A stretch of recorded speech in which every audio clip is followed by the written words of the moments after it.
Broadcasting to you live from the Orion Spiral Arm of the Milky Way Galaxy, the solar system, planet Earth, North America, the United States of America, somewhere out there.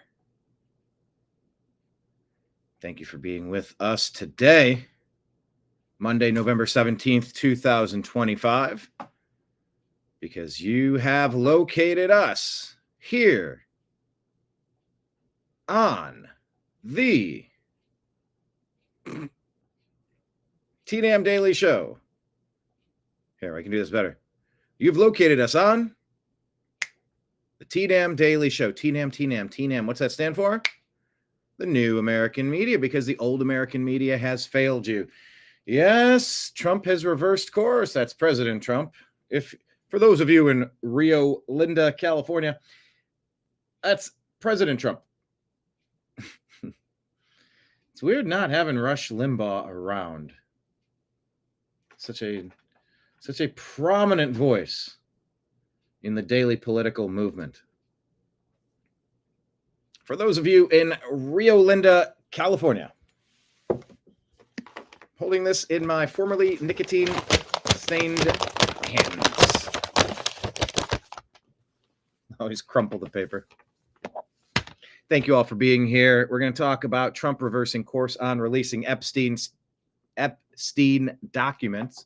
We're going to talk about the President Trump alleged pew-pewer, Tucker Carlson, and now more information is coming out. It seems like some information wasn't really put out there properly, huh? False reports. No digital footprint. Remember when you were told there was no digital footprint? Remember all of these? Well, maybe that's not quite accurate. And of course, the grab bag of whatever dumps out onto the desk when our T-Dam trash pandas, the raccoons, when we have a chance to rifle through the rubbish, trying to separate fake news from fact. That's what we do here. And that's why we appreciate you being around for, if today's your first day, or if you've been around for 15 years of us trying to build a reputation by trying to get things mostly accurate and having interesting conversations with interesting people. Well, thank you. Be it day one, be it year 15, regardless. This is the time that we launch the program. So let it begin right now.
Guide to the Truth, thenewamericanmedia.com.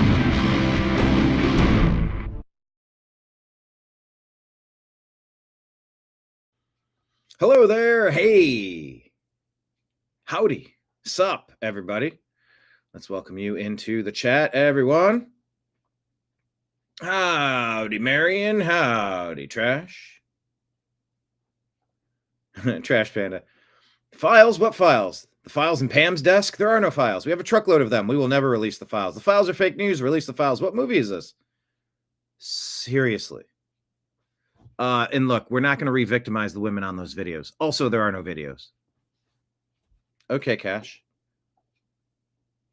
I mean, this is dragged on for how many years now? Year after year after. What are we on? 5 years of this Epstein stuff?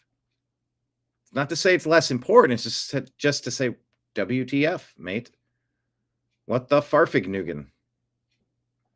Hello, John. Droopy Dog. Lake Leon. Winners, RIP L. Rushbo. Oh, I got to change the design on this screen because, I need to. I have told them to fix that, but they will not fix it. I'm not in charge of this Restream software. I just do the best I can. And part of doing the best that I can includes asking you to follow us on the following locations for the New American Media. The New American Media is on Instagram, Facebook, Truth Social, Rumble, Odysee, Twitch, Kick, D Live, Locals, and YouTube. At the New American Media, we're on Telegram and Signal at TNAM and TNAM Chat, on X at American_Media_, and subscribe to our podcasts, The Agree to Disagree Show, and The Unhappy Hour on Spotify and Apple.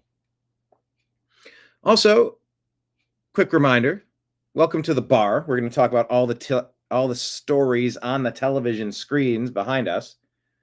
We're going to have a good time chatting about what's happening in the universe. The tip jars are out if anybody is feeling like replenishing the coffers in the TNAM universe. We're just like anything else. We require daily fuel. We're like that. Hey, do you remember going to like a Kmart back in the day? I'm trying to remember what else had them. Maybe a Big Lots, like strip mall, big store type locations. And they'd have that thing outside where you'd put I don't know, what would you put in there? A nickel, a dime, a quarter? And it would be like a horse or like a rocket ship, and it would kind of like rock back and forth, and you'd put your kid on there and take a picture, or they'd get to have some fun. Yeah, we're like that. You walk into the store, clank something into the tip jar. It's always appreciated. But yeah, we're on Patreon, monthly subscriptions there, monthly on YouTube memberships, and monthly on Rumble memberships. If anyone would be so kind, they do exist, and they're super appreciated. Rumble rants and super chats. Great way to get a highlighted message across and to just publicly throw something in, because, I used to do this when I would bartend. And then I would do this as a guest while other people were bartending, usually like weddings or special events. I would take some money out and I would leave it on the table. I would leave it up on the bar. As a guest, I would say, hey, did your manager tell you that you can't have money out? Did your manager tell you that I can't put money out? Can I put this out here to remind other people to throw a few bucks into your tip jar? They're like, yeah, man, I can't, but if you could, that'd be awesome. And sometimes you would. You just leave a couple dollars laying around your workstation. So when you hand them your drink, you this is the right here.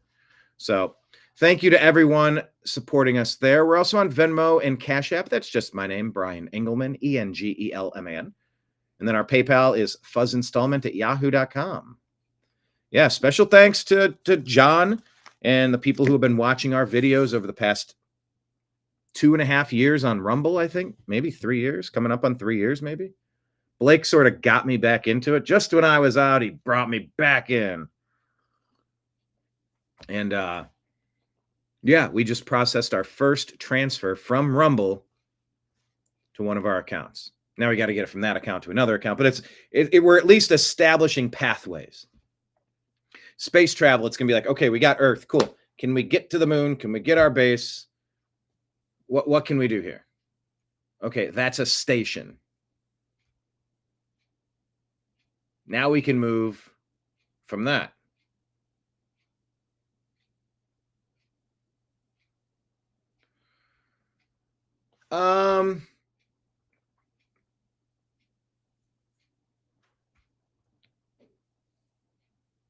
So a quick note here. I'm getting a message. Yeah, just quick prayer. Dear Lord, Heavenly Father, Grand Architect of the Universe, thank you so much for this day. Please be with Bernie Kosar, legendary Browns quarterback, and the team of University Hospitals, and the family of Bryce Dunlap. Bernie is set to receive a much-needed liver transplant today. So please guide their hands and give them strength and watch over them. Send your best angels to make sure we get to keep Bernie Kosar on this universal plane for just a little bit longer, hopefully a lot longer. but let's get this done today. In your name we pray, amen. Yeah, Bernie Kosar, man. I'm a huge sports fan. Yesterday we did a live stream. I think John popped in. Thanks for popping in, John. John Popper, they call him. Because the hack brings you back. Lie telling you no lies. Some strange notes up there.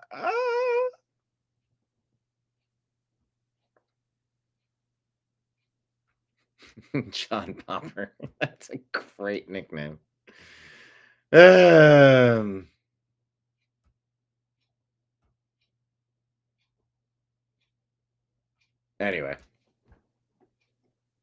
The hell was I even talking about? Bernie Kosar. Yeah, we did a live stream yesterday. I do a sports show called The Unhappy Hour Sports Show. That is the name of the podcast. Please link up with us there. We also do Strictly Football with myself, Mike Barra, Jim Mitchell, and Ezrael Robinson. Sorry. Strictly Football. I think we'll be doing that tomorrow. I hope tomorrow. I loved that we split it into 2 episodes.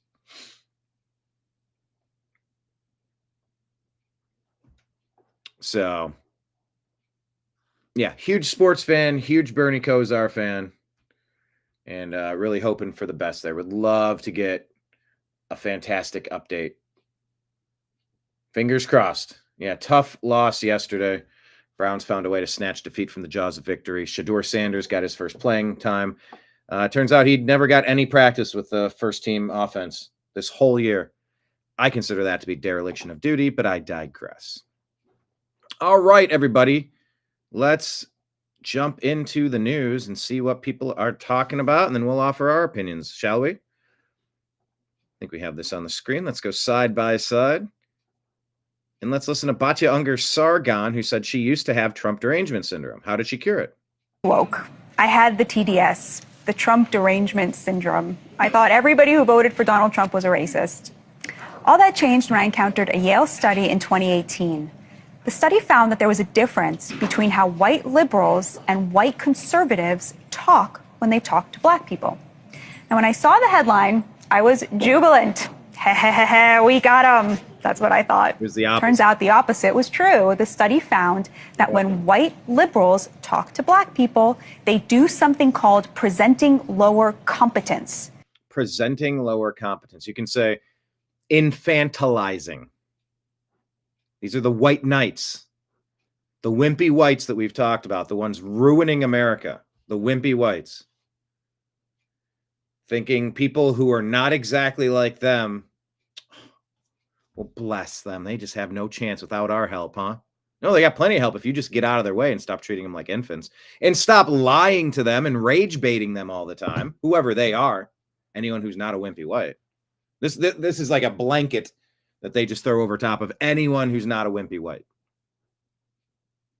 So what was it called? Present themselves less competent in interactions. Let me, I can't rewind it, but okay. Presenting lower competence. Sorry, I was trying to read the middle, not the bottom.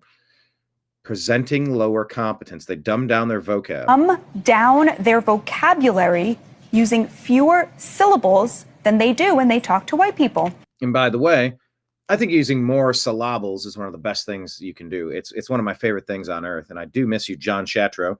Haven't been able to find you for years. Hope you're out there. Say hello. You're always so fun to talk to.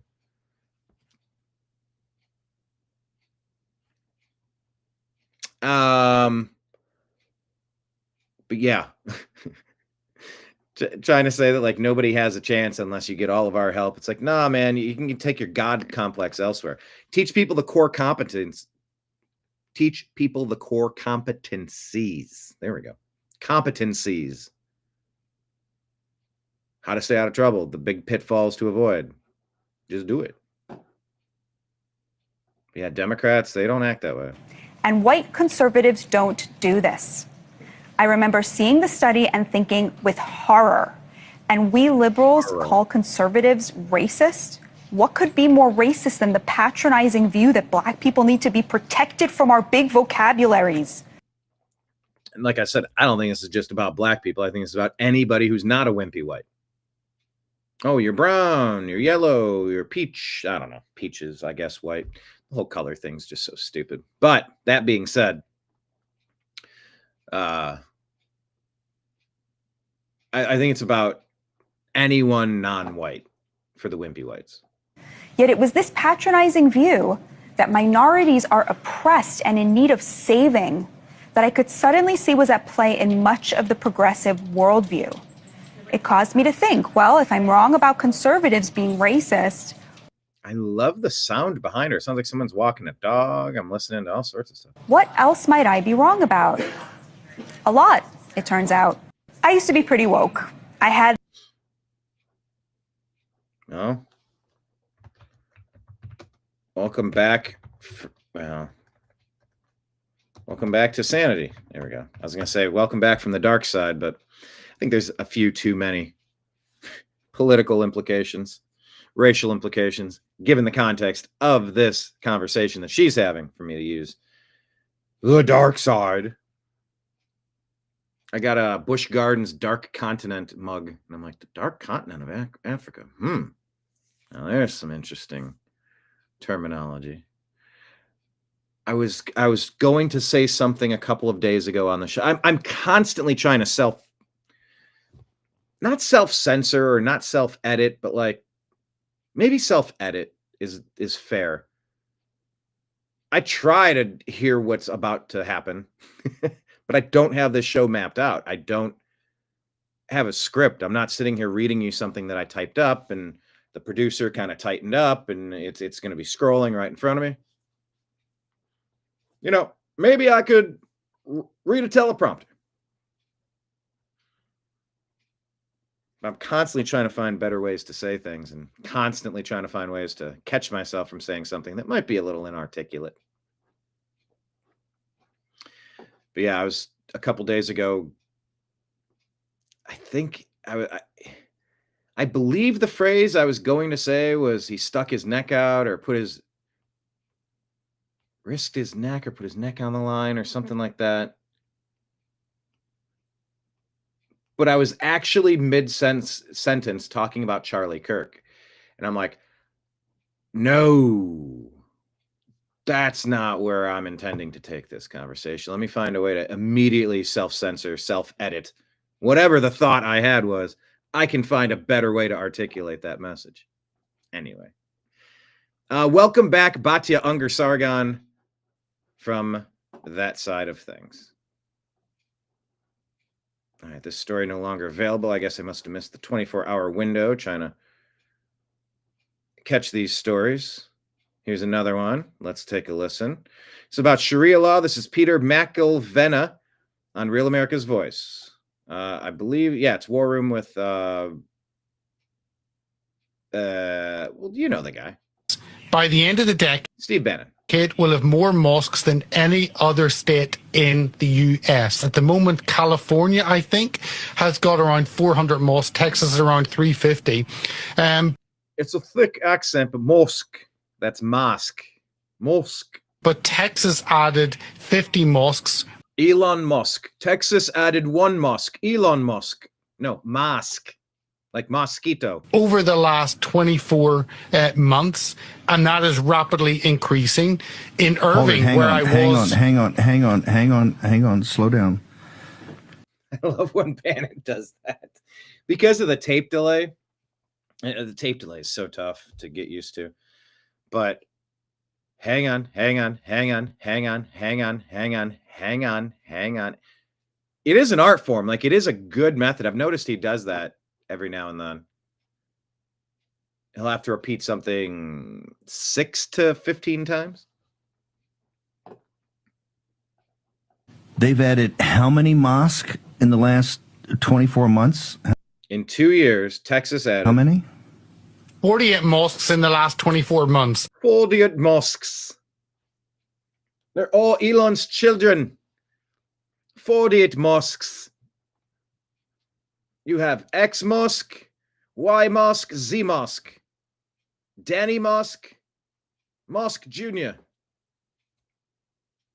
and a whole bunch of more mosques. No, mosque, not Musk. Oh, crikey. And that is rapidly increasing. And where I was, hang on, they're opening multiple mosques per month in the state of Texas.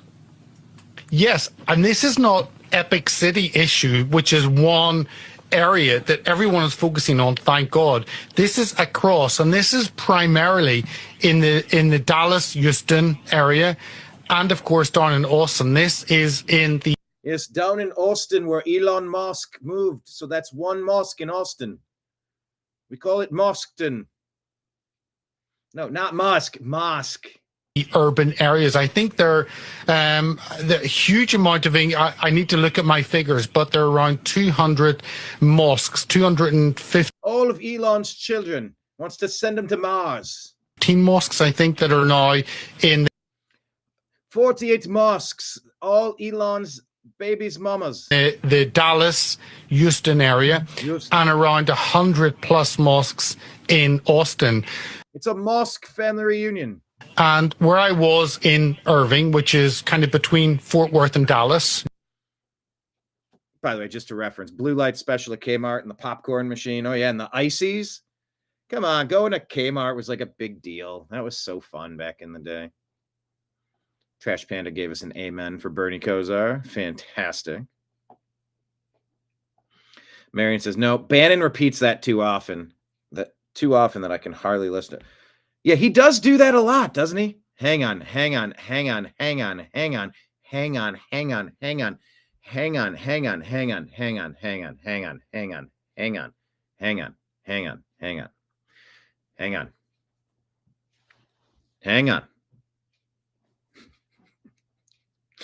I have just I don't binge a lot of content. I don't really watch a lot of TV.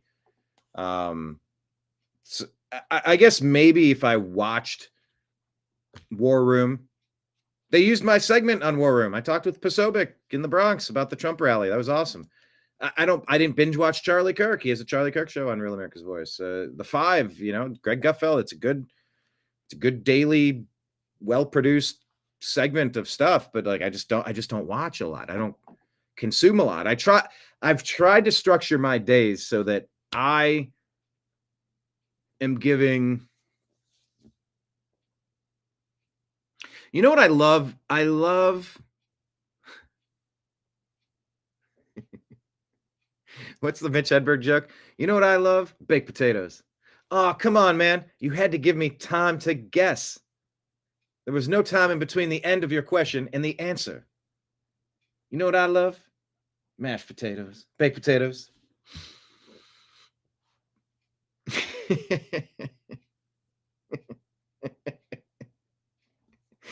Oh, I love a lot of stuff.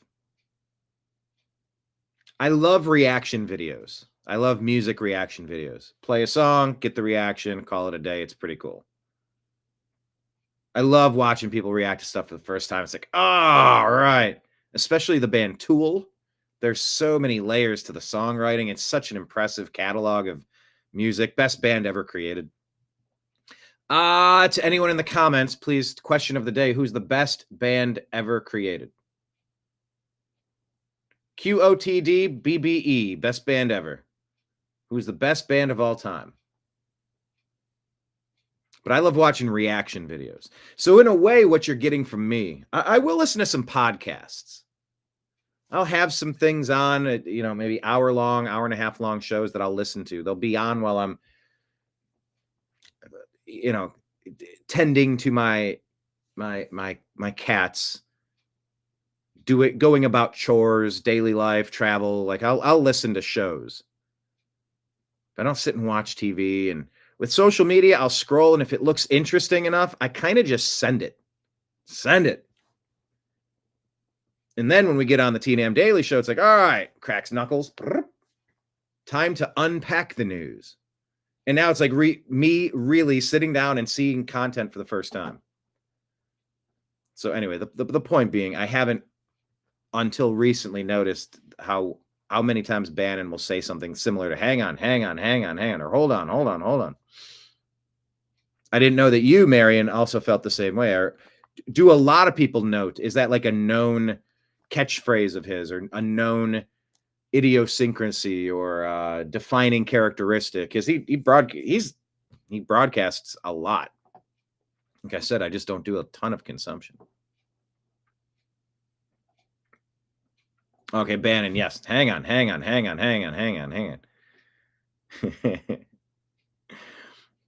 Get them marbles out your mouth when you say Musk, Mosks. The Fook. Okay, enough already. Fine. Yeah. After the last hang on, he always says, back in a minute. Back in a minute after this break. Oh, that's right. Well, but look, to be fair, and I had to, number one, my tiny viewfinder was difficult to gauge what was happening in the Bronx on a live feed with several Real America's Voice shows. My earpiece was not loud enough to, some guy had set up right behind me with like a speaker system. Turned out to be quite challenging. You're kind of flying blind. But when you're trying to hit hard studio breaks, you're trying to hit hard commercial breaks. And I'm not super versed at this because my shows are freeform. I deliver I don't want to say a Rogan style or a Corolla style, but I mean, the show can be an hour long, can be 4 hours long. I don't care, whatever. I'm an innings eater. You know, if your starting pitcher goes out after the third, fourth inning, like, put me in, coach. I'll pitch 1 inning, 2 inning, 3 inning, 4 inning, 5 inning. I'll pitch 7 innings out of the bullpen. I don't care. I'm a pitcher. Let me pitch. But yeah, just difference in styles and practice and technique. But yeah, I guess if he's always adding, back in a minute after this break, it's because he's got someone in his ear going 10, 9, 6. And maybe they do it every other, like 10, 8, 6, 4, 3, 2, 1. And it's a hard break. So if you can't get the guest to wrap it up, put a bow on that sentence and like press pause, like you're coming up on. So it was tough for me when I was reporting because I couldn't see a countdown. I couldn't hear my producer. My camera guy's over here. I'm trying to communicate with him barely. I got 1 in, 1 out, like with the earbuds. I think he was listening on one. I was listening on one. It was not ideal. But whatever, you make it work. You do the best you can with what you got where you are. And I love it. I'll do that. I'll do all of that. I enjoy that. But yeah, that's why he says back in a minute after this break, because he literally has to wrap it up. So I get it. I just don't have a lot of experience with it. Question of the day, Marion says, I enjoy the Eagles, but probably not the best band ever. Fun fact of the day, I used to work at the Eagles agency, the agency that represented the Eagles and all the other world's largest performing artists. Not all of them, but, you know, we were the world's largest. Then there was a merger with Endeavor. William Morris Endeavor, and then it's just Endeavor.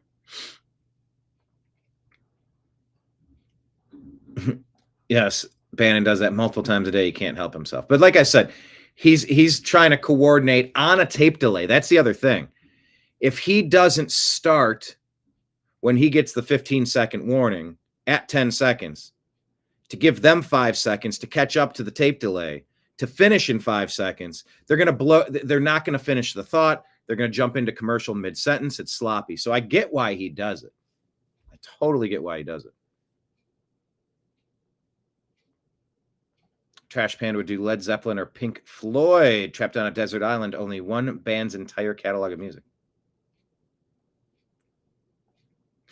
But when you have 30 seconds of hang-ons, you could have had the last words already. I know. That's I definitely understand the dilemma there. Anyway, let's finish up with Peter McIlvenna warning about a mosque a month. Just by the airport, by DFW, there are 2 Sharia courts operating. And I know that your viewers and listeners, Steve, will think because of the rhetoric coming out from the Republican Party that actually there's a stop on any Sharia courts. That is not happening. There's a stop on Epic City. This is not happening in Texas.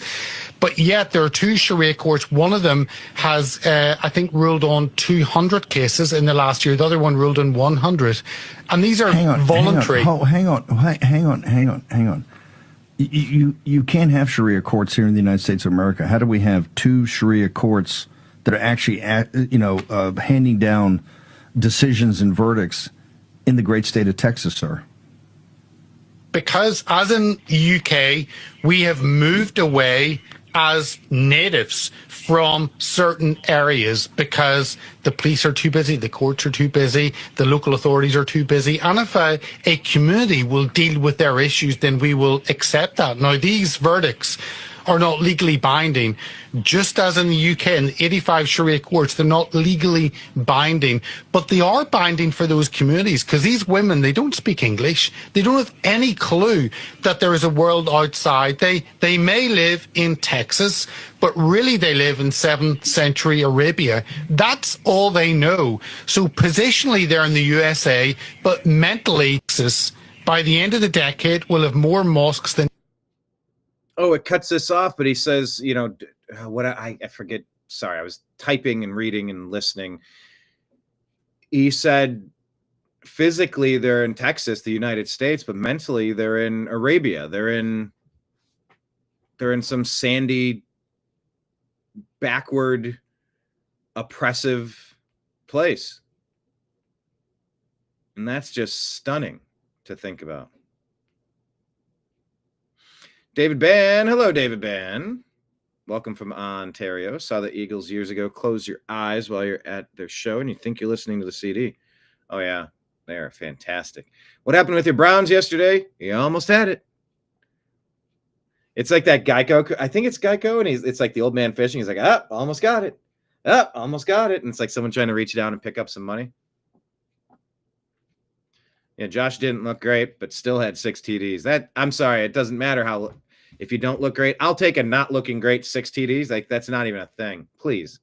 I'm all in on 6 TDs. Browns were winning with Dylan Gabriel, but they got the injury. Anyway. Let's keep plowing forward because I'm starting to miss some of these stories.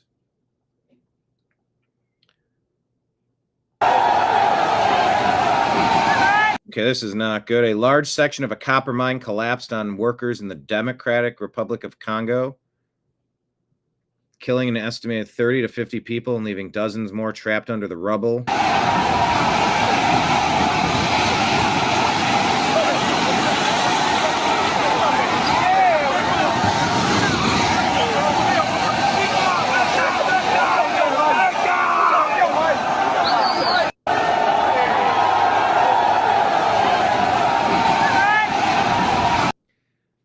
So let me jump over to X and find out what we know about this.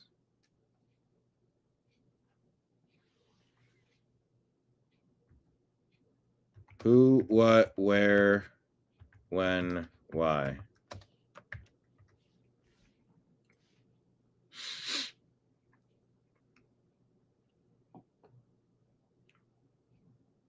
The when of this was November 15th. Okay, this was 2 days ago.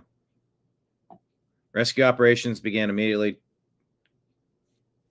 Dear Lord, send your angels to look over the people impacted by this. Help them the best you can. Amen. Death toll updates emerging as recoveries from the flooded pit begin. Chain of preventable factors rooted in DRC's hazardous artisanal mining sector. Panic and overcrowding, gunfire from military personnel secured the site against illegal entry, sparked a mass panic. Caused hundreds of miners to rush onto the overloaded bridge. Rains flooded the pit and prompted an access ban, but the makeshift bridge, likely poorly constructed, was not reinforced for such loads. 10,000 informal miners operating without safety equipment or training. DRC's mineral wealth fuels global supply chains, but exacerbates local poverty, conflict, and environmental risks. with similar collapses recurring yearly. That's not good. Kawama or Kalando semi-industrial copper and cobalt mine in Lualaba province, Democratic Republic of the Congo, near the city of Kolwezi. Global hub for mineral extraction, produces 70% of the world's cobalt, vital for EV batteries and electronics. Insignificant copper, but it's plagued by unregulated artisanal sites amid decades of conflict and corruption. All right, so it sounds like this whole thing needs it needs Elon to get his ass in there and figure out how to make it safe. If there's somebody that understands the need for electronic batteries, getting all of the mineral resources, and digging into the earth, you want to see that stuff get cleaned up. But I saw the video and I didn't know.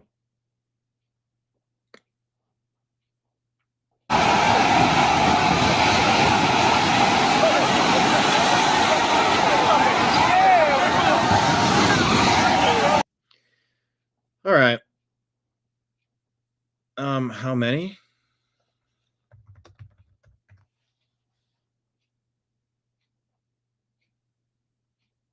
Uh, 32 people. Some reports show 70 or more, with people missing or in flooded areas. Ongoing rescue. 20 critically injured. All right, yes, that was bad. But as we're digging around for these necessary rare earth minerals, I don't know if this, I don't know, does cobalt, you know what, let me just ask, instead of asking you. Cobalt and copper count as rare earth minerals? No. They're critical minerals. Cobalt, copper, nickel. By the way, we're done with the penny. How do you feel? Question of the day. How do you feel about being done with the penny? The penny just ceased production. Talking about thanks, Abbott, or thanks, Obama. Thanks, Biden. Thanks, Mayorkas. Thanks, Harris. Kenneth. Hello, Kenneth. Was Barney part of the rubble?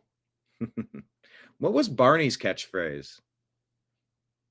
I know Fred did the yabba dabba do, but what were the other Flintstones catchphrases? I haven't watched the Flintstones in so long.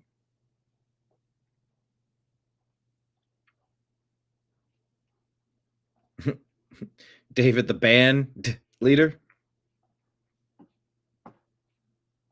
And Marion Cook. Well, what does Marion cook? Okay, here's a good question of the day. Give me one meal that you're famous for making. Type it in the comments. QOTD, what's one thing that you do cook well? What is one thing I do well?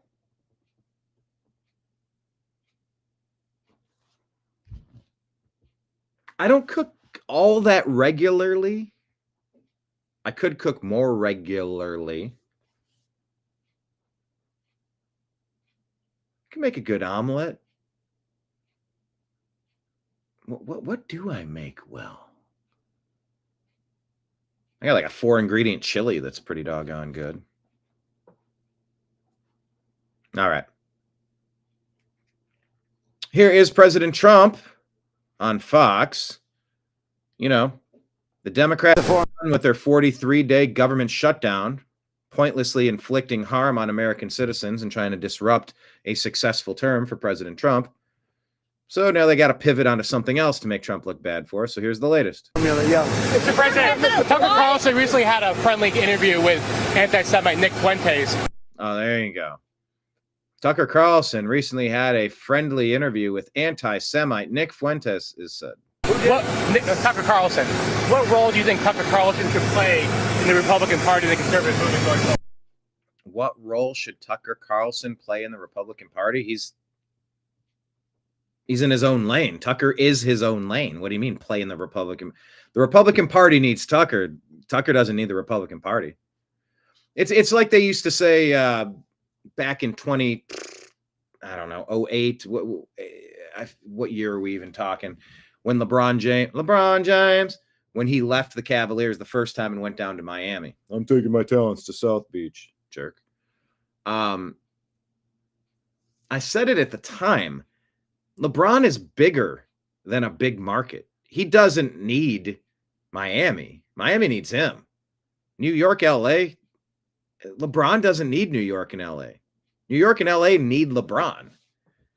And if you're really the greatest of all time, the GOAT, as I consider him to be, longevity, just the all-around prowess.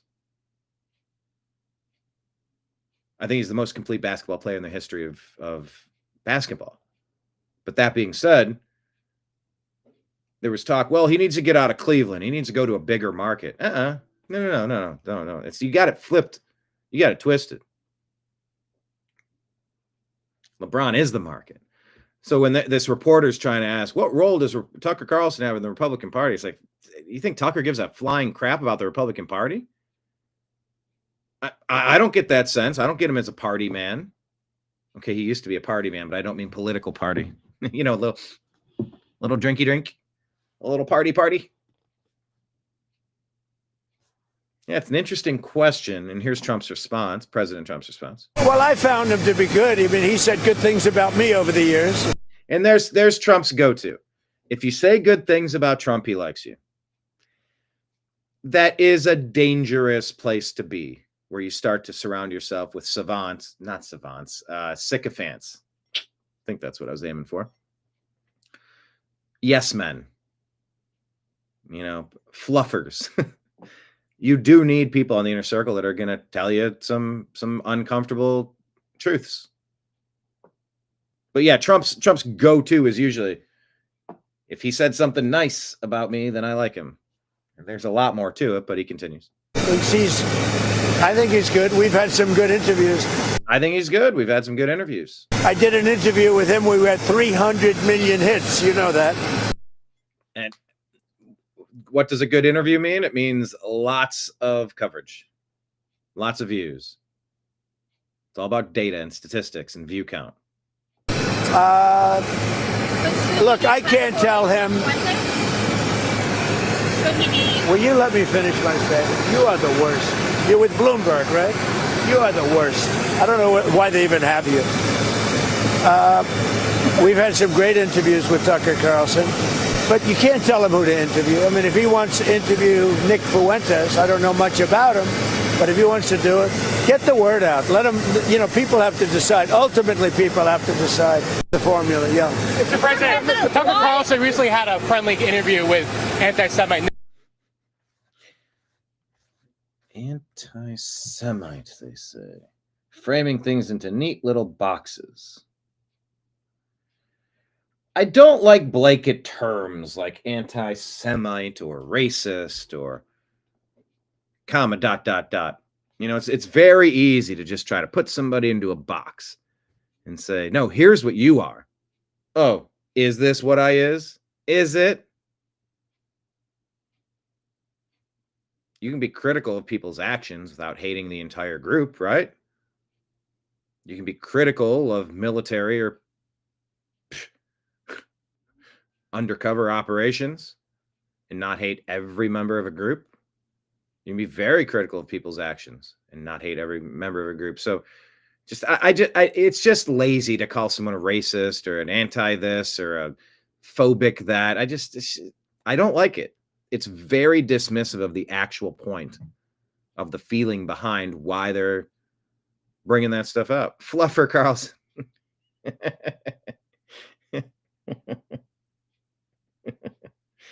I heard Carlson went trans. Now they're back to calling him Tucker Carlson.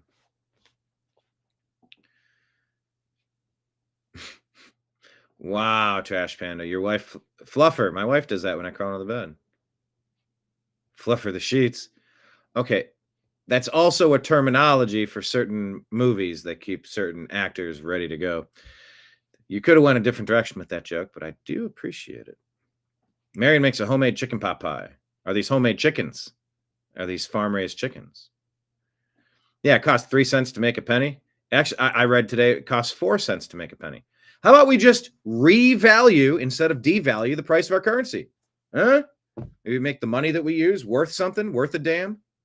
No. Just got to keep crushing inflation, keep raising prices everywhere, devaluing our currency by printing trillions of it. I think the penny is done already. I do have some information in the stack if I can get to it. So, David, Barney had the drunk sounding voice. I used to do a Barney. I can't even hear him in my mind's eye. What did Barney even sound like? Anyway, yes, I do think I do think that's the case. Yeah, but look, when Trump says get the word out, did you hear the latest? What President Trump said? He said anti-Semites need to get the word out. No, you dorks. He called Nazis very fine people. No, he didn't. Get the word out. Have conversations. Let the people decide. More conversation, please. I'm going to instantly oppose you if you tell me I'm not allowed to discuss a topic. Like when I was censored from talking about the lab release, the potentially intentional lab release from Wuhan, China. That was censored out. That was edited out. Well, excuse me. Because it is reality. More conversation, the better. And if you don't like what people have to say, there you go. Now you know. All right. This is, I suppose, the top story of the day. Toria Brooks saying President Trump calls on House Republicans to release the Epstein files. There we go. From President Trump's Truth Social. As I said on Friday night aboard Air Force One to the fake news media, House Republicans should vote to release the Epstein files because we have nothing to hide. And it's time to move on from this Democrat hoax perpetrated by radical left lunatics in order to deflect from the great success of the Republican Party, including our recent victory on the Democrat shutdown. The Department of Justice has already turned over tens of thousands of pages to the public on Epstein, are looking at various Democrat operatives, Bill Clinton, Reid Hoffman, Larry Summers, etc., and the relationship to Epstein. And the House Oversight Committee can have whatever they are legally entitled to. I don't care. All I do care about is that the Republicans get back on point, which is the economy, affordability, where we are winning big.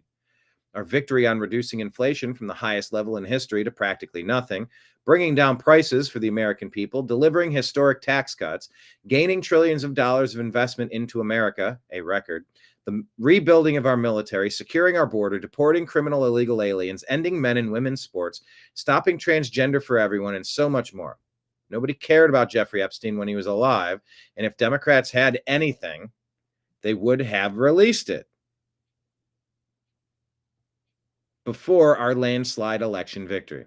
Some members of the Republican Party are being used, and we can't let that happen. Let's start, and that's Massey, and that's Marjorie Taylor Greene. It's several that he's referencing there. Let's start talking about the Republican Party's record-setting achievements and not fall into the Epstein trap, which is actually a curse on the Democrats, not us. Make America great again. Toria Brooks says, North Carolina, at least 81 illegal migrants were arrested this weekend by federal agents in Charlotte during Operation Charlotte's Web.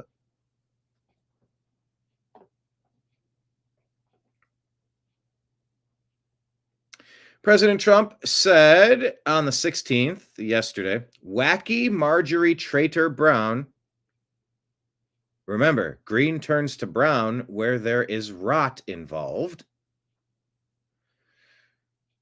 It's a bit of a stretch there on the nickname. Is working overtime to try and portray herself as a victim when in actuality she is the cause of all her own problems. The fact is, nobody cares about this traitor to our country.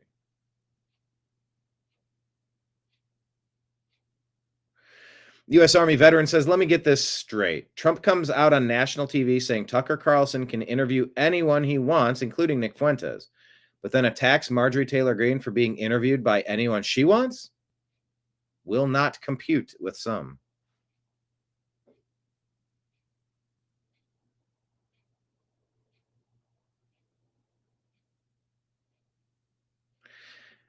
It's just getting a little ugly and sloppy out there, people.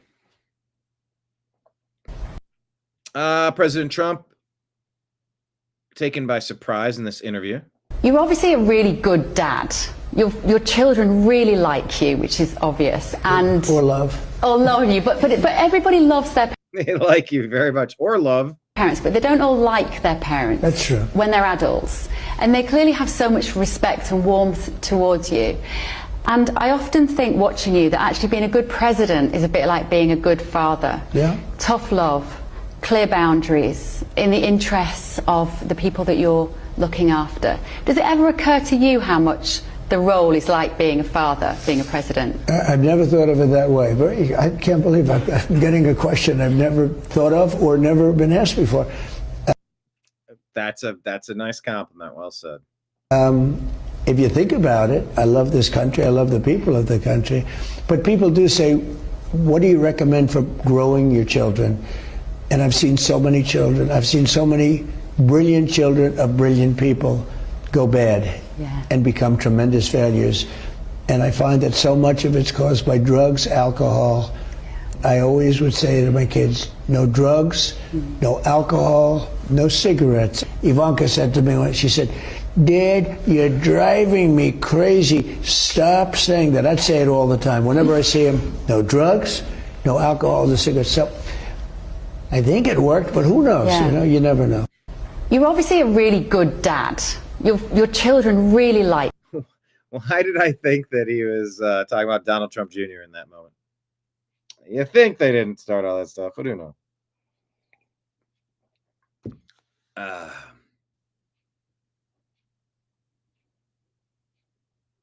Good question.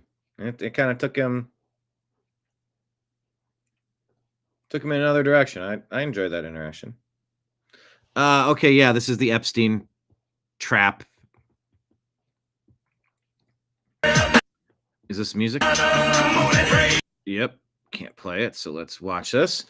DHS just released this video, according to Nick Sorter, of ICE and Border Patrol taking Charlotte by storm. Massive convoys of agents have descended upon the Blue City, and arrests are already underway. Keep pushing, DHS. We need millions and millions of deportations.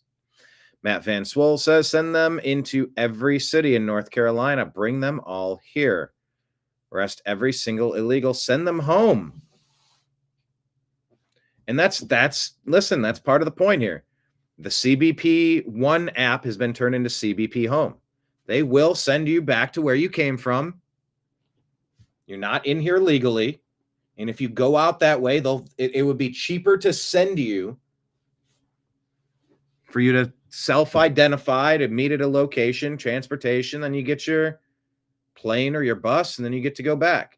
And if you do it, you raise your hand and go, hey, I'd like to come back here. Like I'm here to work. I'm a good guy. You know, can you look at my criminal background? I'm not a problem. I'm one of the good people that would help your country do better. And no, I'm not going to take handouts. I'm not coming here to reach into your pockets and take your shit. Because too many people are oh, hey, we'll give you free stuff if you come on, tell your friend. Now all of a sudden, now you got a caravan, a migrant caravan stretching into Guatemala. That's not good. Hey, they're giving out free shit. Go get it. How do the Democrats have so much to give away? Well, they steal it from regular Americans. Then they lie about taking it. Then they tell you you're racist if you point it out. So, you know, you can never stop it. Well, thank God we're stopping it.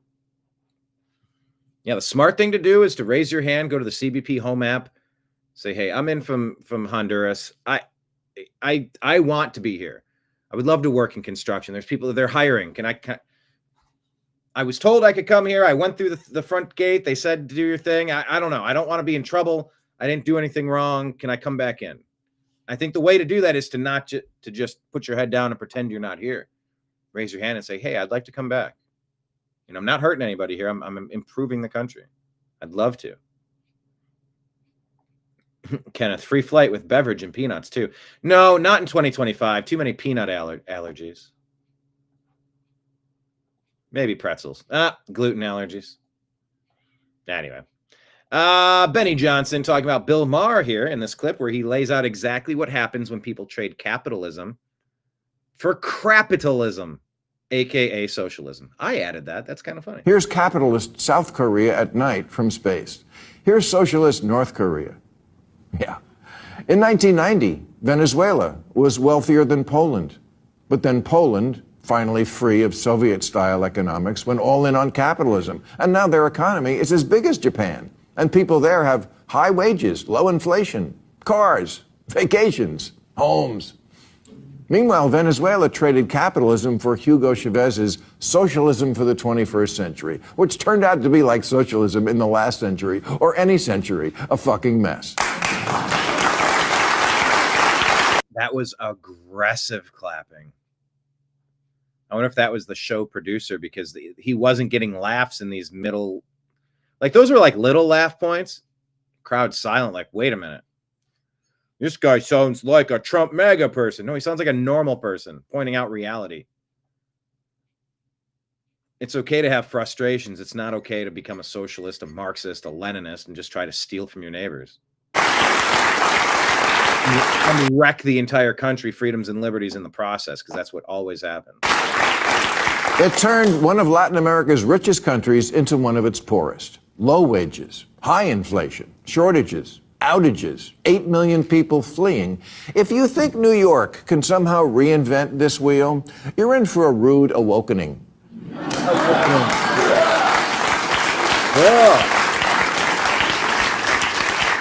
Zoran can't make your wishes come true. You're thinking of Zoltar. That's a good joke. That's a good joke. I like that. I'm telling you, folks, it takes a lot of joke writing. Doesn't have to take long.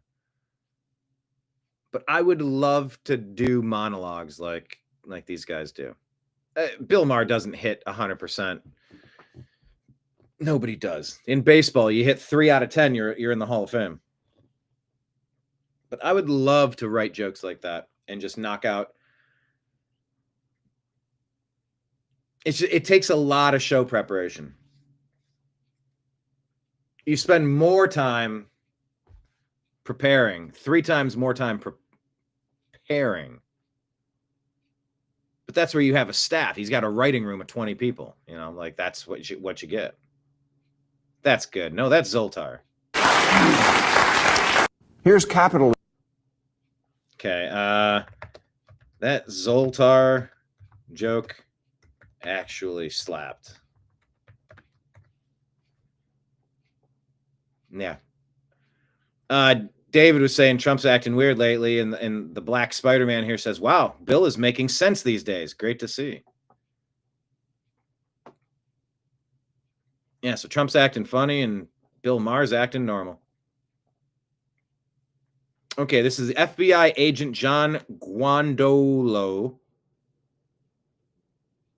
following up on what the Bannon War Room show was talking about what Islam intends to do and whether we pay attention to that or not. Take a listen. The entire purpose of Islam, according to all Islamic doctrine, is to ensure that there is an Islamic state throughout the entire world called a caliphate, and under that, Sharia or Islamic law is the law of the land. That's it. Islam is no more complicated than that. Islam breaks the entire world into 2 parts. The Dar al-Islam, where Sharia is the law of the land, and the Dar al-Harb, the house or abode of war, where there is not Sharia as the law of the land. The function of Islam is to eliminate the Dar al-Harb until the entire world is a Dar al-Islam. And the vehicle to do that is called what? Jihad, which in 100% of all published Islamic law is only defined as warfare against non-Muslims. So let's just put that on the line. And so we're warfare against people that don't want to join your cult, because everything's a cult to someone who's on the outside of it. So I think it's fair to say it. But yeah, I'm a Cleveland Browns fan, but I'm not going to force you to like and root for my team, or else I'm going to end you. That's insanity. That's madness. No, you don't tolerate. Those are not football fans. Those are football fanatics. I know fan is short for fanatic, but like literal fanatic. We're here talking national security issues. We have people here that are running for the office of President of the United States, and we have to begin there. And what I would put forth is that since, and actually prior to, but since 9/11, our entire national security apparatus has been unprofessional in its approach to this war, from the 4-star generals to the office of the president to the national security staff to the leaders of DHS when it was created, the FBI, the CIA, and other agencies. Because we have said this has nothing to do with Islam, despite the fact that our warfighting doctrine says when you analyze an enemy, you start with who he says he is and why he's fighting. And 100% of this enemy that we're facing, from the jihadi in Chattanooga to the 9/11 hijackers and everybody before and in between, have all said we're Muslims waging jihad in the cause of Allah in order to impose Islamic law and establish caliphate, period. So that's what it is. And if we look in Islamic law, authoritative Islamic law, the kind you get at mosque bookstores, not at Barnes & Noble, you will see that 100% of them say that jihad is warfare against non-Muslims. And it's total warfare. It's not just guns and bombs. It's psychological warfare. It is political warfare. It's subversion. It is the whole 9 yards. Suppression of speech. It's total warfare, something that our DOD has not been practicing.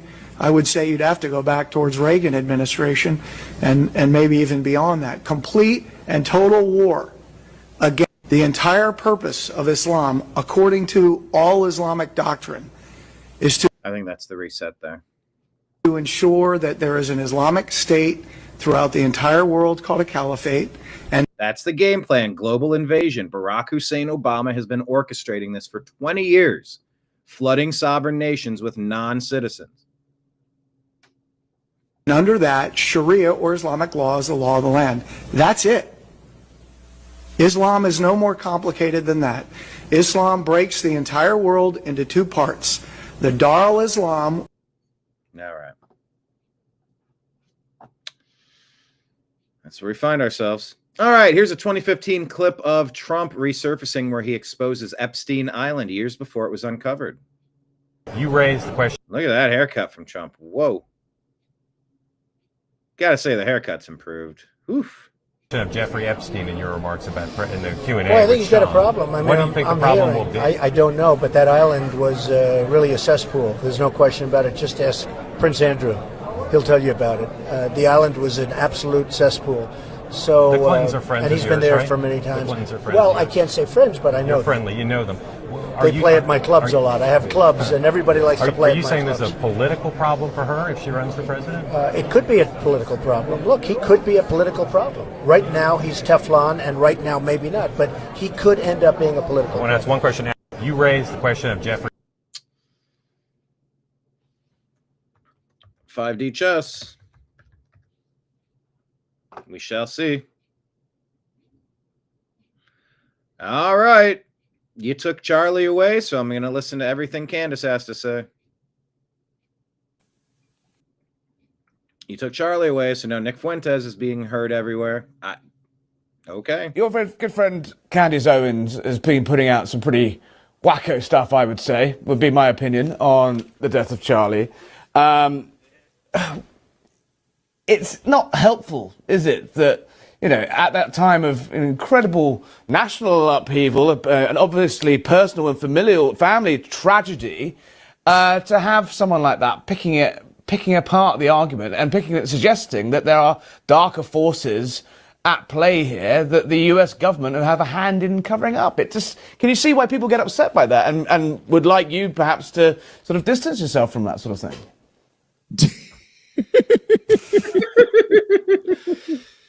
Pretty funny. So am I? I got to get a compilation of Tucker laughs and like learn them all. Going to attack Candace Owens because you I'm think not asking you to attack. I'm not asking you to attack her. I'm not going to do that, Harry. No, probably not going to do that. I'm going to give you the benefit of the doubt as a foreigner of not understanding our politics, but the whole ritual of, you know, this person said something I don't like. In order to be a good person, you must denounce this person. Obviously, I would die before I played along with that. And it's so stupid. I don't play that game either, and you all need to reject that shit. It is such a backhanded trick that's played. Kenneth, that guy looks like an aging British rock star. Wait, who looks? Oh, Trump looks like an aging British rock star. Mine goes to 11. I don't know anyone who sang that who was the moral authority to compel me. Your very good friend Candy's. That's how you properly handle cancel culture. Laugh in its face.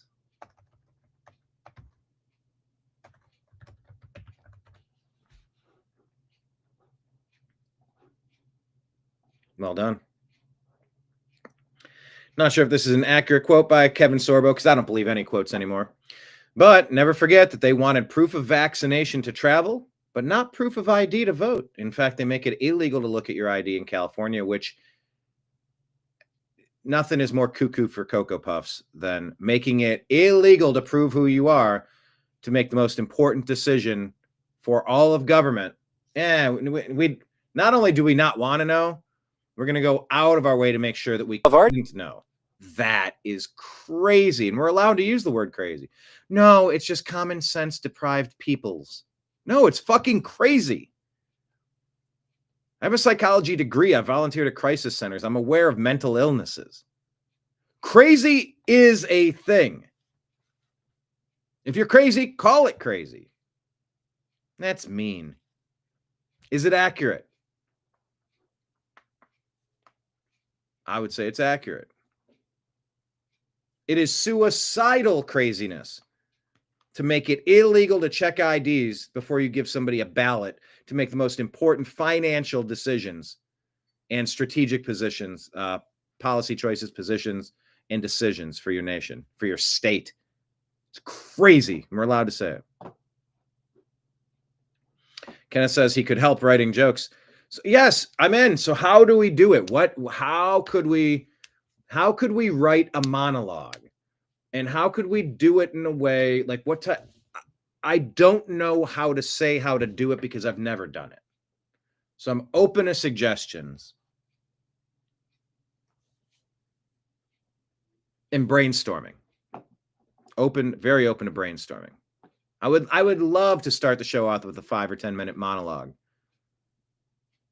and have all the jokes written out, and I could actually see them and try to deliver them in a funny way. Maybe have some images pulled up that I could snap to. It's tough when you got to be the performer, you got to be the writer, you got to be the editor, you got to be the producer, you got to be the engineer. You have to be, all the things at once. It's not impossible, but I would just have to figure that out.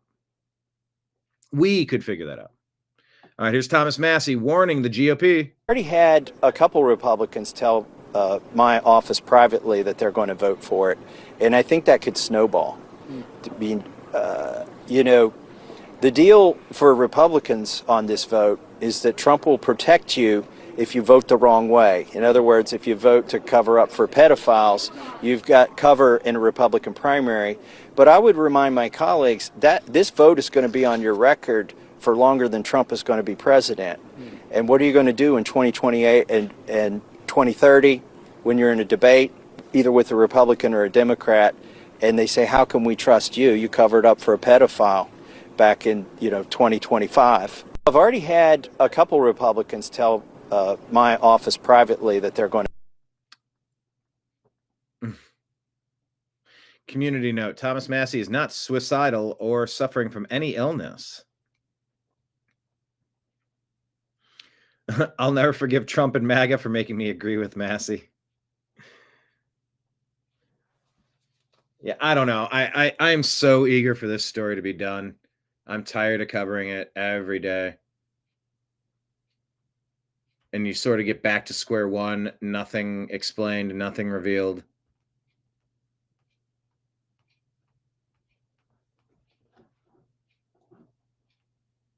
And for what reason? Who are we protecting? Bill Clinton? Donald Trump? Israel? What is it about? Prince Harry, the royal family, Bill Gates. You could throw names out for days.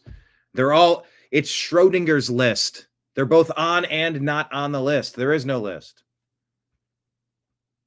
It just feels like we're in a cuckoo clock Groundhog Day.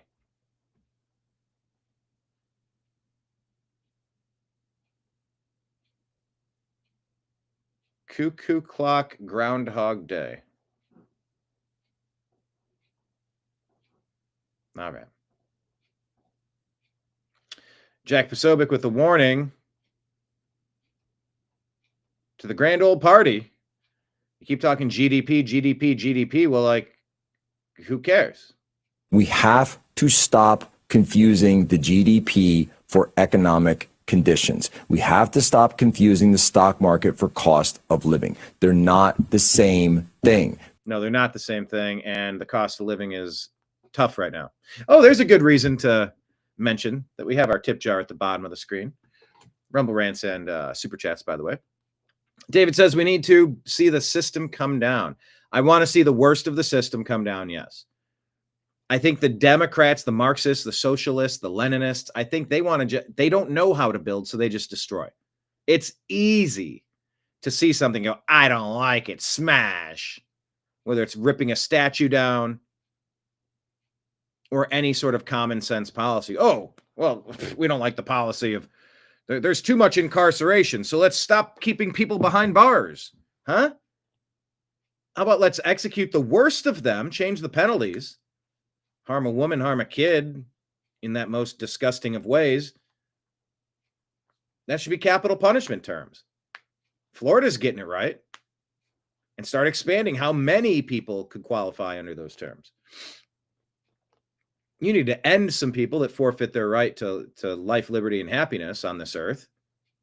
If they're going to harm a woman or child like that, you're just a monster. That's why pencils have erasers. And we need to incarcerate more of the bad people. I got a story in North Carolina. Should make you ill. Will make you ill when I get to it. But yeah, David saying, I don't understand why I think you meant Thomas Massey's doing or saying anything that he's saying. Or do you mean Trump? Or both? I mean, I don't know.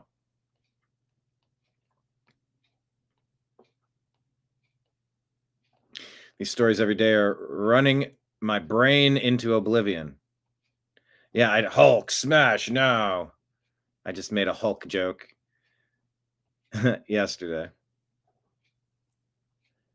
With the 35 trillion debt, we are all fooling ourselves.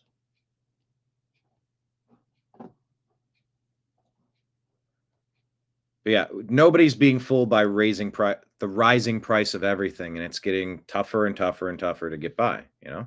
They're just not. And don't talk to me about the stock market or the S&P 500.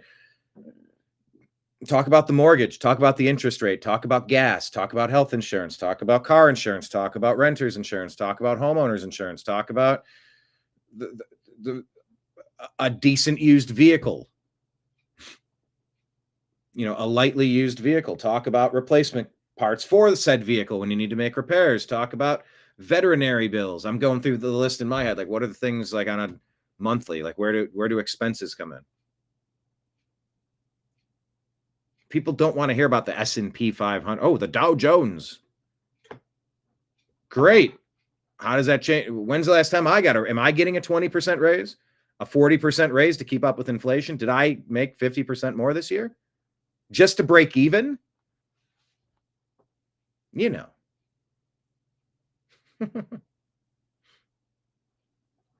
Yes, you were saying about Thomas Massey. You don't understand why he's saying what he's saying. Yeah, that's true. No vibes, man. Kenneth pointing out the rising price of Viagra. Schwing. You got to add the schwing. And in fact, they probably never. By the way, the GDP doesn't even really exist. It's a theory. It's like an economic model, the same way that we had climate models. That doesn't always necessarily mean that it works out. So when you take all that into consideration, Rich, and this is something, by the way, Charlie talked about this all the time, especially with Gen Z. He talked about the debt bubbles. He talked about people taking out these micro loans, buy now, pay later, all this stuff, just to get food, just to get DoorDash, just to get Uber Eats. This is not a way to live, and you wonder why these people are so upset at the system. Talk to me about the economic. When the kids have no hope, it is dangerous. They'll follow any toxic leader. Economic side of this. People need to start thinking about this as the people's perceptions of their conditions in life, right? I mean, it's funny because you used to had leaders like George Bush talk about the human condition all around the world, except for in the United States. For once, people want their leaders to care about their conditions, Jack, which is why when we ask about our most important issues, we do a ranked distribution, which in my opinion is far superior than asking people what their singular most important issue is. When we do a ranked distribution, cost of living is running away with it. And economy and jobs is number 2, but it's amazing how much of a distant number 2 it is. Number 3, by the way, is healthcare. So all the top 3 issues are about the conditions of the economic conditions that people feel like they're living in, right? And while it is important, yes, that inflation hit a high of 0.2 under Biden, and it has since cooled under Donald Trump. That's absolutely true. It's the other things are, in their lives, healthcare costs, premiums, prescription drugs, their rents, right? How much it costs to lease or buy a vehicle if they're even able to do that. Have far outpaced the wages that they're bringing in. A voter told us the other day, and I know it's not exactly right, but this is a voter of leisure and hospitality, voted for Trump, young voter in Clark County in Nevada. What people don't really know that is, that's Vegas. And, the tax on tips rule, is convoluted with the IRS. So they'll wind up just taking a standard deduction and that's it. And they won't even deal with, how whether or not that policy can impact, that can benefit them. So we need to, look at this more. And GDP, like you said, it's totally useless to the average voter what GDP is. And the methodology has been changed so often. Obama changed it to include his friends in Hollywood. They're going to get a motion picture in the next year or so. Okay, throw that in GDP. Well, how does that help the average worker in Clark County, Florida?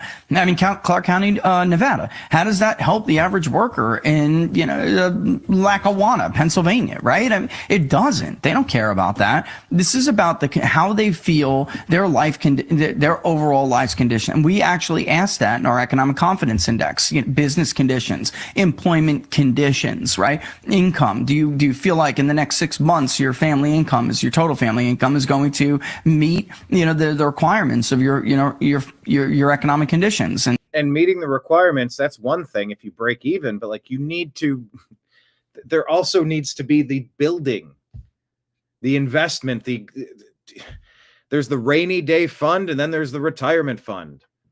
Some people do the 9-to-5, 40-hour week thing. Some people don't. So what does a real monthly nut, that's what they call it, meeting the nut, break-even point? How many people are struggling? You see those reports about people don't have savings. They don't have, they're one vehicle repair away from financial ruin.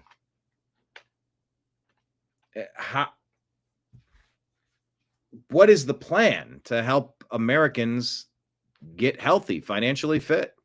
And that will tell you a whole lot more. And honestly, that index plunged last month in October. It's not the lowest it's ever been, but it's the lowest it's been in Trump's second term. And it's sad to watch this because after Donald Trump was elected, it hit an all-time high after being completely stagnant under Joe Biden. So, it's a very real thing. And people, there's been a lot of people out there dismissive of this stuff and pointing to traditional indicators that you're pointing at. And it doesn't matter. None of that matters. This is about perception. And honestly, reality takes a while to change perceptions. We know this. There's a lot of there's a lot of research on this. You could have a low CPI, 3 months in a row, and it's going to take time for that to sink in and for people's views to change. And by the way, this was, again, I'm pointing this out for a reason. This was an electorally fatal mistake that Democrats made in the Obama and the Biden years. They would point to this and they would say, look, we created this many jobs. You just don't realize how good things are going. And they would ignore the conditions that people felt they were in. And Yep. perception, the optics of it all. And honestly, Mark Penn, he's a Democratic pollster. He has this saying, he's been saying this for a long time. You know, you can continue with that, but reality always wins. And the fact is, Republicans have to confront the reality because it will win and they will lose. We have to. All right, pretty good segment. I like that. David, and I know they're doing a lot of things and everything takes time. Yes, it does. Things do take time. Most of us don't want to continue with the way things are. Yeah, it's unsustainable. It's a collision course with catastrophe. That's a good phrase. Collision course with catastrophe. It's a catastrophe collision course. Thanksgiving is coming. David, what are you doing for Canadian Thanksgiving? When is Canadian Thanksgiving? Thanksgiving is coming. Christmas is coming. Who has more money today than they used to? Great question. All this shit's useless unless they take the system down. If all who have the trillions or billions in America really wanted to do something for their country, they could have already. Thanks, Kenneth. Now I'm saying, working 9 to 5. Just to look at Dolly's goodies. Working 9 to 5. You now have a copyright claim from your YouTube account because they won't let you monetize because they hate you. Actually, I think... let me click and see.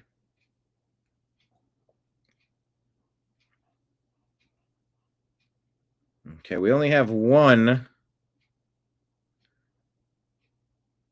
One show is in escrow while I'm disputing a copyright claim. The rest are monetized.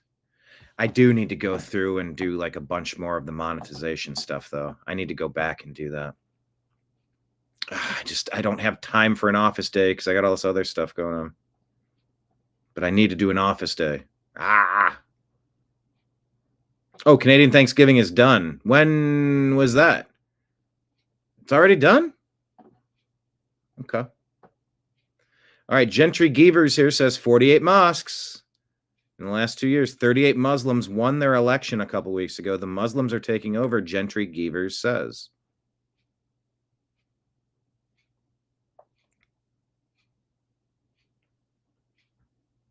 All over Texas. There's no sound to this video, allegedly. There's your photographic air quote evidence, if this is accurate.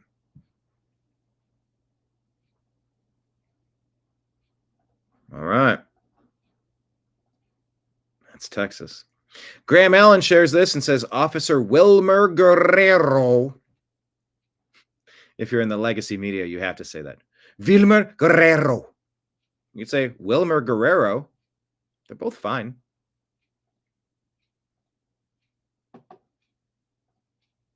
I was once accosted for speaking Spanish because I didn't do it good enough. It was one of the wackiest moments of my life. Never had somebody get mad at me for trying to speak another language.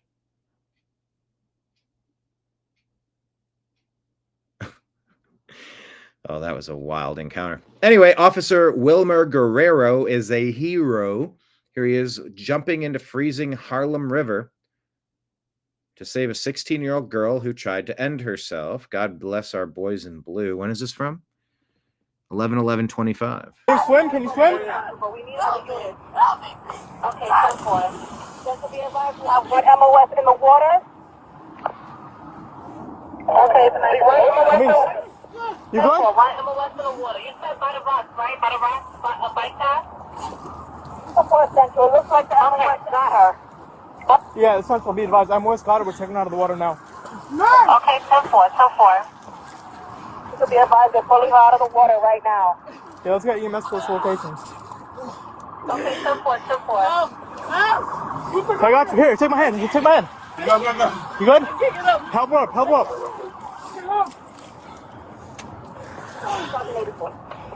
Okay. Can you swim? Can you swim? All right. Well, that was good.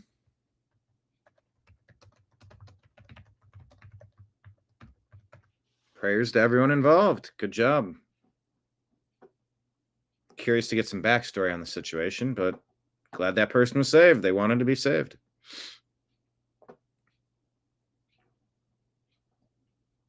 Three charges in a Georgia election interference case have been dismissed by a judge. This is from Just the News. This is John Solomon on Real America's Voice. On another front, just a few moments ago, the judge overseeing President Trump's Georgia election interference case. The president's been charged with lots of crimes in that case. It's all on hold because he's president. The president has immunity. But the judge today dismissed three of the charges from that Fani Willis prosecution. Meanwhile, a new prosecutor has been named there as well. So that case is getting a new look and a new thing. I would not be surprised if in a few months you see prosecutors go to the judge and say, I want to reverse this case, but we'll see where that has. But meanwhile, the judge dismissed three charges in the case today, a sign that maybe more is added. On another front. All right. So the judge overseeing President Trump's Georgia election interference case dismissed three of the charges from the Fani Willis prosecution. More like phony Willis. Yeah, that's good. Gotta heart that comment. Yeah, these people need to lose their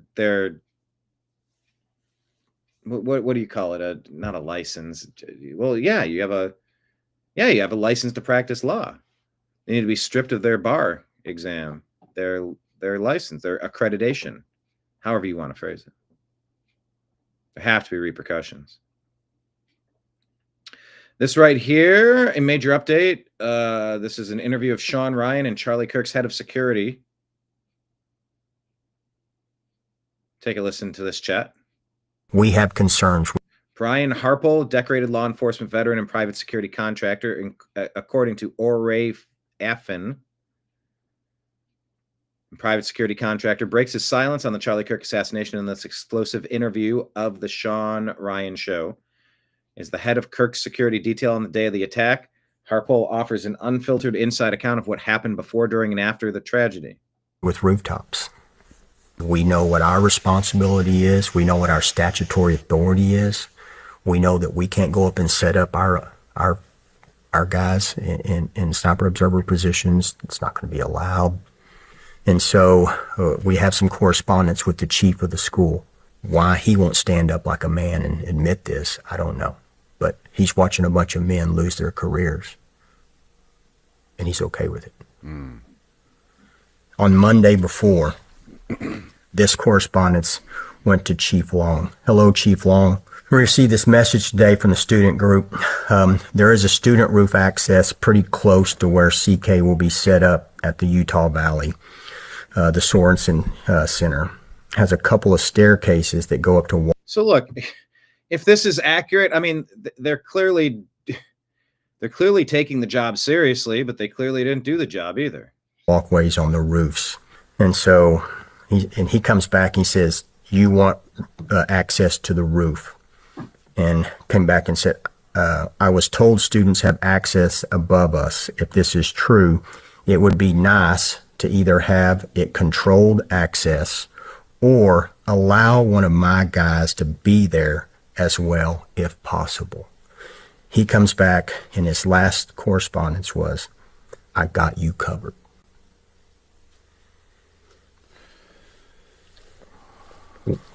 What else am I to do? When a command level person from an accredited police department says, I've got this area. Jeez. Have you been in who was that? That was the chief of police for the UVU police department. We've called him. He's never called us back. Holy sh... Does he have a name? Chief Long. So literally all they had to do is post anybody at that stairwell. Stairwell roof. Or put a drone up. Or let us. Let you do your job. Mm-hmm. Or let us. We have concerns with rooftops. We know what our responsibility is. We know what our statutory authority is.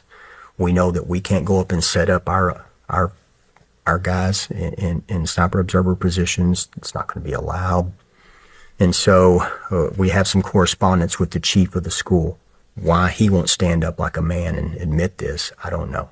But he's watching a bunch of men lose their careers. And he's okay with it.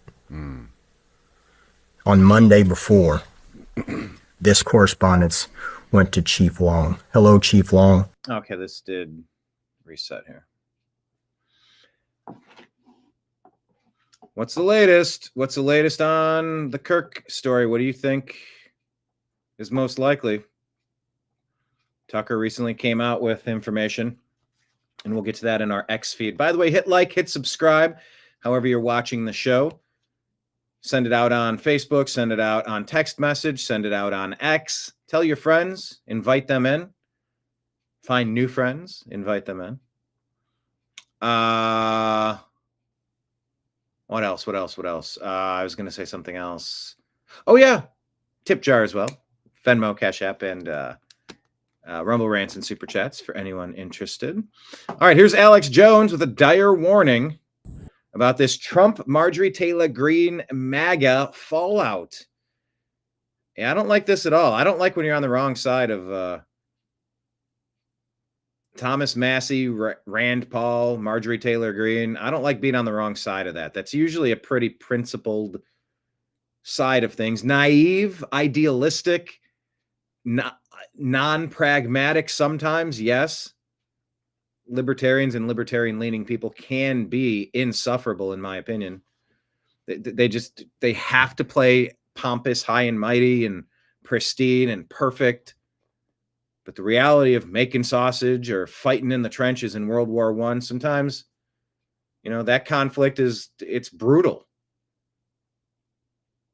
I'm not advocating playing outside of the rules. I am advocating for a little bit of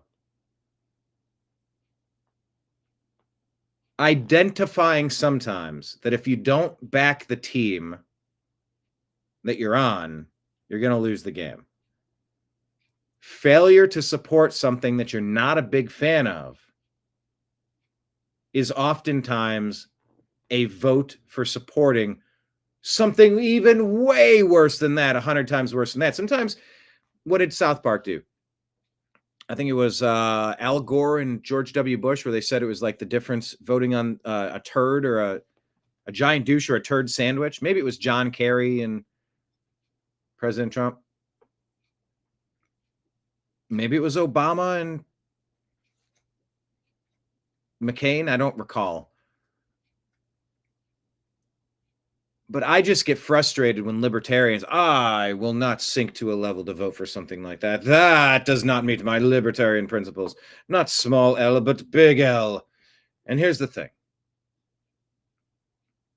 If giving the Democrats a win is 100 times worse than the thing that you don't even like, you see a lot of problems with it. Don't you want a seat at the table to try to steer that in your direction instead of let it get 10 times worse by backing the Dems? No, it's not backing the Dems. If the Republicans want their support, then by golly, they need to put libertarian things out there that meet the strictest of purity tests. Okay. Well,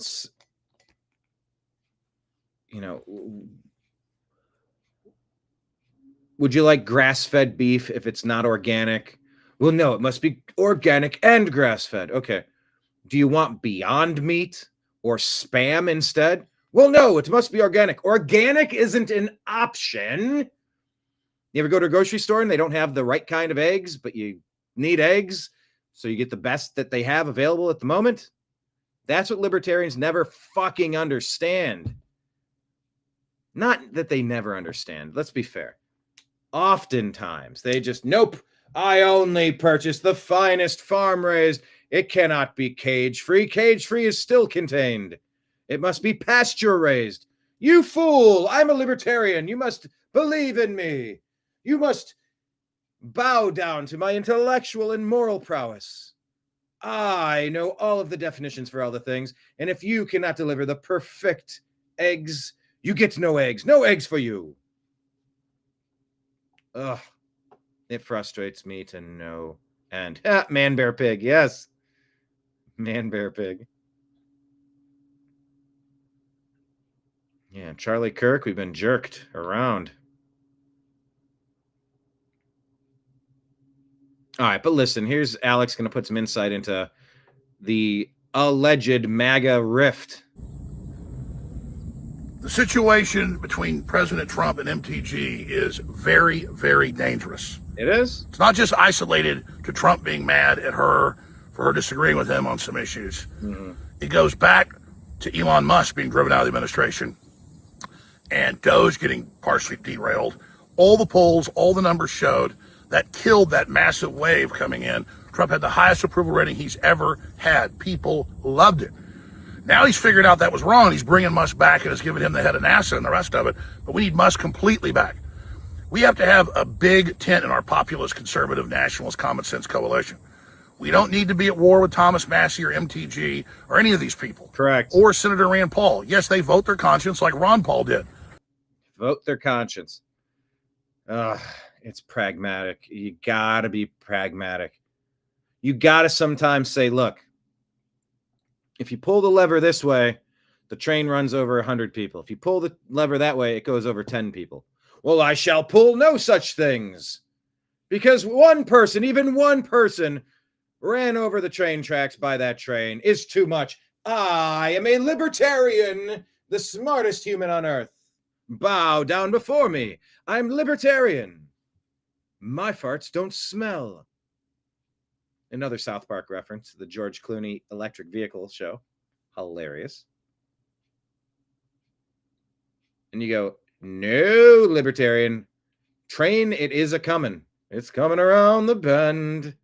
And I ain't seen the sunshine since I don't know when. Left or right? Flip the switch. Well, no, because 100 is too much. Right, then click a 10. Well, I can't click 10 because that's more than 0. Well, then it's 100. If you don't switch it to 10, it's going to be 100. Well, I shall never flip a switch that's outside of my moral compass. Yeah, splat. That's what MTG, Ron Paul, Rand Paul, Thomas Massie, some of my more intelligent, well-meaning friends, they have zero situational awareness of pragmatism. And it's sad.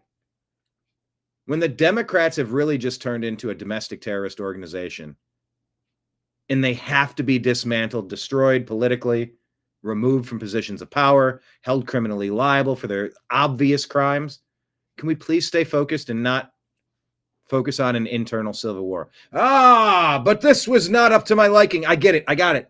Focus here. But I will not focus. I'm going to take out Trump. Well, now you're turning into a political enemy and a liability. You're sort of doing this to yourself. Can we maybe set it aside? Not that we're done with it forever, but can we move on to these other 10 things first? Because it's triage. If you don't twist the tourniquet on these 10 things, this doesn't even matter. This shit is more pressing. It's more time sensitive, and it might be out of order. Give it a second. And it becomes unbearable, insufferable. I'm a Thomas Massie fan. Thomas Massie's a fan of us. He follows our show. That day I got the notification like, Thomas Massie has followed you on X. I'm like, oh?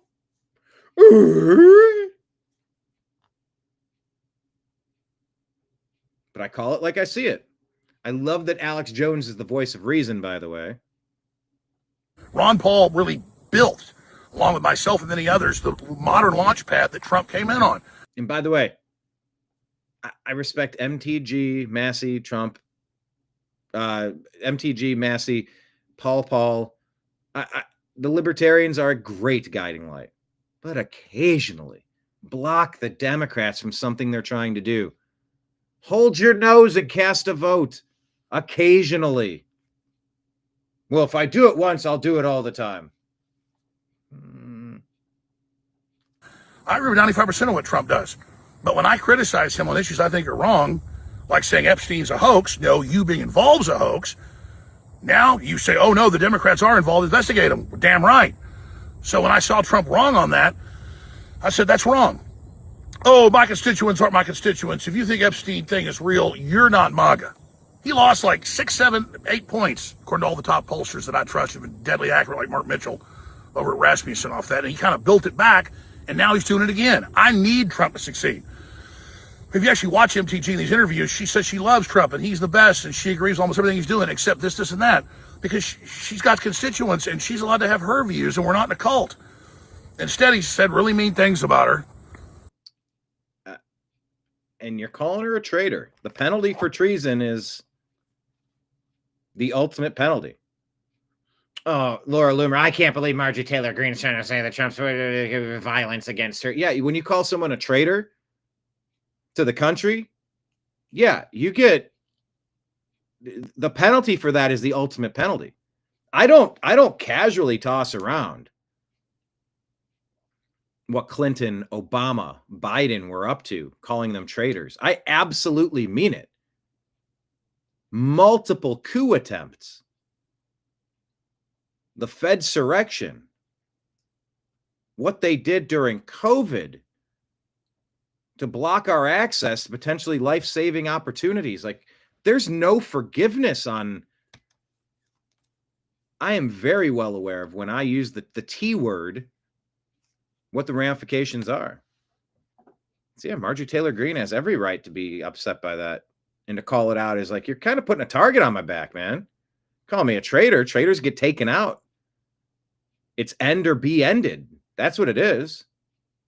Push out the invaders or bow down and hold your ankles. You've been conquered. So it's a game that I don't like Trump participating in this way. I don't like it at all. I don't like him trying to primary Massey or MTG at all. And how much of that has to do with Israel? They're very outspoken in these regards. Outspoken in saying, we don't like the amount of influence from outside forces. They're allowed to have that opinion, and it doesn't make them phobic or anti this or that. They got every right. Every right. And now people are trying to say, choose a side, choose a side. This is hurting Trump. It's hurting America. It's hurting MAGA.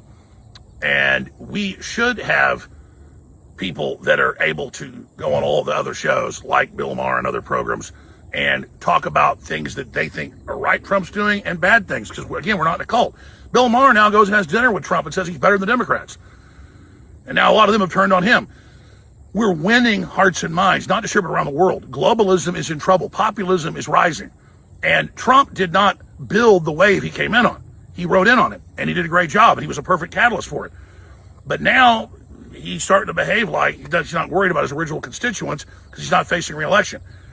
This could really taint MAGA into the future. It could really hurt J.D. Vance and his great shot at beating Newsom. I'm really thinking about winning here. I have some of the America Firsters, and I see myself as that. I was saying that, calling myself America First 20 years ago, 30 years ago. Mad saying, oh, you're not holding Trump's feet to the fire enough. Then I've got people that want to be in like a MAGA cult saying, oh, no, you don't question anything out of his administration. It's crazy. MTG is a great lady, a good friend of mine. Her husband with Right Side Broadcasting was the only major media operation that didn't turn on Trump when they stole the election from him. He stuck with Trump. Now they're demonizing him for no reason. Not Trump, but some of his people. I mean, this is crazy. This is absolutely nuts, ladies and gentlemen. The target is AOC and Mondami and Schumer and the globalist and Keir Starmer and the EU and Ursula von der Leyen and all this tyranny we face. Let's come together. Everybody wanted to pick a side, Musk or Trump. I said, don't pick a side. But we should be nice to Musk and try to keep him in there and defend him from the neocons and others that want him out because they wanted the power over Trump. And I was right. So if you guys want to lose the midterms, keep celebrating attacking MTG and keep celebrating like you're in high school and you're picking the cool kid and who the captain of the football team is going to be. That's not how this works. God bless you all. Be live today at 4 p.m. Central out of the legendary InfoWars studios with all the analysis and breaking news. Mexico is in total revolt against their narco-terrorist state, allied with BlackRock, the globalist, and the Chi-Coms, just as Trump has been pointing out. Just amazing. A very good chance that the Scheinbaum's government's going to be toppled. We know they steal elections up there. So we'll be covering all that as well today at 4 p.m. Central. Be sure and follow me right here on X at Real Alex Jones. Thank you so much. the Mexico story is something to pay attention to. And one of my libertarian buddies like, I don't care about Mexico. That has nothing to do with me. Exit. I'm like, are you crazy? I said, we share a border. That's like saying my left leg has nothing to do with my body because it's over there. Also, I'm like, we share a border with them. Of course it's something and the libertarians just, there's a difference. There's multiple people on this thread, and it's like, well, no, it's America first. It's America only. I'm like, that is the most ridiculous libertarian pie in the sky claptrap I've ever heard. There's no such thing as America only. Putting your head in the sand like an ostrich makes no sense. It's not an option. Libertarians advocate for positions that don't exist. And yet it's a lot of libertarians that look at people who have a belief in God in the afterlife. Like they're fools. Oh, that's not an option. We can't prove that. That's a choice that doesn't exist. But then they advocate for this stuff. It's just, yeah, shine bomb. More like shine bomb. Kenneth, that salesman that pushed that 2-door on me, was that a coup attempt? Yes, that was a coup attempt. Also, with the free-range eggs, that was a coup attempt, a chicken coop. All right, more Epstein document backfire for the Democrats. Learned from other newly released documents that Jeffrey Epstein was communicating with Democrat Representative Stacey Plaskett during a 2019 congressional hearing. That's right, directly with her, while she was questioning Michael Cohen, one of Trump's former attorneys, affecting the kind of question she asked of Cohen.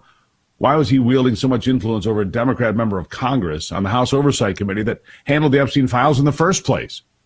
Why was he feeding her questions? The email that the Democrats wanted you to focus on, though, is this one. Jeffrey Epstein writes, I want you to realize that the dog that hasn't barked is Trump. And then there's a redacted victim, right? Spent hours at my house with him. Sounds incriminating, right? But I'm going to argue quite that it's not. In fact, it's not much of anything. First off, that redacted victim name, as you likely already know, is Virginia Giuffre, who wrote a book on her experiences with Jeffrey Epstein's crimes. Bobby Boucher. And has never accused Donald Trump of wrongdoing. In fact, she actually supported his run for president. And in her book said Trump did nothing wrong in all her interactions with him. Democrats redacted her name because they knew that it would blow apart their story, which, of course, it did. So what does Epstein mean when he said Trump is the dog that hasn't barked? Here's what Epstein expert, and book author Barry Levine thinks. Listen.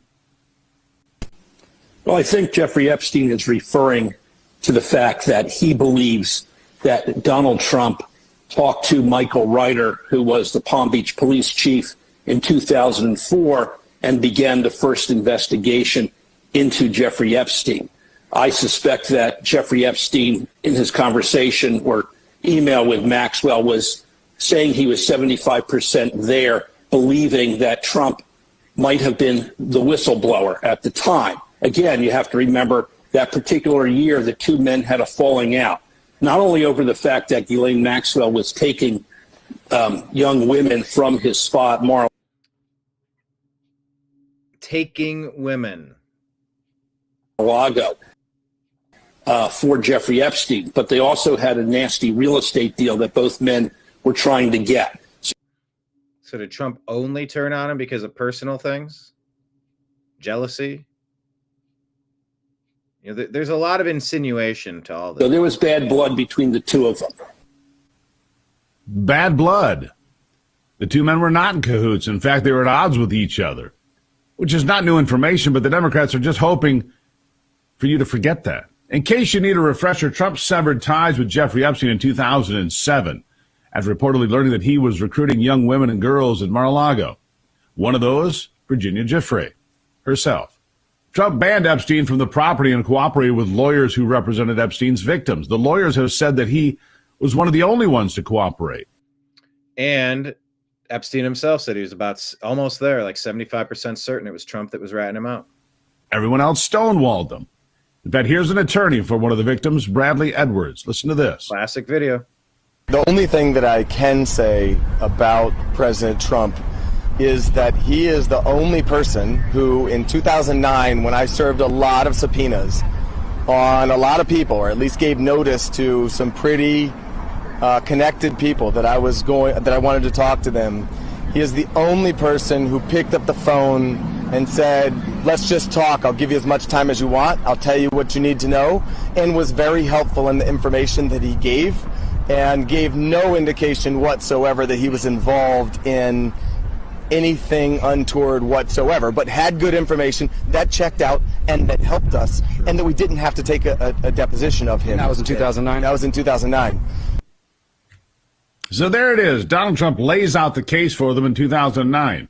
Helps out those going after Jeffrey Epstein. It's pretty clear. It was the Trump administration, by the way, that Epstein and Ghislaine Maxwell were actually arrested. If anything, everything points to the conclusion that Donald Trump was an informant helping the prosecution and key to taking down Epstein's vile sex trafficking ring. This hasn't stopped the media and Democrats from trying to prove the opposite, though. Remember when NBC wanted Epstein victims to go out and go after Donald Trump? But instead, here's what they got. Listen. I do have to ask, and I know... Yeah, this NBC News exclusive asks, what an interesting... Who is the producer of this segment? It's just something that I think we're compelled to at this moment, with the attention on President Trump, with these questions around a pardon. Did anybody see or hear of the president himself doing anything inappropriate as it related to Jeffrey Epstein? No. No. A whole room of victims. No is the answer. Also learned from other newly released documents that Jeffrey Epstein was communicating with Democrat Representative Stacey Plaskett during a 2019 congressional hearing. That's right, directly with her. Huge backfire, so it seems. This is a clip here. This is the system that Elon Musk is using this platform to sell you while you're saying how great AI will be, says David Icke. Sheng Dan co-developed the system. This is the Panopticon. This is the surveillance grid. China. It took less than a year to get the first version up and running. Now she can monitor every resident from this office. Every resident. They say it's a chilling look inside Shanghai's AI-powered surveillance urban brain system, the blueprint for the social credit grid spanning across China and soon the West. Anyway, check out this whole clip. The noose is tightening. Is that a racist comment? No, man. American Southwest, they use nooses all the time. White on white. Latino on Latino. Nothing to do with skin color. Tell that to the Democrats. There is But really, the surveillance grid system it's here. What are we doing about this? What is the proper path forward? I mean, how much of our daily activity needs to be tracked? How much are we going to tolerate? I don't know. A lot of different questions here.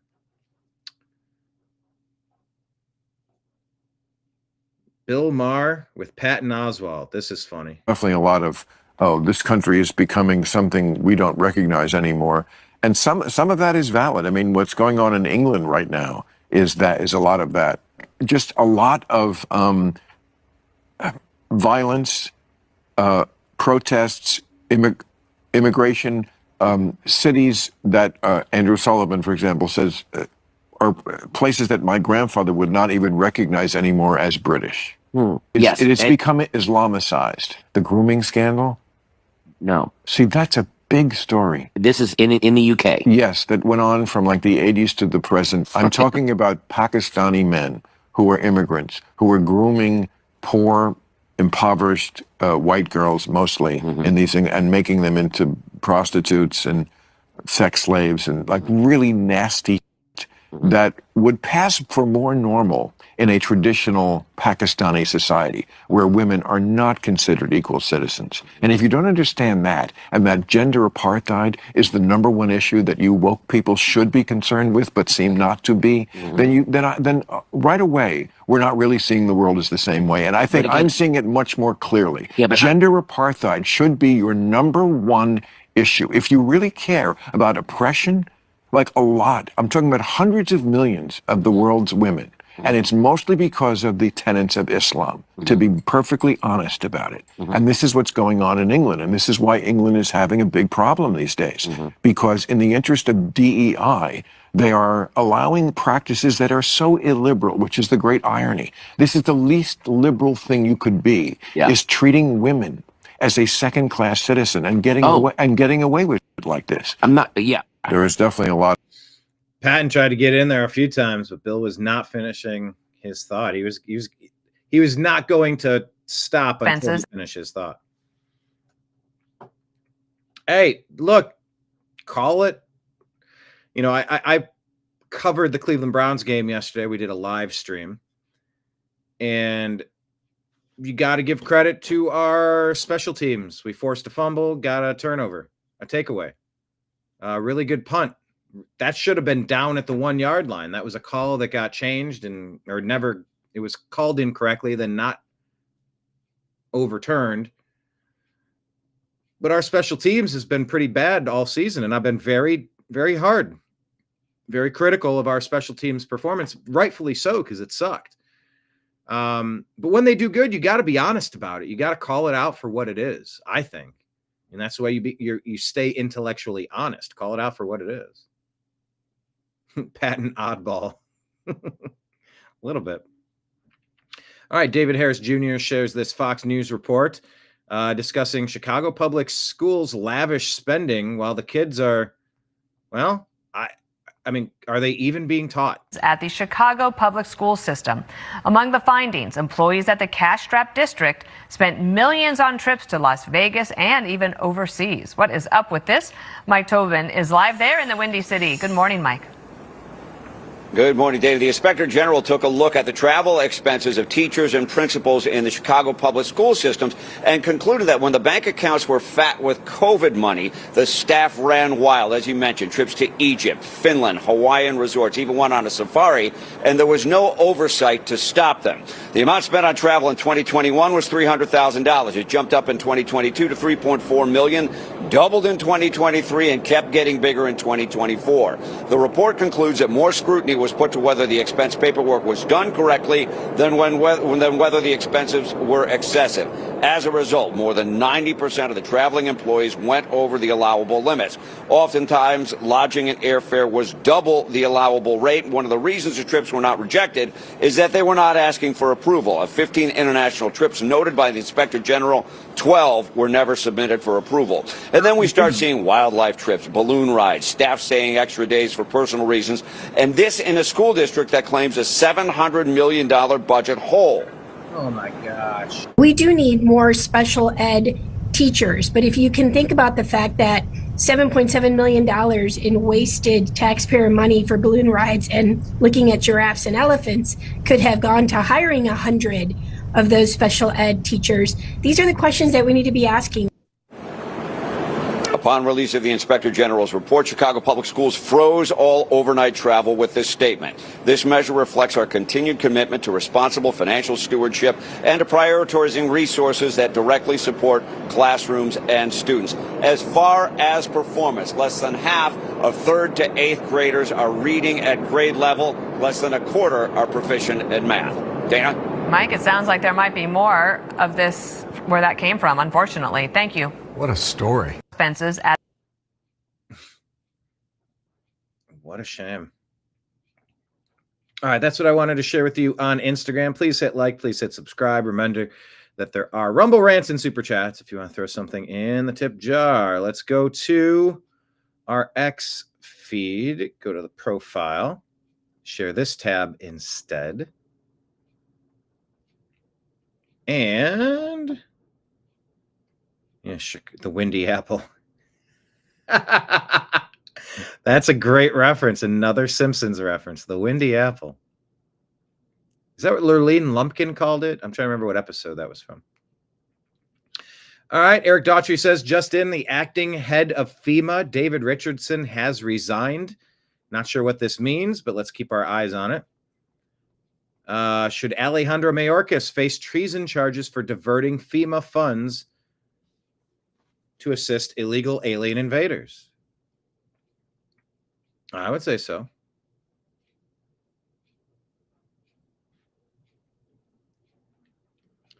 Tucker lays out kind of the state of humanity at this point, the last X amount of years, and what we've learned, where we've come from. You don't like what the government's doing to you? Shut up, racist, and you go to jail. They send people to jail. UK, they send people to jail every day. Nuts. And not for standing in, Hyde Park and screaming, but for writing it on Facebook. So imagine a government that totally destroys the country, which is criminal behavior, and then criminalizes complaining about it. That's not a legitimate government. That's a tyranny. That's a tyranny. And if that were happening in some widely recognized tyrannical country, East Germany, 1975, where everyone's under surveillance. By the way, I don't think East Germany, 1975, which was famously the most surveilled nation in the history of the world, I don't think they had seatbelt cameras. I don't. No, they didn't. That was too far even for Eric Honecker. He's like, that's old fascist for me. I can't do it. So these countries have become, including my own, have become surveillance states. And the point of that surveillance is not to keep you safe. It's to punish you for noticing what they're doing to your country, actually. That's not the behavior of a legitimate government. And if you think that's like a right-wing point, you've bought the lies. That's not a right-wing point. That's a simple observation about human rights. No privacy, no freedom. Not to mention the endless hectoring. No, it's not your country. I went to buy a pack of cigarettes today. I quit smoking 10 years ago, but I thought, you can kind of judge a country by its cigarettes. Couldn't find them. I went to this tobacco store. I said, this is a tobacco store. You don't have any cigarettes? Oh, there's a really nice Pakistani guy. He's like kind of shaking his head like, I know it's crazy. Opens up this cabinet. And I said, what? That's like, what the hell is on your cigarettes? Like, I don't even want to smoke them looking at that. I was like, you're making me not want to smoke, Mr. Tobacco Store guy. And he goes, I know. And every pack had like a rotted tongue on it or something. And again, I don't smoke cigarettes anymore. But I'm an adult man who pays his taxes. If I wanted to, I should be allowed to, right? You can do fentanyl here with the government's help. But you can't smoke a Marlboro without being lectured? Ugh. I did ask how much they cost. It was $60 for a deck of 20. And I said to the guy, I don't want to smoke. And I've never said that in my life. And I know everyone's like, well, smoking's bad. Yeah, of course smoking's bad. Lots of things are bad. But it's not really anyone's business, is it? I guess wearing a seatbelt's a good idea. I mean, I don't, but my kids say it's a good idea. But when they're forcing you to do things for your own good, over time you question, like, is this really for my own good, or are they just softening me up to obey? So when it really comes down to it, when they want to inject me with some creepy compound that hasn't been tested. It's all connected, and if it's all led up to that point, do you have a right to take a look at it and say, I'm going to question the motivation involved here? I was listening earlier today to Joe Rogan talk with Adam Carolla on the Rogan podcast. And what was the point I was going to make on that?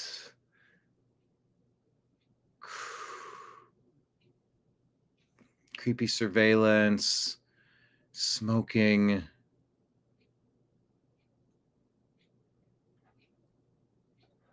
What was Tucker just saying?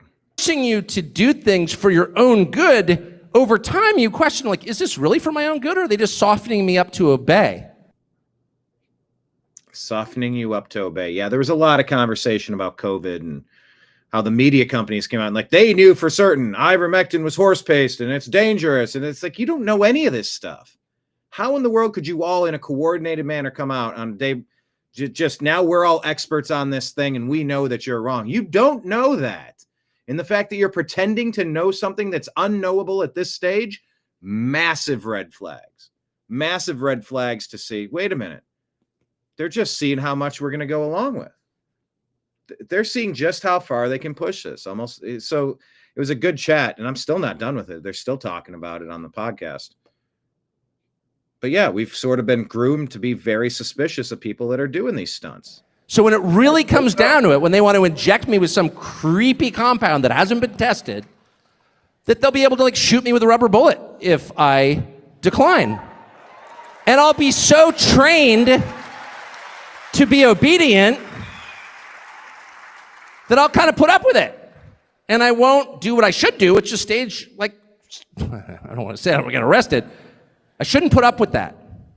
Because that is not a free country. That's a tyranny. And you have absolutely no obligation under the most basic precepts of human rights and natural law to put up with that for 1 second. Period. They are the criminals. You are not the criminals. They don't care about your country, which belongs to you. So when they tell you it's not your country. Well said. That's why they're going after Tucker. One of the reasons. All right, Jack Posobiec here says, new account linked to Thomas Matthew Crooks shows a furry fetish and transgender ideology. Miranda Devine, FBI Secret Service butchered the Thomas Crooks case and invited conspiracies. We deserve the truth. We are all owed a better explanation from the FBI and Secret Service about the attempted assassination of Donald Trump 16 months ago at a campaign rally in Butler, Pennsylvania. The president himself remains unsatisfied with the answers he's been given about the circumstances leading to 20-year-old Thomas Crooks climbing on a rooftop with an AR-15 style rifle and firing 8 times at Trump, narrowly missing his head, but hitting his ear. I mean, the ear's on the head, and you can say that's a head, but, you know. This is Thomas Crooks playing with a gun in his bedroom. Clips are one of the limited insight. Let me go full screen.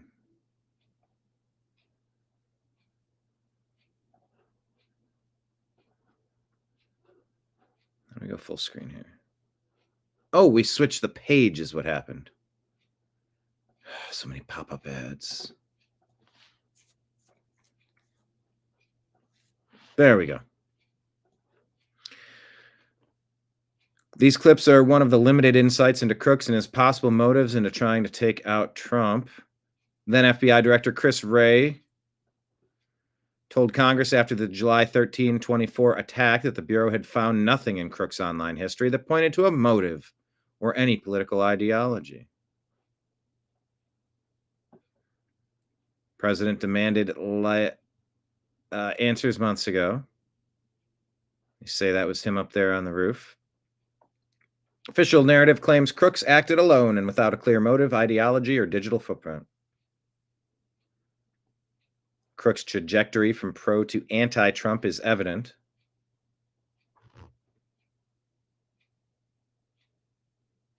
Crooks was taken out by a Secret Service sniper.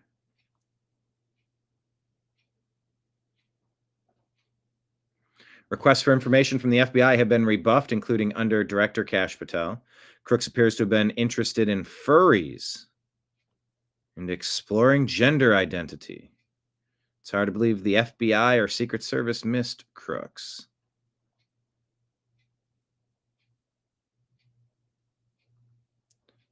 The guy took out Corey Comparatore and seriously wounded David Dutch and James Copenhaver, who were sitting in the bleachers behind Trump.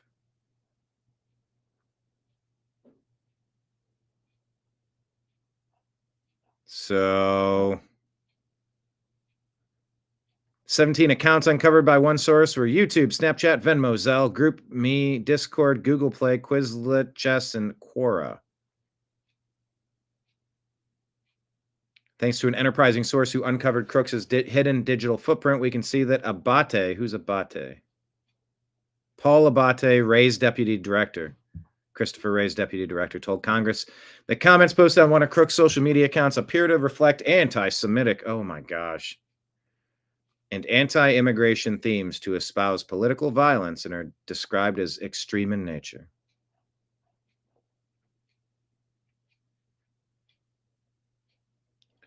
Who reversed his ideology?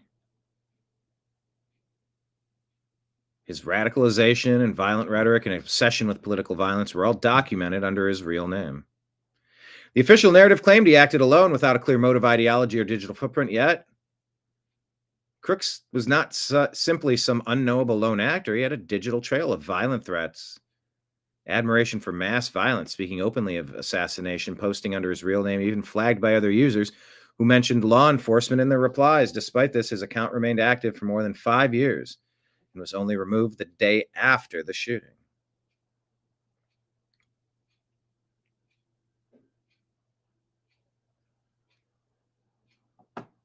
Most prolific on YouTube, 737 public comments.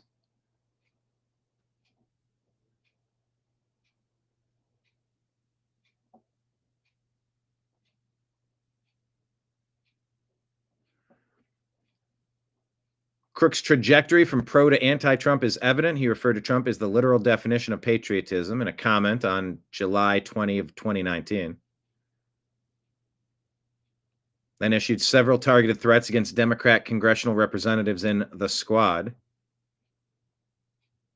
He hopes a quick, painful D to all the deplorable immigrants and anti-Trump congresswomen who don't deserve anything in this country, anything that this country has given them. M the Democrats, he wrote in all caps in 2019. That's not healthy. But in early 20, Crook's online behavior flipped 180 degrees and he became very critical of Trump and Fox News and Republican complaints about mail-in voting.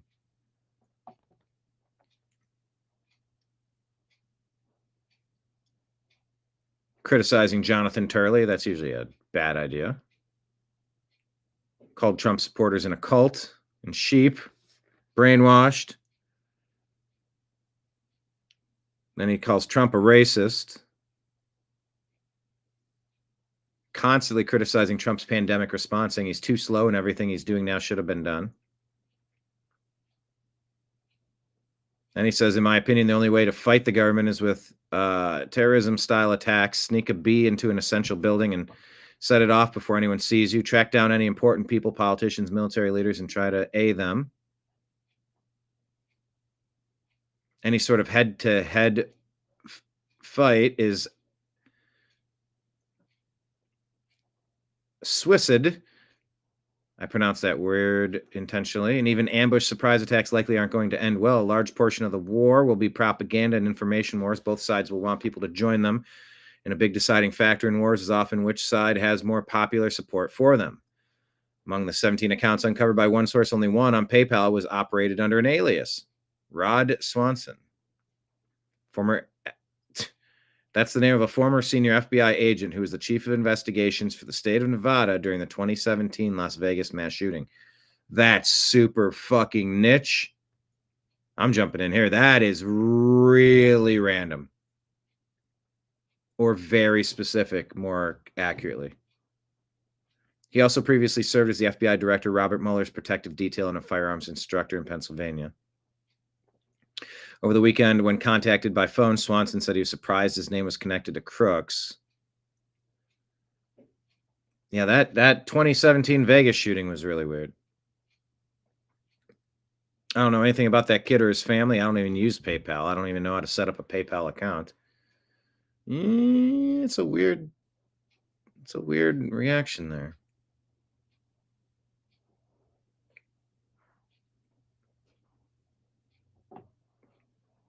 Now he's in oil and gas. When told of Crook's online threats, said there was no way FBI could not be aware, that they would not be aware of the teenager. Someone's going to knock on someone's door, regardless of, no matter how ridiculous the allegation. If they investigated that kid, there's a record of it, and there's an assessment that some leader made that this was not a threat, or that it rose to the level they did something about.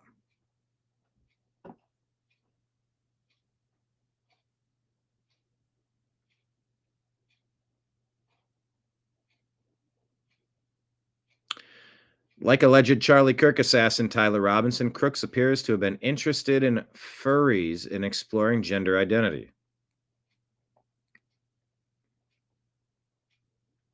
Given Crook's pattern of tracking high-profile mass shootings and violent events, the source believes it's plausible he adopted Swanson's name as a private joke. Crooks described himself with the pronouns they, them, on DeviantArt, which is one of the biggest online hubs for furry art in the furry community. Someone who has an interest in anthropomorphized animal characters, often as a sexual fetish. 2 accounts linked to Crooks' primary email were found on DeviantArt, suggesting he had an obsession with scantily clad cartoon characters sporting muscle-bound male bodies and female heads.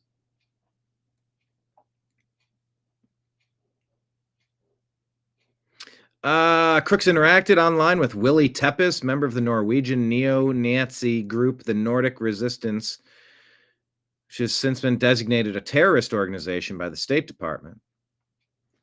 Tepes encouraged violence and Crooks' extremism using a Maoist phrase, political power comes from the barrel of a gun, which Crooks repeated several times. In one comment more than a year after Butler, Tepes commented to another user that he had been contacted by both Russian and American intelligence. People who ask you to contact them when they just as easily could contact you are feds. This is how they avoid entrapment. Both American and Russian intelligence does this. I've chatted to both, he claimed. Shortly after his interactions with Tepes, Crooks disappeared offline. Did his brush with the Norwegian and his own violent rhetoric win him a visit from the FBI or Secret Service? If not, why not? If so, why has it not been disclosed? The FBI refused to comment when asked on Sunday whether Crooks was either ever investigated, visited, or in some way brought to the attention of the agency before he tried to take out Trump, or whether there was an FBI file on Crooks before Butler. The FBI also refused to comment on why it has not been forthcoming on congressional oversight requests. Wray told Congress on July 24, 11 days after the shooting, that the Bureau did not have any prior information about the shooter and that he was not in our holdings before the shooting. He said the FBI ran a search for Crooks through its databases and he was not found. Susan Crabtree, an investigative reporter for Real Clear Politics, who has broken multiple stories about the failures at Butler, says her key Secret Service source from the 2020 time period told me that Crooks was not a person of record in 2020 and wasn't known to USSS until Butler. Ray's been heavily criticized.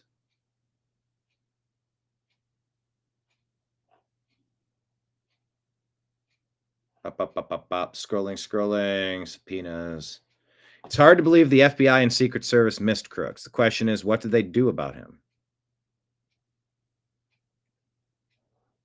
All right. Good questions. Now we know he's into furries and trans stuff.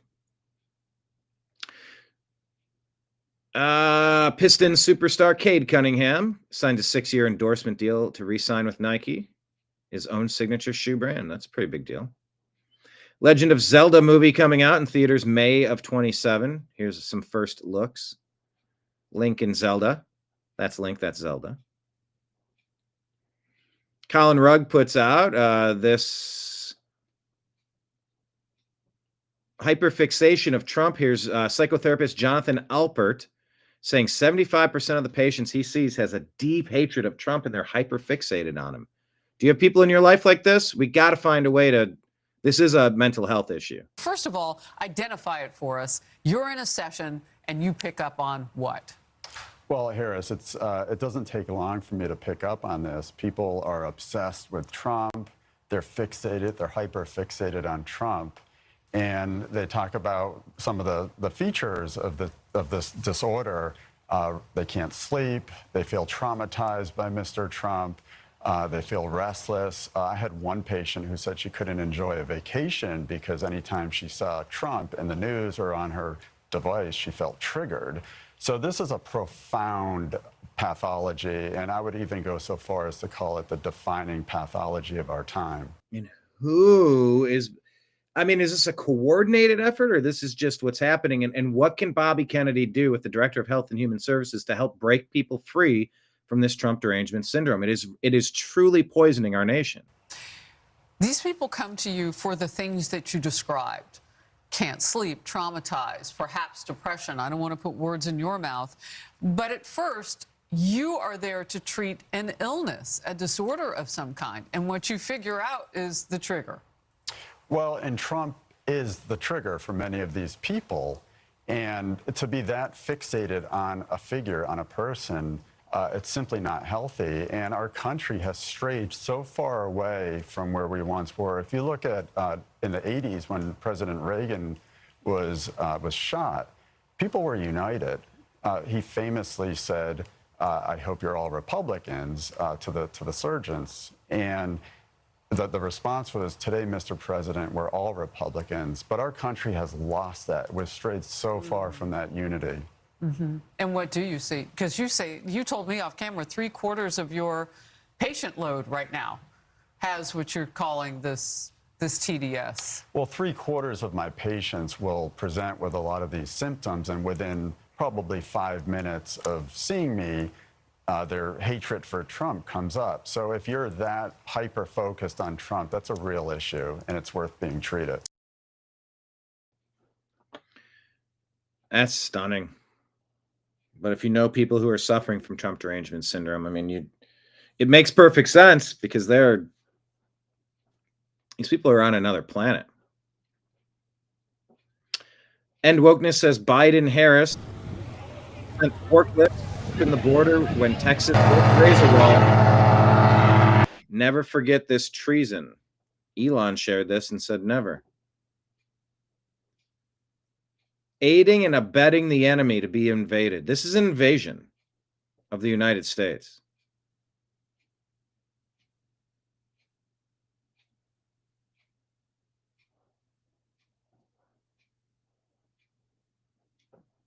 This is what the Democrats did.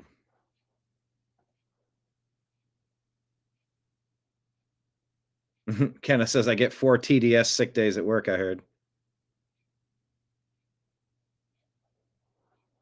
And no, Crooks did not get by on his looks. The invasion of America. All right. John Solomon says the January 6th panel cost twice the previous estimates, hiring TV producers to dramatize the attack. Remember they were adding fake sound bites? Fake sound effects, fake yelling, fake explosions.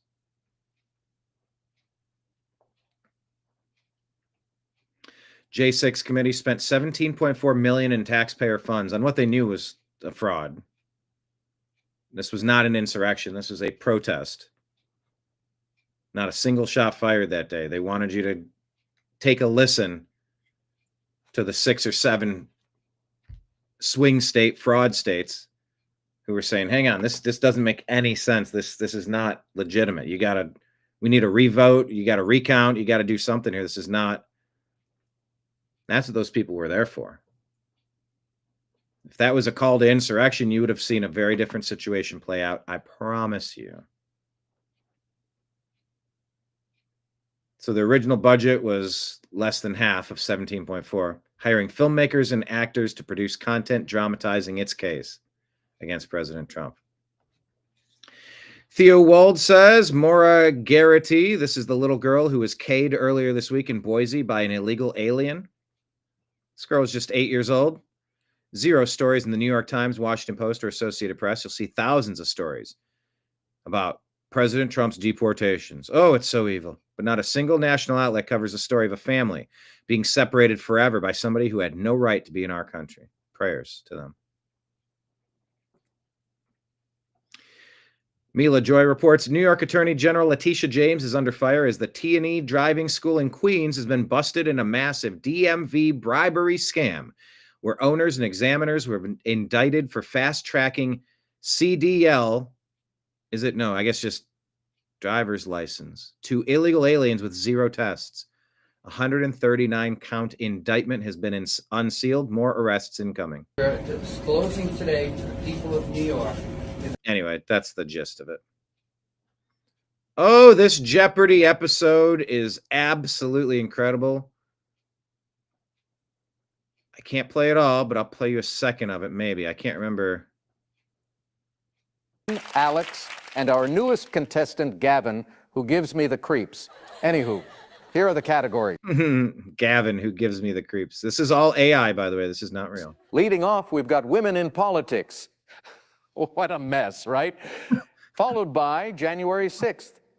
Then we've got industry standard NPC catchphrases, followed by Creed lyrics. Great band, one of my favorites. Creed lyrics. Then it's fake conservatives. We all know the type. And last, it's the N-word. A lot of words that start with the letter N, so keep that in mind. Gavin, you're up against some fierce competitors, but you select... Oh, I love that. I didn't notice that the first time. His 0 is changing from 0 to 666. Gavin, you're up against some fierce competitors, but you select first. Go ahead. Let's do NPC catchphrases for $400. A favorite. I love the hand motions too. These are funny. Shared by Maverick Darby. This is hilarious. A favorite saying of NPCs in recent history. We're all in this together. Let's flatten this. Yes, Gavin? What is the Pacific Palisades? What an odd thing to say. Good Lord. Yes, Alex? What is the curve? That's the one. 2 weeks to flatten the curve. Boy, was that a lie. What's our next category, though? Let's do Creed lyrics for $600, Alex. All right, this just goes on. It's 3 minutes. Please watch it. It's on our X feed. It's so funny. John Bolton is out there saying the thrill of Caribbean strikes won't oust Maduro. John Bolton under investigation, indictment, right? Barry with the NED says John Bolton is the guy who tried and failed to coup Maduro in 2019. He's got advice for Trump. He calls the task force theater and says that Trump needs to take greater steps to strangle the rogues in Caracas. Okay. Posobiec says we're either going to get MAGA or we're going to get Marxism. Charlie understood we have to improve economic conditions and the cost of living for people. We can't only focus on the stocks and GDP. Agreed.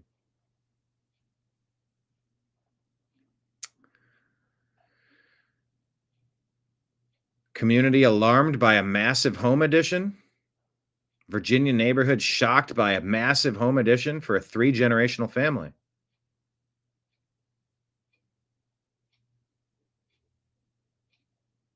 Not a bad idea. Silver tsunami of baby boomers entering their 70s and 80s. That is a big addition in that house. Yikes. It looks like a hotel.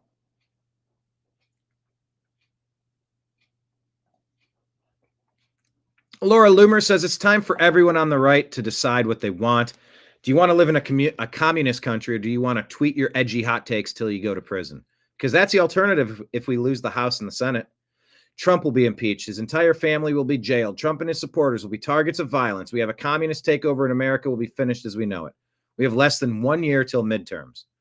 I hope for everyone's sake, people can accept that everyone has their own opinions on foreign policy, and let's get back to focusing on domestic policy in combating the left. Well, Laura, you're hyper fixated on Israel, and you bash people that call things out. So if you're going to be telling everyone else to focus domestically, how about you take your own advice?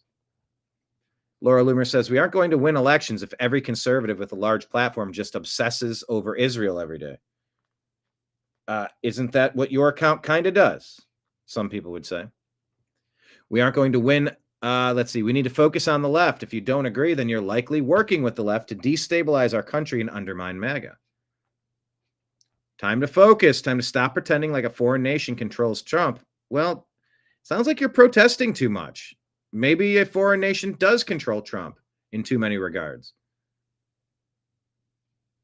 That's been the accusation, and Trump has been acting weird. It's right to call some of this stuff out and have more robust conversations about the topic, methinks. We can all make America a better place to live together if we focus on combating the left. Yes, I agree with that.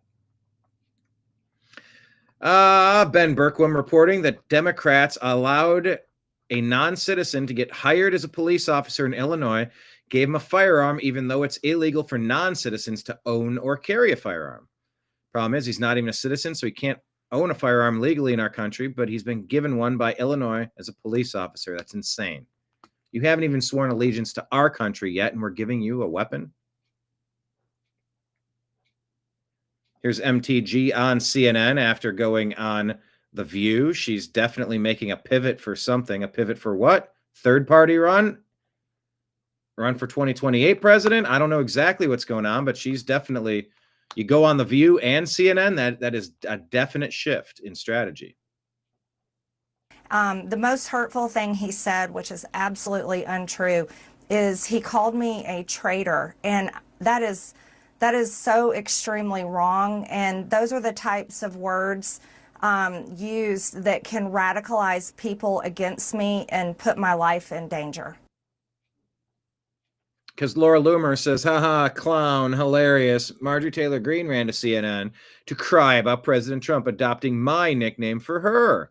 Marjorie Traitor Greene. MTG has called for Democrats and rhino traitors to be hung, and she even called Speaker Johnson a traitor. Now she's crying, saying Trump is going to radicalize someone to harm her by calling her what she is, a traitor. Cry more. You made your bed, now sleep in it. So come on, Laura Loomer, pick a fucking lane here. I just read you Loomer saying one thing, and now here she is doing the exact opposite. So, I don't know.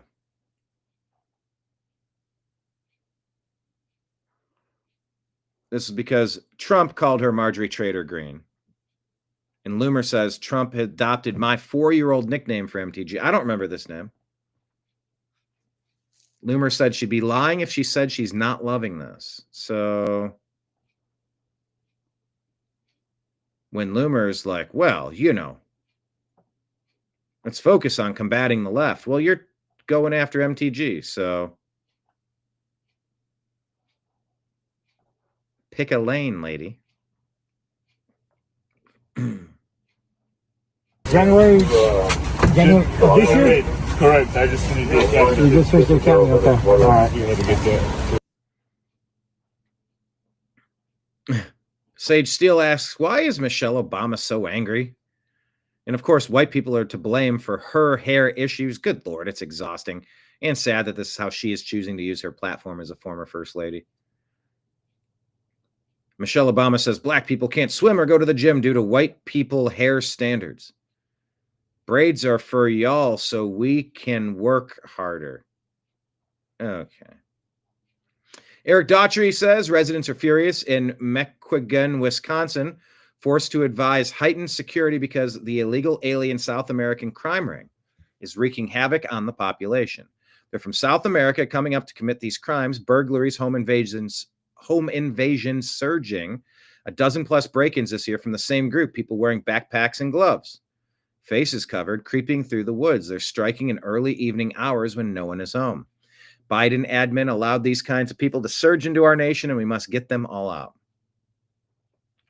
Data Republican says, here's what won't be reported. There's a corresponding decline in rapes and deaths.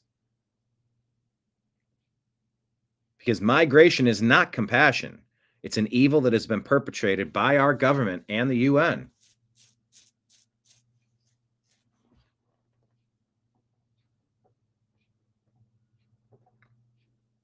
See, it's a cycle. There's a mass migration crisis. Destabilization takes U.S. taxpayer money and then makes displacement. U.S. taxpayer money goes to resettlement. Then U.S. taxpayer money goes to more destabilization. Okay. They're going after Brad Sherman. Viral photos appear to show him viewing pictures of women in their underwear during a flight. This is nothing more than scrolling through Twitter, and unfortunately, Elon has ruined the Twitter algorithm to give people content that they don't ask for or subscribe to, his spokesperson said. That's silly. Also, all social media is full of scantily clad ladies. We have plenty of reasons to retire Democrats and close that party down. This ain't a great battle to fight here. Stay focused on Dem policy and criminality. Avoid this tabloid circus distraction stuff. That's my advice. Eric Daughtry says Massachusetts Governor Maura Healey being eviscerated for appointing a biological male Giselle Bird to the Massachusetts Commission on Status of Women. The body's entire function is to craft policies for women in the state, and they put a dude in there with mental illness. Sarah Wilkinson says former special rapporteur Professor Richard Falk was en route to examine Canada's role in the Israeli genocide on Gaza, so Canada arrested him. I love the people that use the word genocide. Like, I feel like genocide is the term that was used for butchering 1,800 people in Israel, so they're fighting back in a war to defend themselves. Nope, too far, genocide. Okay. It's just loaded language. Michigan man fatally shoots a teen who broke into his garage. I guess that was like the third time in a week or something. Debate over stand your ground. The father of the criminal is trying to pretend like the only person doing wrong was the homeowner. The simplest solution is to stop raising your kids to be criminals. Let me know when this Dayton Napton gets a Give, Send, Go account. Here's the report. A White Lake homeowner has been charged with manslaughter in a shooting back in July that raised some questions. The prosecutor says Dayton Napton shot a 17-year-old who was trying to steal items from his garage. Let's get out to Erica Erickson. She's live tonight with the latest details. Oh, I did play this one for you before. I remember Erica Erickson. What a name. In this case, Erica, the prosecutor said the man's home was broken into multiple times and police merely told him get a better alarm system. Bunch of assholes. George Alexopoulos says doctors have discovered a surprising correlation between not breaking into property and not being shot. Just, for those of you in Rio Linda, California. Lauren Chen says, yeah, the problem here is not stand your ground laws. The problem is teens breaking into people's houses. Yeah, don't do that. Matt Walsh says this guy's garage was broken into multiple times in the past. Finally, he had enough and used deadly force to protect his property. Now the courts will try to throw him in prison for 15 years. Totally outrageous. You break into someone's home, you forfeit your right to live. Do you agree or disagree with Matt Walsh?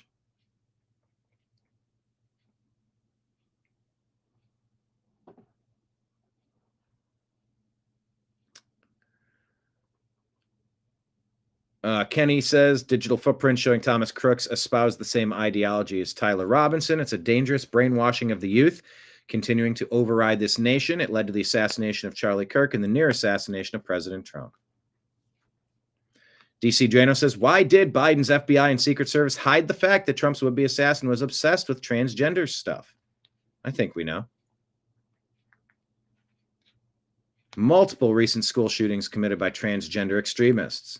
Transgender terrorism needs to be confronted and defeated. Steve Ferguson says, suspect accused of assaulting a woman was freed without bail. Oh, that's great. And then he returns an hour later to assault the same victim again, reporting from the Great Way Pundit. Please stop letting crazy, violent people out. Please stop that.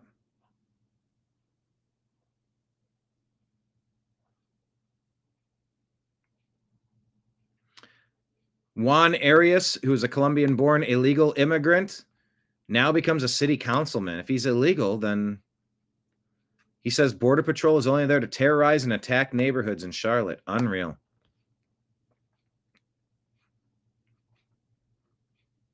Rick Caruso talks about what he calls a cover-up in Los Angeles by Democrats, saying Gavin Newsom and Karen Bass need to be held criminally accountable. I hope more people start talking about the cover-up of the fire in Palisades.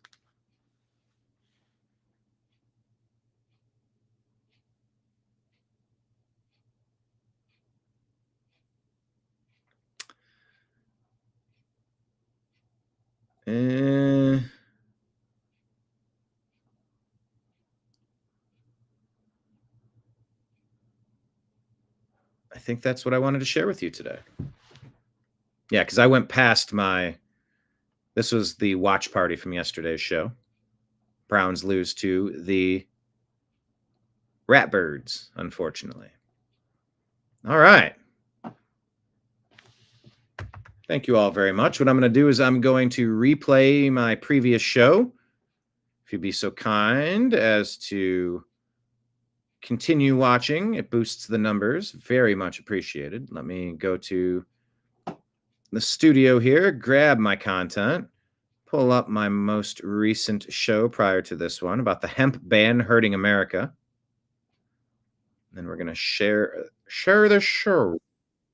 Oh, actually, what I need to do first, it's so weird. I need to go back to the hemp ban show. I need to turn the advertising off so that my own advertisements won't harm me by replaying this show. What a strange time we live in. All right, everybody, please hit like, please hit subscribe. Thank you for being here. We'll be back again tomorrow at noon covering more of the news. Maybe we'll have a Epstein vote. Who knows? But whatever it is, we're going to talk about it tomorrow. Please hit like, please hit subscribe. We have Rumble rants and super chats on your way out the door. If you enjoyed your time, consider tossing something into our tip jar or signing up for a monthly subscriber on Patreon, YouTube, and Rumble. All right, everybody. Thank you all for watching. I'm going to pull up the replay and begin it now. Tip for Dad, says Kenneth. Muchos gracias. There's Kenneth B2. Tip for Dad. I'm one of the internet dads, aren't I? Scott Adams often talks about the internet dads. The internet dads. Yeah, I do like to teach. I do like to coach. I do like to share. I do like to educate. I do like to inform. I do like to prepare. I do like to warn. I do like to help. That is in my DNA. That is kind of what I'm made of. That is kind of what moves me. So when you call me Dad, I'll take that. Thank you so much. I appreciate that, Kenneth. And I appreciate all of you for being here. Until next time, I appreciate you. I love you. And we'll talk to you again soon. Take care, everybody. Here's the replay. Peace.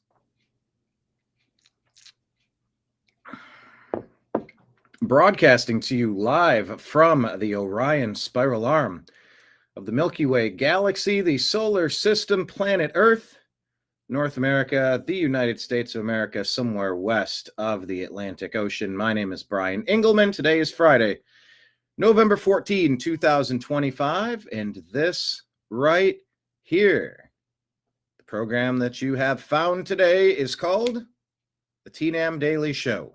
TNAM, TNAM. That stands for the New American Media, because the old American media has failed you. On today's show, we're going to discuss the hemp ban. What the heck is a hemp ban?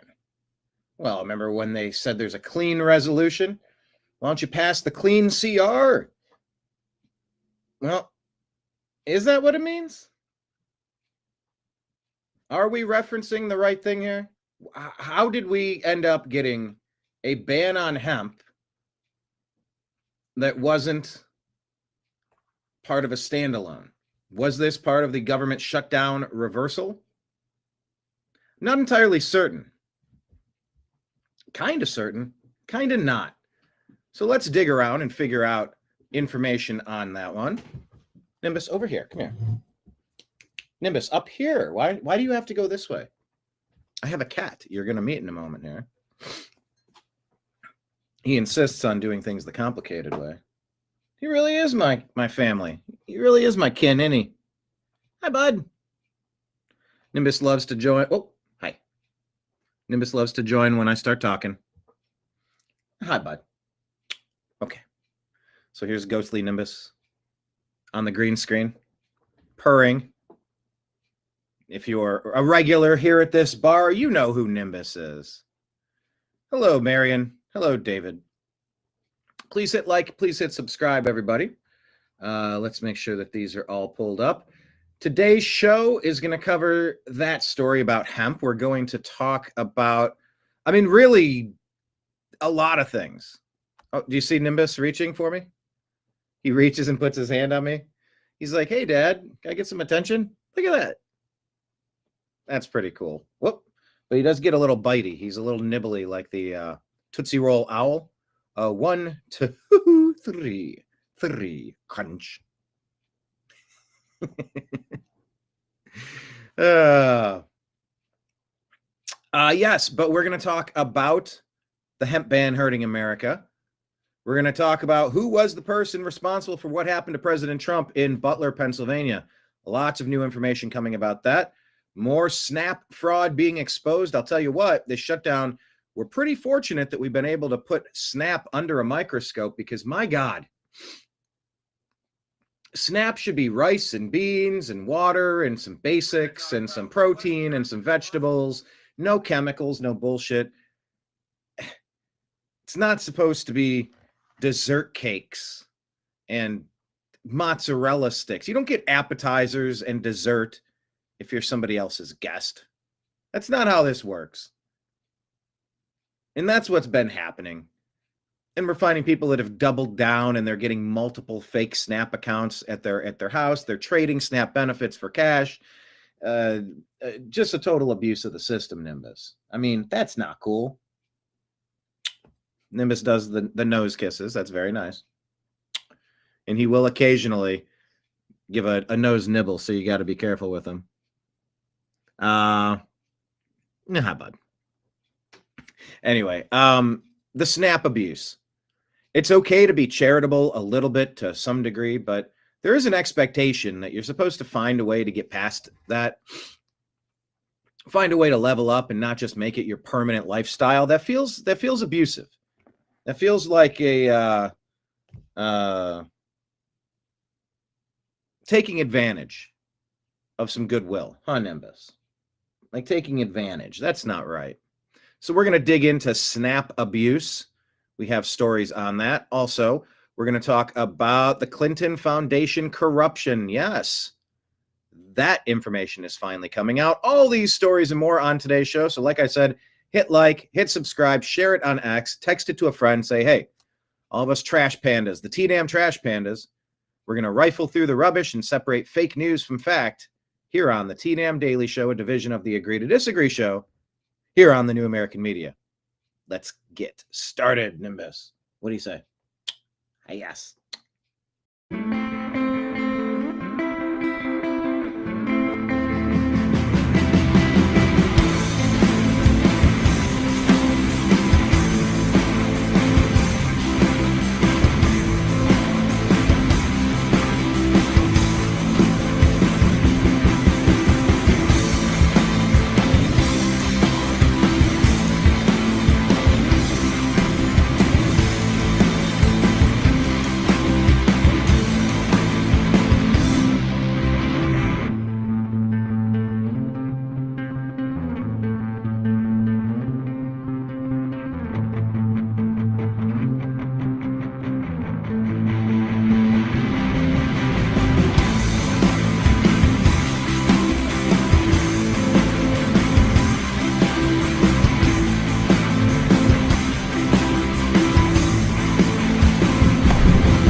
Guide to the Truth, thenewamericanmedia.com.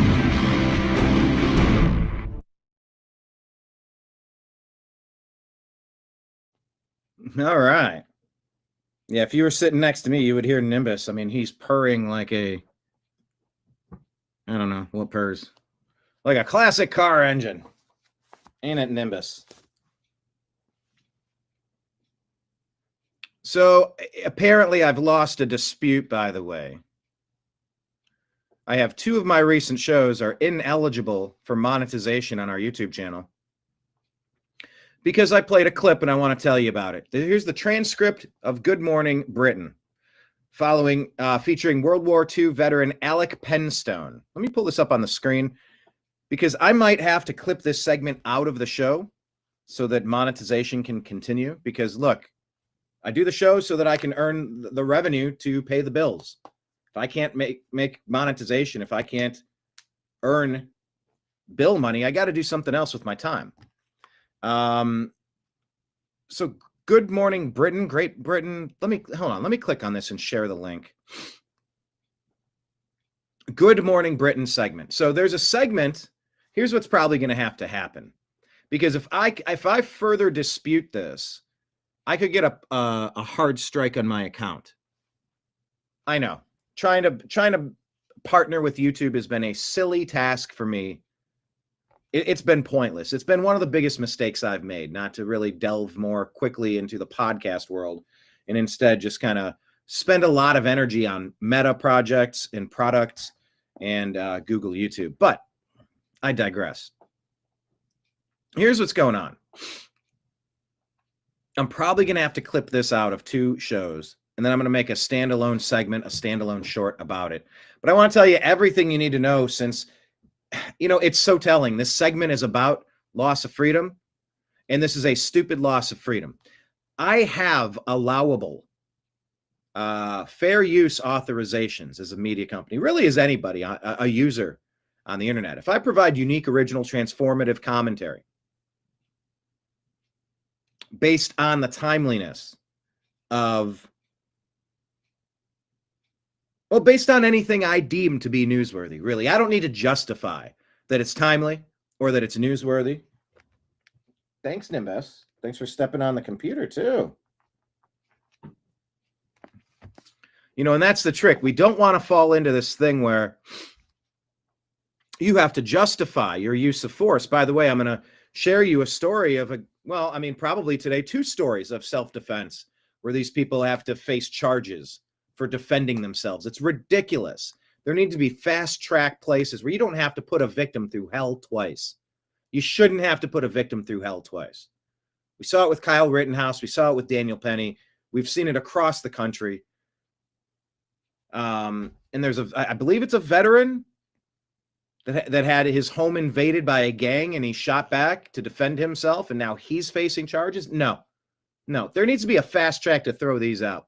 Just like I don't need to defend myself for my First Amendment rights, for my ability to speak.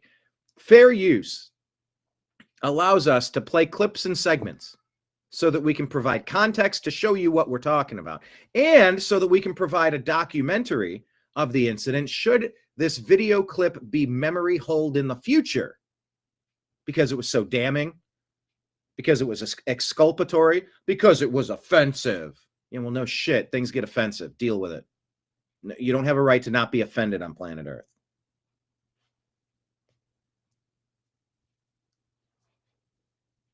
But this clip is about loss of freedom, and they struck me with the copyright once.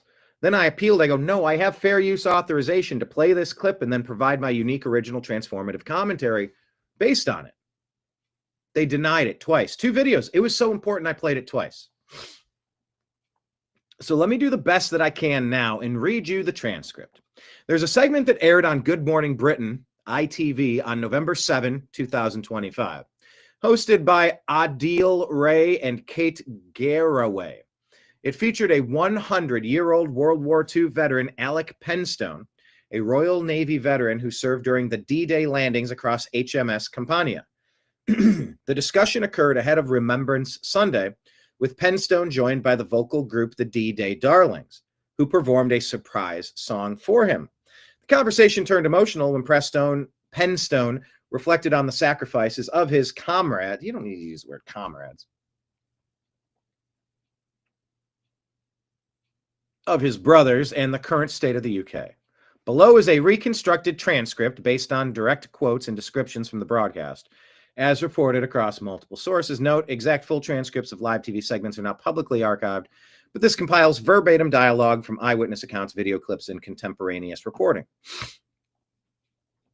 I felt like this was so damning. We have to spend a moment on this. Marion says, supposedly they are revamping Snap and making people reapply. Hopefully. Yeah, that's a start. That'd be a good place to start, though, really. I mean, how many other things do you need to do full resets on? Do you got to do full resets from time to time? All right. There's a studio setup with Alec Penstone seated alongside D-Day Darlings. Host Adil Ray and Kate Garraway are at the desk. Ticker at the bottom of the screen mentions ongoing news, including a police search for an escaped offender. The group has just finished a performance of a wartime song. Kate Garraway smiling warmly. Alec, that was beautiful. Thank you so much to the D-Day Darlings. Alec, it's Remembrance Sunday coming up this weekend. What does it mean to you? Alec Penstone pausing, voice trembling with emotion, eyes welling up.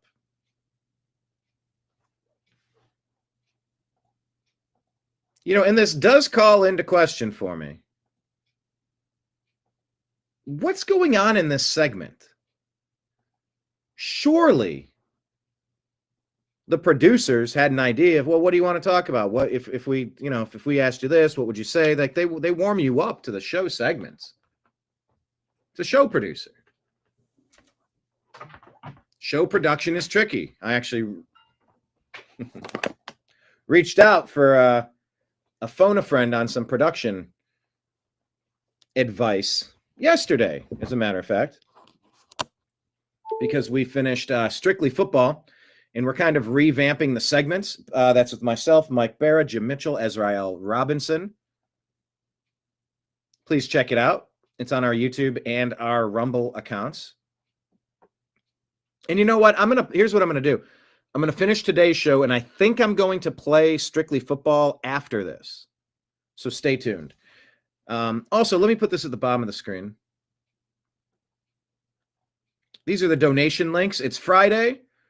If you're having a fun time in this bar with me as your bartender, please consider tossing something into our tip jar. We're on Rumble and YouTube, the Rumble rants and super chats. That's a quick way to toss a comment up, and we get a little bit of love there. Sign up as a monthly subscriber on Patreon or YouTube or Rumble.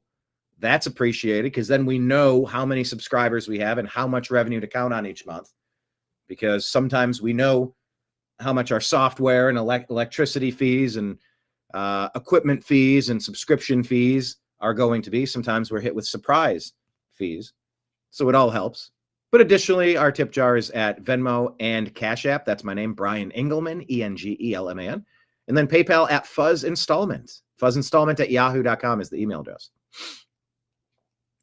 So about producing a show, yeah, we split our normal weekly show into 2 segments. I kind of loved it. I think the group did too.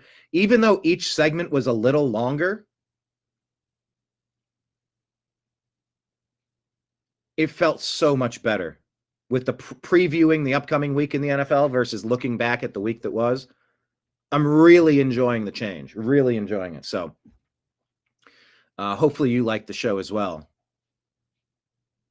But I'm just wondering how the producer lets Alec say what he says. Or maybe he just said, oh, okay, yeah, I'll tell him what it means to me. And like he had a plan going in. Or someone coached him like, don't say this, otherwise they're not going to let you on the air. I don't know how it played out. I'm curious to see. I'd be curious to know. I don't know that I could see. But you get my point. 100-year-old is asked, what does Remembrance Sunday coming up mean to you? Voice trembling with emotion, eyes welling up. My message is I can see in my mind's eye those rows and rows of white stones. Marking headstones, I believe. And all the hundreds of my friends who gave their lives. For what? The country of today? No. Shakes head slowly. I'm sorry, but the sacrifice wasn't worth the result of what it is now. Holy shit. Your 100-year-old British D-Day survivor says the sacrifice wasn't worth what this country is. Look at what you've done. Let me stick to his quotes. Brief studio silence. Hosts exchange glances, appearing visibly moved and surprised, probably terrified, probably somebody in the air telling him something, some producer. Adil Ray gently leaning forward. What do you mean by that, though? Alec Penstone firmly, with a hint of sorrow. What we fought for was our freedom. But now it's a darn sight worse than when I fought for it. They've lost their freedoms. Kate Garraway nodding, voice soft and empathetic. Alec, I'm sorry you feel like that. And I want you to know that all the generations that have come since, including me and my children, are so grateful for your bravery and all the other service personnel. We really are. Your service meant everything. Alex says thank you. Segment transitions to the discussion of a related poll on Britain's cultural changes, with guest Michael Gove commenting on public perceptions of division and immigration or invasion. The D-Day darlings perform another short piece as the camera pulls back. This exchange lasted approximately 1 to 2 minutes. And by the way, I guess I'm delivering. You know what I'm doing here, see? I'm delivering to you an old school, old-timey radio report. What you got here, see, is I'm not allowed to show you. At least I don't have the capability. Show you a little bit of what's going on, so I have to describe it in ample detail, perfect detail. Get a load of what you're hearing, see? I got to take what I saw. I don't know what accent I'm doing. It's a little bit of Obama. A little bit of 1920s gangster, see? You dirty rat. A little bit of W.C. Fields. I don't know what accent I'm doing right now, so I'll stop doing it. But I have to describe to you what happened because Google, YouTube have restricted my fair use freedoms in playing you a little clip to then let it hit home. Oh my God, this 100-year-old says it wasn't worth it. They've lost the freedoms in their country. Why bother? If they knew it was going to turn to this, what it is now in Europe, wasn't worth it. Why bother? Not worth the sacrifice. That's important. That's relevant. That's historical. And twice Google, YouTube has said, you're not allowed to talk about it. No, they specifically said, you can't cite primary sources here. We're going to hide it in case we need to block it in the future. We're going to hide it so the emotion in the eyes of this 100-year-old veteran can't move people to join his side, who are openly asking, who in the hell gave up Great Britain to the invaders? Who in the hell has taken their right to self-defense and their right to bear arms? Who's taken their right to say as they feel in the public square, either in person or online? They're getting locked up for the words. People committing crimes are getting out with smaller sentences than the people of Europe who are complaining that our country has been invaded and our women are being brutalized by the invaders. Maybe that's a little too powerful for Google, YouTube to allow you to see. And this is the exact type of shit that made me peel back from making content for a little bit of time. My stuff was getting censored erroneously, fraudulently, illegally. Here in America, I have fair use authorization to play clips for insight, to provide you correct, 100% accurate documentation of the thing, and then we can form our opinions based on the thing. Now, instead, all you get is Grok's interpretation of what the transcript of the events were. Seems fairly accurate as per my recollection. I don't have it committed completely to memory. Grok didn't say that the woman looked very nervous and uncomfortable and tried to change the subject, sort of. And that her tone was really off.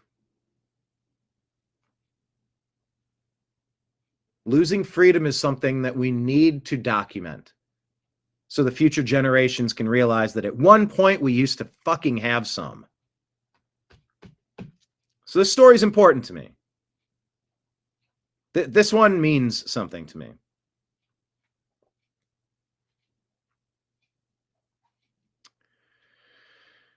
The exchange lasted approximately 1 to 2 minutes and quickly went viral on social media, sparking debates about veterans' perspectives on modern Britain. Penstone did not elaborate further on specific issues, such as freedom of speech, immigration, or cultural shifts, but his comments echoed a recent Ipsos poll cited in the segment where half of Britons said the country's culture is changing too fast. Well, number one, that it's changing at all, and that it's changing too fast. For the full video clip, blah, blah, blah.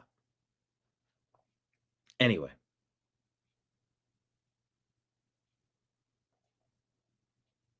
That stuff all seems relevant to me.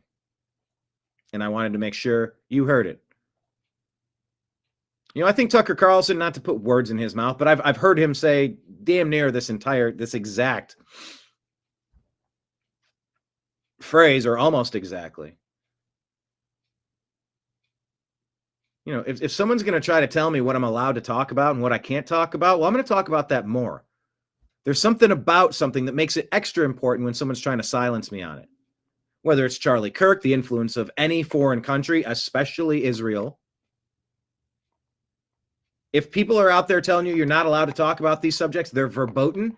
Well, guess what? We must question with boldness even the existence of God. For if he exists, he would surely prefer reason than that of blindfolded fear.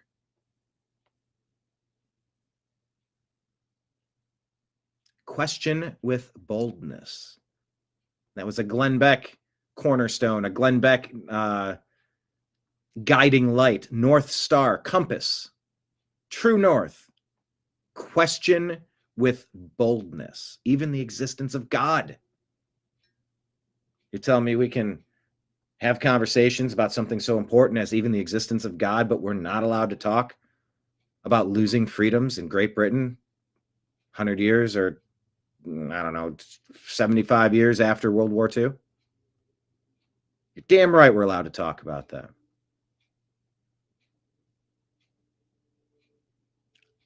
Every show that we do being broadcast to wherever it may go is providing a record of where the way things used to be.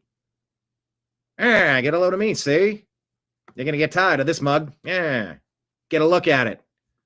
I'm going to be your worst nightmare, pal.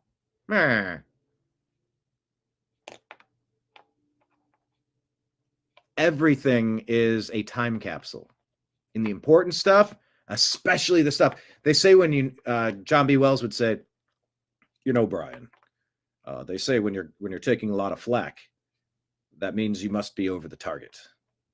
So yeah, if you're being told stop talking about that, whether it's England losing its freedoms, they lost their ability to defend themselves with guns. Change your damn laws and get your country back. You have no country if you're a servant.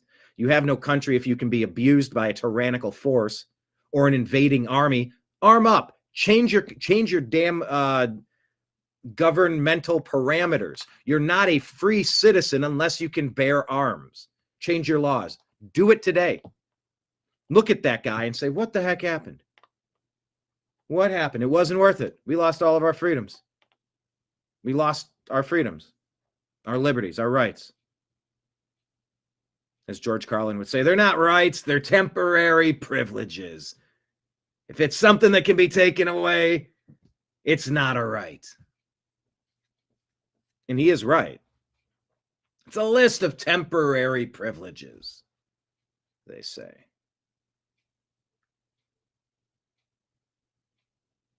Anyway. You get where I'm coming from? Am I making too much out of this? But like, you gotta understand, I've been broadcasting for 15 years on the New American Media. Every day I turn over the trash can and I just see just awful stuff, interesting stuff, inspiring stuff, concerning stuff, thought-provoking stuff, just a grab bag. Life is like a box of chocolates. Never know what you're going to get.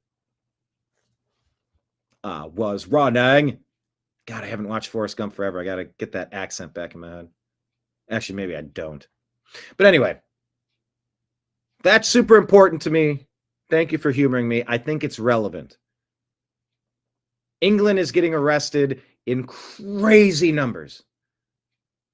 The citizens of their country are being brutalized by globalists, open border advocates, crime apologists. They've lost their country.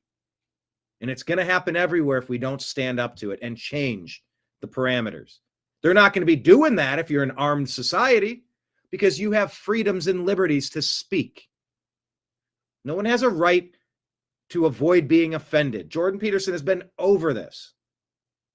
Over it.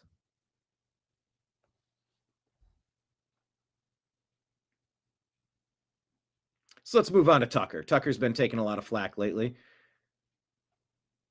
Let's take a listen why. Here's an interesting clap back to Ben Shapiro. He says, I hate to. Cut out the beginning here. Here we go. To be mean to poor Ben Shapiro, who's clearly going away as a media force. But this does reflect the worldview of an awful lot of people in Washington and a lot of people in Ben Shapiro's world. And this is directly responding to Ben Shapiro. Tucker does a good job explaining the gist of what it is. That worldview is the people of this country don't really matter. They can be replaced. And by the way, if you complain about the fact they're being replaced, which they are at high speed, it's measurable, then you're a Nazi and you must shut up and be punished. But those people don't really matter. They should do what they're told. And ultimately, they should just serve the people who are profiting from all of this. Does he really think that? Here's Ben Shapiro. If you're a young person and you can't afford to live here, then maybe you should not live here. Yeah, I know that we've now grown up in a society that says that you deserve to live where you grew up. But the reality is that the history of America is almost literally the opposite of that. They're not entitled to live where they want. They'll live where BlackRock tells them they can live. It's like, whoa. I hate to be mean to. Yeah, you can live where BlackRock tells you can live. You don't have a right to live in your homeland, the place you're born.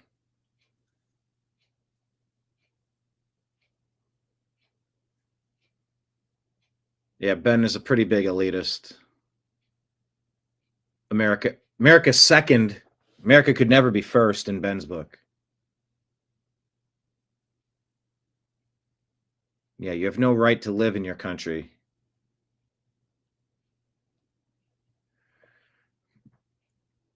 There should be a path forward where people can be owners in communities, residents,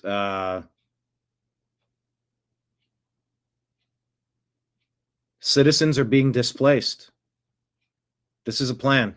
This is a great replacement. Remember, you were told to not talk about that?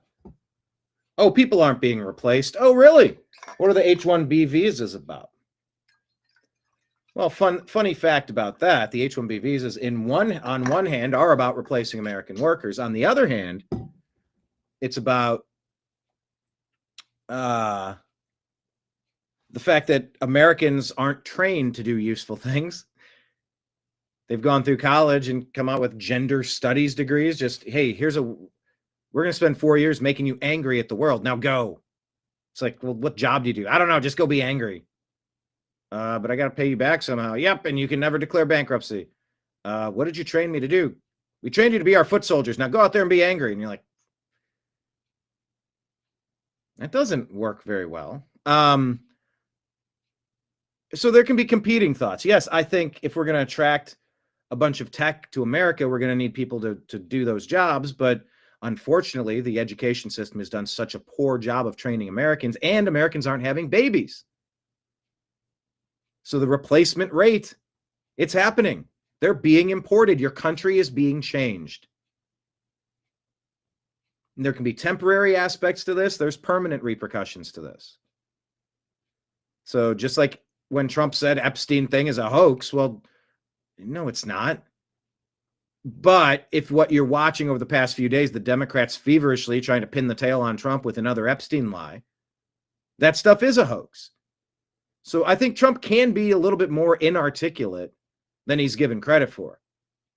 People look at Daddy Trump, God King Trump, Emperor Trump, Savior Trump. Trump's just a dude. And he's an over-talker. He's an over-bragger. He's a salesman. He's a shit talker. Construction worker vocabulary. Some of the things don't come out right.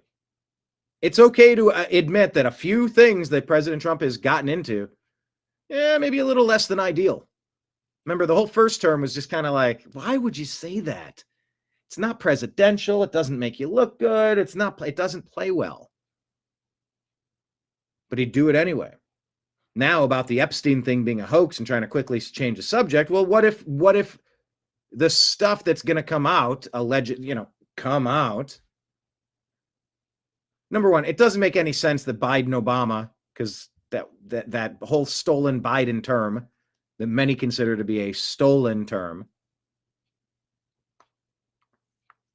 run by the same people in the Obama administration. If they had damning evidence that Trump was, etc., you think they would have wasted the time doing all these fake things, the E. Jean Carroll accusations where he wasn't allowed to defend himself in court? Oh, we're going to fine you for paying off a mortgage. Huh? Yeah, you overstated the value of your loan. It's not how it works. The loan company states the value of it. They do their own assessment. Are you kidding me? There was no there. Oh, we're going to charge you with holding documents. You're the president. You have top secret clearance. You have all clearance. If they had real evidence on Trump, they would have buried him with it. So now the stuff coming out, well, what did you leave behind in the burn bags? Wink, wink. Sure hope they don't find it. Oh, look, we got it. What is it? Ha-ha, now show us.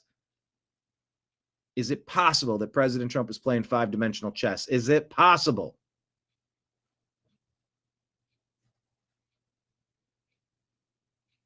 I actually don't know if that's in my stack.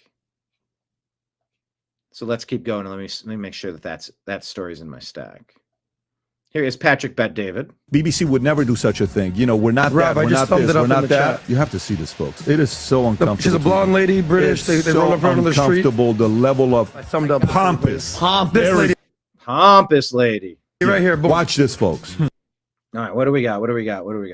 I would like to say it has been. Oh, this is the head of BBC. Ousted. The privilege of my career to serve as the CEO of BBC News and to work with our brilliant team. What a brilliant team. But you're going to be leaving. Journalists. I stepped down over the weekend because the buck stops with me. Oh, the buck stops with you. All right. All right. She's falling on the grenade. But I'd like to make one thing very clear. Please do. BBC News is not institutionally biased. Fun fact, I had multiple show development meetings with BBC working on a show called All American Conspiracy. But then they decided to do more lean back television, not conspiracy, like, ooh, cutting edge, but, you know, like game shows and reality stuff, they said. Why is the world's most... But this was also what they told me after they found out, and they were very shocked that I wasn't supporting Hillary Clinton in the 2016 election. They were horrified that I wouldn't support Hillary Clinton. I went, how could anybody? So I got a sense maybe that wasn't the network for me at that moment, because I didn't play that game. I didn't pretend to be things I wasn't.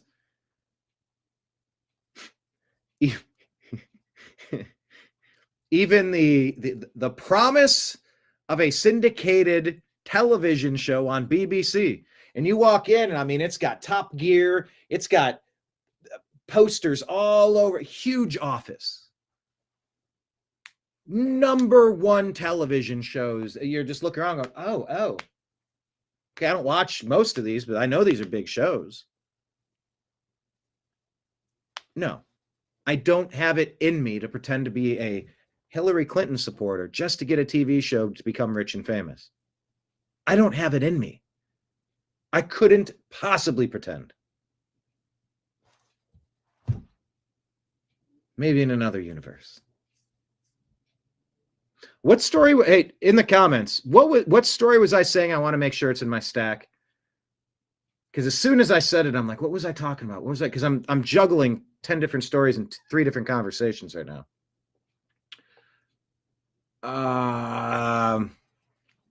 If you can remember, put it in the comments. That's even if I described it properly. Anyway. Most trusted. Pause real quick. Provider. Most trusted BBC. No, you're not the most trusted. By the way, she's not just the head of anything. Kind of a big deal. She is the CEO of BBC. The BBC CEO. Falling on her sword, taking one for the team. Yeah, did you understand what just happened? Yeah. She's the CEO of BBC. Now, by the way, that's not exactly the same as Fox News sacrificing Tucker. Remember that whole thing where there's a big lawsuit and, voting machines. Well, we're going to settle. We're not even going to really defend ourselves. We're going to settle and owe all this money. By the way, I guess we're just going to have to fire Tucker as part of the settlement. They thought that would end Tucker. It did not. And I do wonder if Fox ever paid any of that money, if that was just an orchestrated PR thing. I have my suspicions about that. I don't have any evidence, but I have questions. That resigns because they know $1 billion lawsuit. BBC in crisis as Trump threatens a $1 billion lawsuit. It's coming for manipulation. BBC was manipulating footage. You're trying to remember. We could rewind it. Well, you could rewind it. I couldn't rewind it while I'm doing this. It's okay. If it's in the stack, it's in the stack. We were talking about Ben Shapiro. We were talking about Candace. We were talking about Tucker. We talk about 100 stories here. So anyway, BBC was lying just like Fox News did. Remember when Fox News had Chris Wallace come out and repeat the fine people hoax in the 2020 debates. Remember that before firing Tucker? Oh, Fox News lost their way a long time ago. I haven't watched them in years.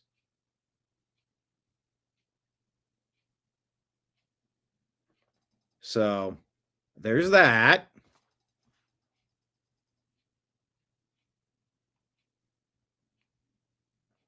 Anyway. Republican Party news. Want to hear some disgusting, sick leftists chanting at a TPUSA event in California?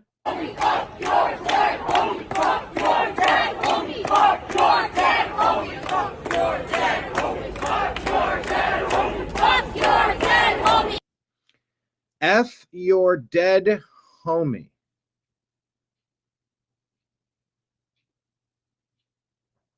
F your dead homie. These are the people that hate you and want to destroy this country. You need to know they're out there.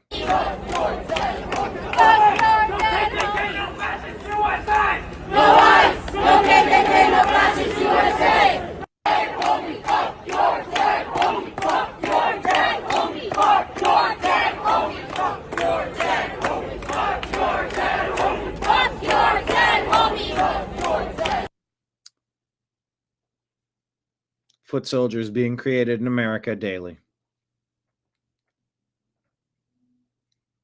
All right. Media Research Center reporting on an illegal alien shooting spree in Texas. So a man who opened fire at a landscaping... This is, who is this? Not following. Brittany Hughes, real Brit Hughes.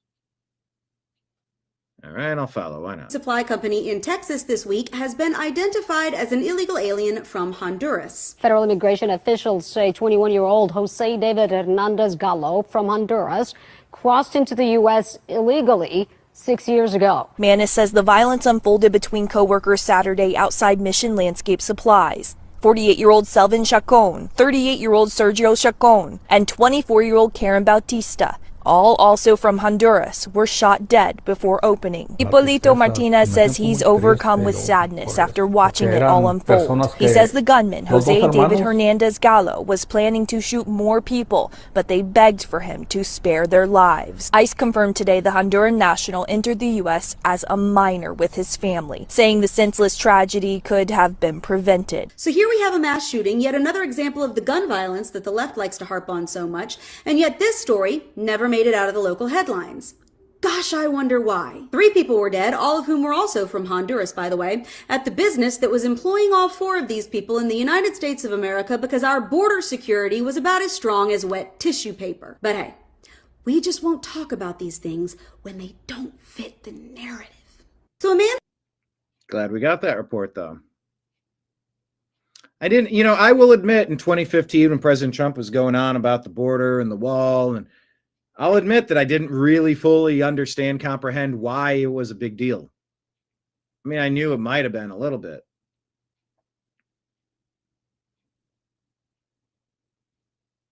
But I didn't know that it was this big a deal. Just like I didn't know SNAP was such a bad situation, rife with abuse. I didn't know that the Obamacare subsidies, I didn't really go too deep into it because I know it's a train wreck. Well, they're fighting over funding. People are going to starve. What's going on with SNAP? No, you don't get Entenmann's cakes. And they said, sir, they're eating Little Debbie's. They're eating the Kit Kats. They're eating hot dogs.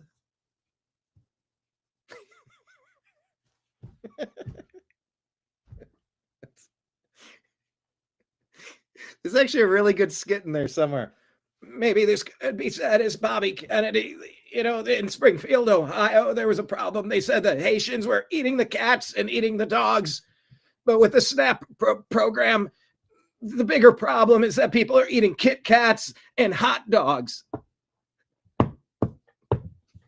There's a joke in there.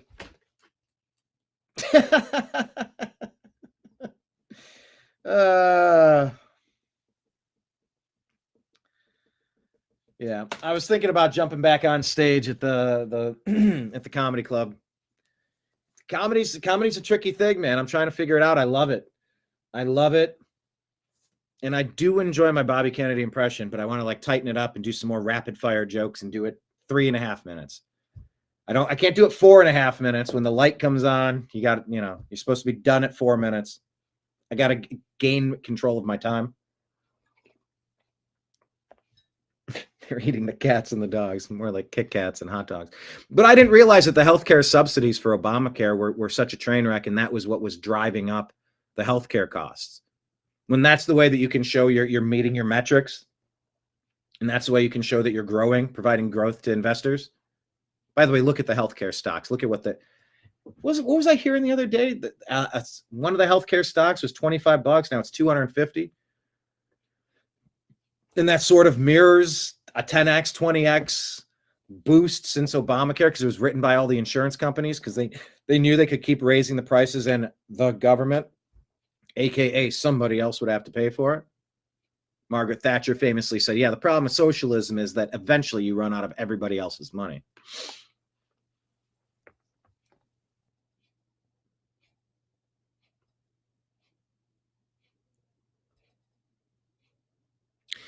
So some of these situations, like the border, like SNAP, like Obamacare,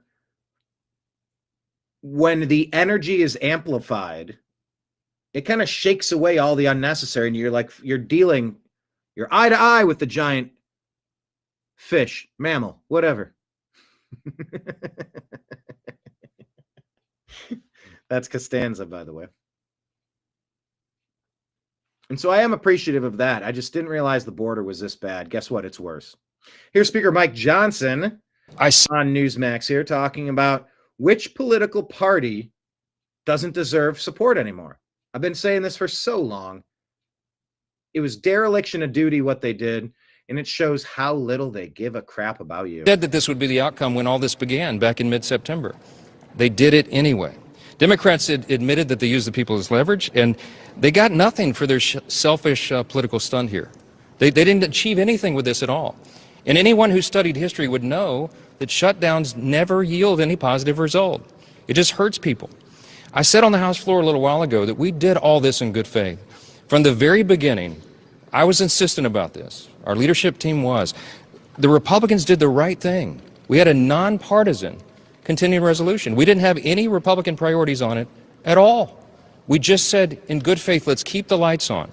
Let's keep this going for another 7 weeks so that the Congress can do its work, so they can get back to the regular appropriations process, the way that it is supposed to be done for the people. I'm really sad that it took us so long to get here. There was so much pain that had to be endured to get to this point. Voters are going to remember which political party played games with their lives. They're going to remember that they did this for their own selfish purposes so that they could look tough to the radical elements of their base, and real people suffered because of that game. I said that this would be the outcome. We all saw that coming. The Democrats want to burn it all down and become king and queen of the ashes. Don't let them. Fire them all. We begin today with Megyn Kelly. Interesting take. Jeffrey Epstein, convicted felon, pervert, abuser of women, and yes, at one point, a long time ago, friend of Donald Trump. Epstein also met with people like Katie Couric, George Stephanopoulos, the Dalai Lama, reportedly, many, many others who are not guilty of crimes just because they spent some time with the criminal Epstein. Epstein's back in the news this week, 6 years after he died in prison, awaiting trial on charges of sex trafficking minors. In the never-ending quest to finally know everything there is to know about Jeffrey Epstein and his dastardly deeds, the House Oversight Committee subpoenaed Epstein's estate for his emails and related documents, and lo and behold, they got them. Now, every media outlet known to man is reporting on every word Epstein penned related to Donald Trump in a mad search to tie the president to the disgraced financier's sexual crimes. So far, it hasn't worked, but this is a pathetic and blatant piece of proof that these people don't care at all about sex trafficking victims. The media cares about one thing and one thing only, getting Donald Trump. And this effort to turn the Epstein story into the Trump story completely undermines the actual search for truth when it comes to Jeffrey Epstein, which is why many of us resent these Johnny-come-latelys from finally getting interested in the story. We begin today. All right. So people are bringing up, what about Matt Gaetz and the 17-year-old story over there? Megyn Kelly had something interesting to say about 15-year-olds. There's more clips on the way. Here we go. Here's BBC formally apologizing to President Trump. Oh, I think maybe that was what I was talking about. The story is about how the BBC edited their video to make it sound like President Trump tried to get everybody to go to the Capitol and fight. See, he led a dangerous insurrection. No, he didn't. He said peacefully and patriotically, go make your voices heard. Well, BBC and others have lied about that. The Fine People hoax was a lie. So much selective editing. The Fine People hoax was a RuPar. And that's what the BBC did. You take an event out of order to make it seem like they're saying something that they're not. Well, here's BBC formally apologizing about President Trump. Started with the Panorama edit. I've just got this in. This is just breaking news, Emma, which relates to this story. We're just hearing that the BBC has apologised to Donald Trump over the editing of a speech which appeared on Panorama in 2024, adding it was an error of judgment and the programme will not be broadcast again in this form on any BBC platforms. So that's the BBC apologising directly to the President of the United States over the editing of a speech that appeared. That's the bare minimum that you owe him. And you know what? I'm tempted to say F you and F your apology also. But I did say it on yesterday's show. When you get something that you're supposed to get, you should never scorn them for doing it. That's the way you make sure you never get it again. But I'm tempted to say F you, and I did selectively. I did edit myself. I meant to say something. I wanted to drop the hard K, not a soft K, a hard K on that one. But no, in the effort of this is the right thing. Thanks for finally saying the right thing to set the record straight. This shit matters. I'll say that. I won't say screw you and screw your apology because then they'd be like, fine, I just won't apologize next time. It's like, no, still apologize, but let me rant after it. And now the former CEO's gone, so maybe there's a new chief in town and maybe they're going to have a different opinion. Yeah, apologize for inciting hate worldwide. Error of judgment. How about intentional deception? This wasn't accidental or sloppy. This was a coordinated coup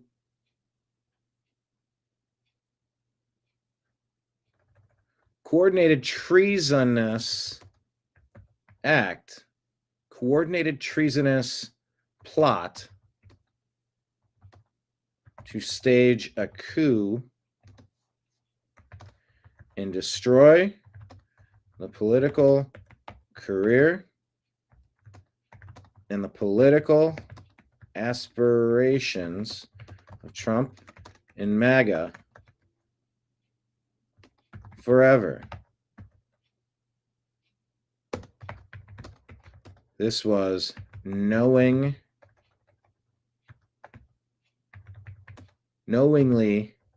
intentional, deceptive, fraudulent,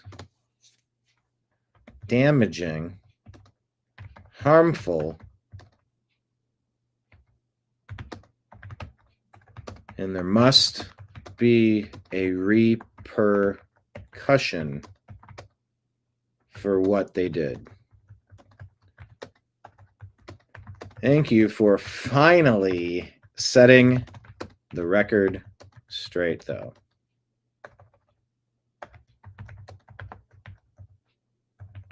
Long overdue. On Panorama in 2024. But Emma, I was there filming it. It was so hard to hear, though. Where we were at, it was so hard to hear. by the sounds of it, there might be another apology to make. But I can definitely tell you, it wasn't like the crowd started running with pitchforks and torches. Let's go get them. That's not what President Trump was saying, and that's not how the crowd reacted when he was done speaking. Yeah, so that was the one that's caused such a furore over the last week or so that resulted on Sunday night in the Director General of the BBC, the big boss, Tim Davie, resigning. Also, the Chief Executive of BBC News, Deborah Turness, both of those leaving their roles. Then the BBC chair apologising for what he called an error of judgment. So this really has been the focus of enormous attention.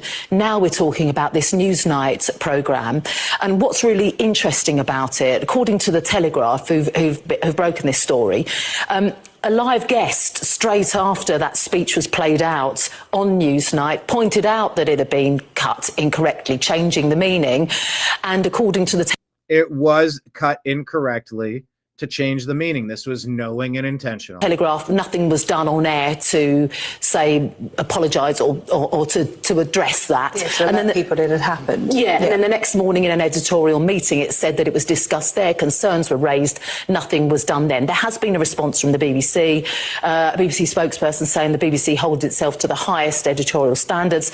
This matter has been brought to our attention and we are now looking into this. It's really important just quickly to say that the timing here is absolutely crucial because a lawyer for Donald Trump threatened to sue the BBC for a whopping $1 billion, saying they needed an apology. Well, we got that now, haven't we? And a retraction. It's not been played again for false, defamatory, disparaging and inflammatory statements. And the deadline was Friday, 10 p.m. Yeah, well, that apology has come in. Emma, for the moment, thank you. Just to reiterate that breaking news, the BBC has apologised to Donald Trump over the editing of a speech which appeared on a Panorama programme back in 2024. The organisation saying it was an error of judgment. And Okay. Well, they're saying an error like it was a mistake, but an error of judgment is that somebody made a call and that was done in error. That was a bad call. Yeah, it's a bit of a weasel word, but all right. The programme will not be broadcast again in this form on any BBC platforms. And so that just, once again, that's why I wanted to play you that 100-year-old World War II veteran in his words. Don't let me take anything out of context. Don't allow a possibility for someone to accuse me of that. Put it all above board. Flip the cards straight up. Let's go. Unwoke thoughts. Am I following that account? Okay, looks like I am. All right, here's another Democrat Epstein fail. Who's this? Clayton Kearns? Don't know him, but let's hear. Someone needs to check on the Democrats because what are they even doing? What are they ever even doing? They just had to delete a tweet that they posted earlier today because they claimed that this email proves that Trump spent Thanksgiving with Jeffrey Epstein in 2017 when he was already president.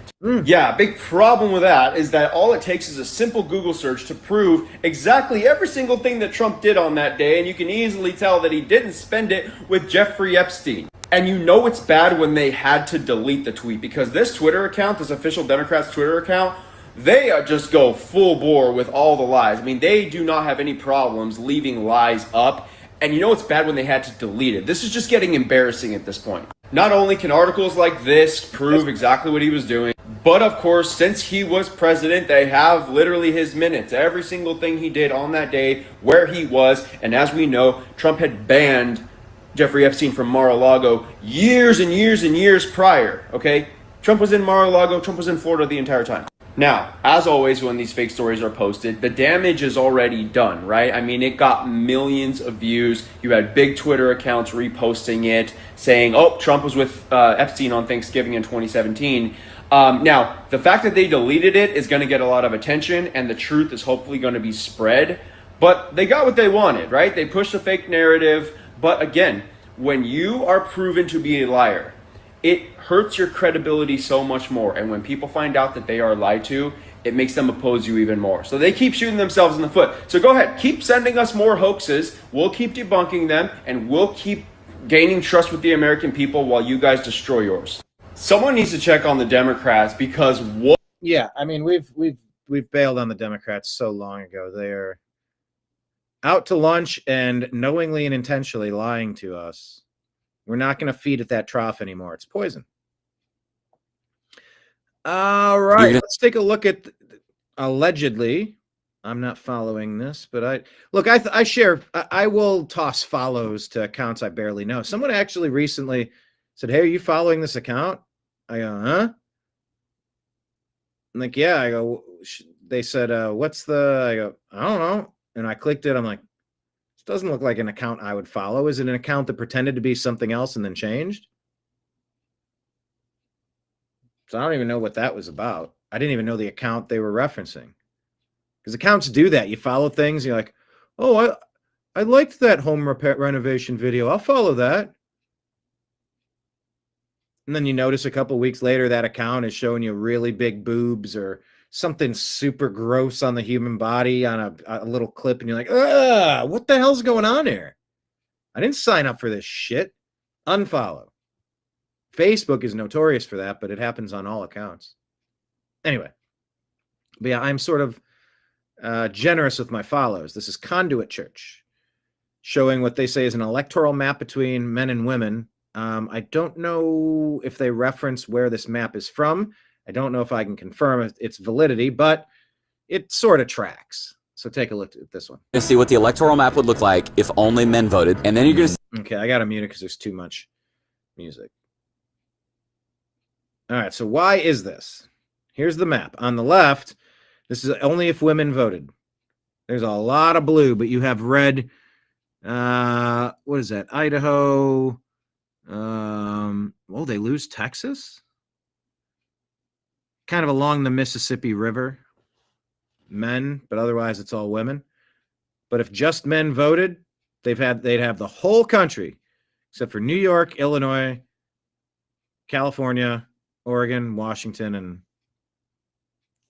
what is that? New Mexico? Is that New Mex? Which one is? Anyway. Every election, that gap seems to get wider and wider and wider. Right. So he says biblical ideology that a husband and wife, I'm my wife's protector, covering the family unit, and as the universities have begun to dismantle that family unit, we see how many females are just opting out of marriage altogether.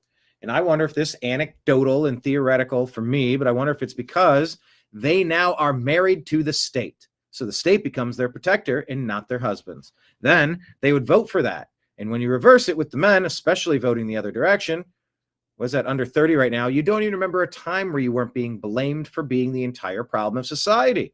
Young, white, male, yeah. I'm at least old enough to remember before we were blamed for that. So you got men who've been completely marginalized, saying someone's finally speaking for me, voting for, and then women saying, "I'll let the state be my God, be my husband." That's his theory.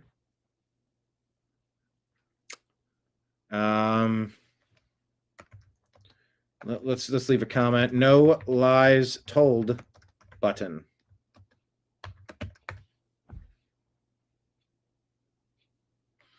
Marion, there has been an effort. There has been an effort. People are talking about it. Women are talking about it. Taking voting rights away from women. People have talked about taking voting rights away from non-landowners. You see these abuses in SNAP and welfare programs, and you're like, well, if you don't own anything, why are you voting? Of course you're going to try to reach in my pocket and take my shit. Why don't you reach into your own bootstraps and pull yourself up? Come on, get your life together. Join us, and then once you're taking care of yourself, then you get a chance to vote. Otherwise, you're just trying to steal. That's why, oh, well, it's so greedy. Those rich people want to keep their money. Well, what is the proper amount that should be stolen from somebody who successfully was able to earn a few bucks? What's the appropriate amount of theft? But yeah, the people, we still can't even decide if illegal aliens should be voting in this country. Of course they shouldn't. Democrats are saying the opposite, though. But I by block, by demographic, by far, the worst voting demographic is white liberal women. That's so racist. Oh, is it now? I'm racist against whites? Tell me more. Tell me more. They've been the most susceptible to the media brainwashing and manipulation and lies. They've been most susceptible to the school education system, college, university indoctrination, media manipulation and lies. Manipulation and lies, rather.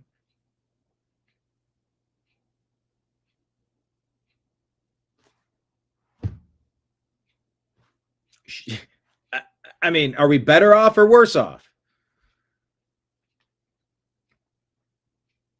Marion says, kind of like, when was the last time you washed your rental cars? Yeah, that's what I'm saying. Like, if you don't have skin in, and that's what they say in poker.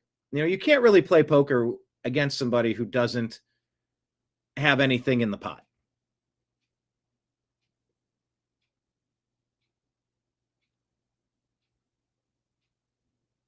If you don't have skin in the game, you shouldn't be playing, because you play all effed up. You play weird. And if it's reaching into your pocket to take, you go, well, let me be careful. What are we trying to say? That what do we want to pass that's going to take money from me and do what with it? Is this really the best use of it? They say democracy, simple democracy, is two wolves and a sheep voting on what's for dinner. We're supposed to have something different in our constitutional republic that doesn't create these types of problems exactly. But it is an interesting topic. And how were they able to mislead so many women? And is there any hope of getting them back? I don't know. Real America's Voice puts this out. This is Mike Sarrail, U.S. Navy SEAL, retired Joint Special Operations Command, talking with Eric Bolling here about how the United States has allegedly been at war with the cartels for 30 years, but no other president's done anything about it. Wonder why. The this idea of blowing up these narco terrorists in the water, in foreign seas, you for that, or you against that? Good. Absolutely. What has it been? 1.5 million Americans have been killed by illicit drugs. We had enough fentanyl come across the border in 2024 to kill 15 times the population of the U.S. Guys, we've been at war with the cartels for 30 years, and no president has done a thing about it. This is a direct threat to the sovereignty and the livelihood of our American people. Take them out. You'll have nothing but support from me and most of my peers. Yeah. My only concern is that if there happens to be, God forbid, there's a mistake, and you lose all the upside. You just lose the world. The whole world will look the other. It's a very, very risky when it's pursued correctly. It's great, but the one, but Eric, the one that's war. Yeah, that's war. Well, these are a byproduct of war, listen, and I understand you. You try to prevent I just them understand at all you're talking to someone who lost a son to fentanyl poisoning. Yeah. I'm just concerned, not that we're not killing narco terrorists or killing them or not killing them.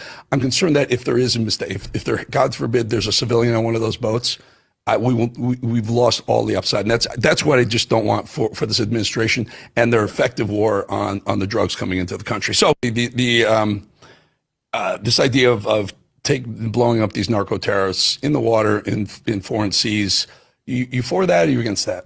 Okay, reset. Good. Absolutely. I'm curious, what are they doing to retrieve?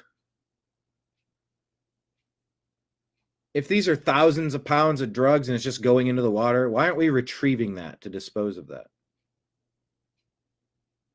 If it is fentanyl, isn't it poison? Don't you want to retrieve that? ID the bodies? Get any additional information that may be on board? I don't know. Curious about retrieval.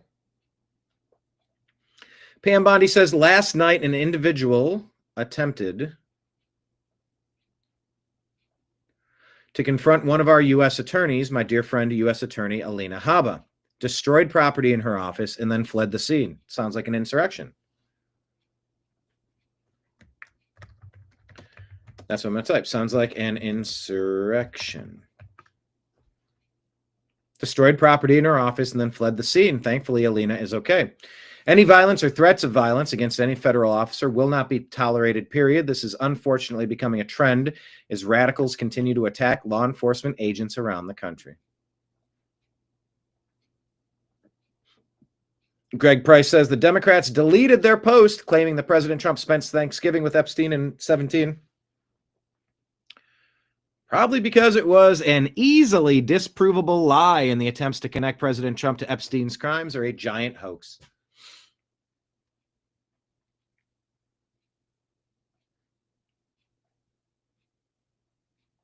All right, here's a disturbing story. I interviewed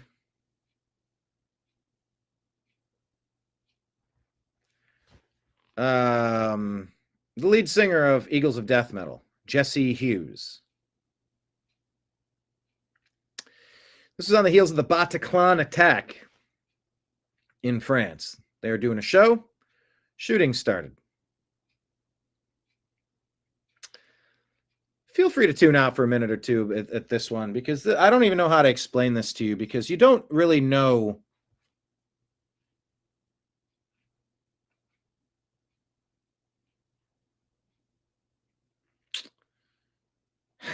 how do I even tell you this story.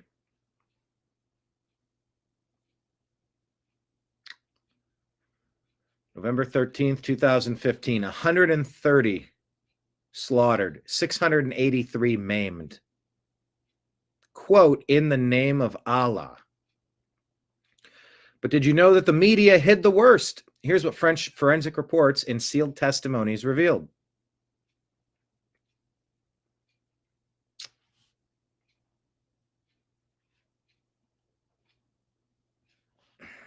I don't even know if I can say any of this stuff on YouTube.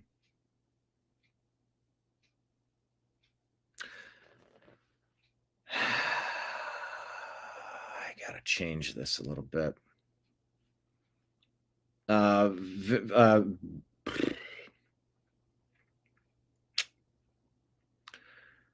Very important male parts removed and put down throats of people while still alive. Torture. Eyes taken out, with fingers or gun barrels or something. What happened to pregnant women or pregnant people? Well, at least one of them, one of the little ones, were removed.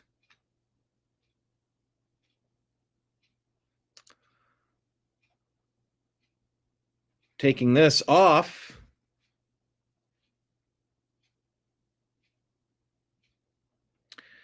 Defiling women after they were taken from this realm. Parts hanging from chandeliers and limbs twisted in death poses, not from bullets, from knives and hands. These were not quick. This was a chaotic slaughterhouse where bodies were stacked like firewood amid screams. They laughed while cutting, says one survivor. They're saying this is for Syria. One filmed it with a GoPro. ISIS wanted trophies. 68 autopsies in 72 hours. 0 knives recovered, but slash wounds on 41.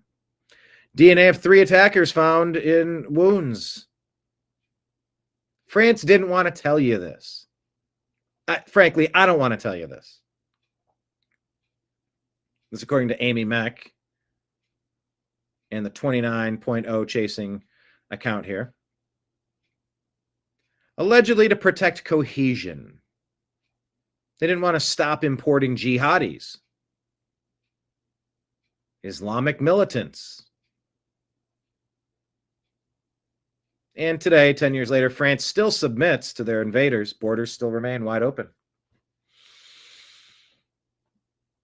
This was very troubling.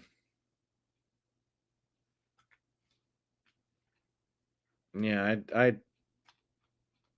I spoke with Jesse Hughes about this. He was rushed off stage, and he thankfully survived.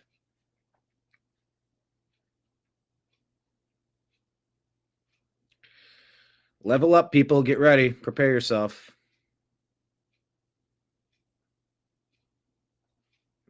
Tough story. All right. Well, Candace has a problem with Kash Patel's girlfriend. Who are you backing here, Kash or Candace? Kash Patel, he has to step down. There's no other option here. He tweeted, I told you about that a couple of weeks ago, leave my girlfriend alone. And then we see you guys and like, she's my life partner. Like you left your wife. You've been with this girl for like a year and a half. Calm down. Okay. Just calm down. Like a teenager in love. It's ridiculous.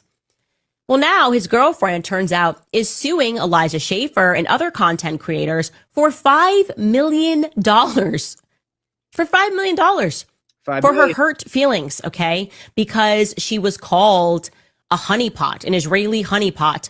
And in some circumstances, I want to be very clear, they didn't even explicitly call her a honeypot. They just posted a picture. This is directly from a lawsuit. It says that on September 14th, 2025, an ex-user that goes by Hen Mazig published a lengthy and detailed post about the prominent role of female Mossad agents have played in Israel's sophisticated intelligence efforts against Iran, including by seducing top officials, and that some of them reportedly seduced high-ranking enemy officials.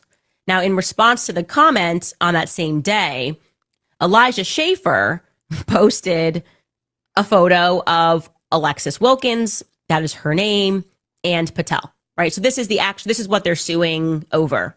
And she might not be a Mossad honeypot, other than people saying she works for Marissa Straight, PragerU, who, she's formerly of the IDF intelligence unit.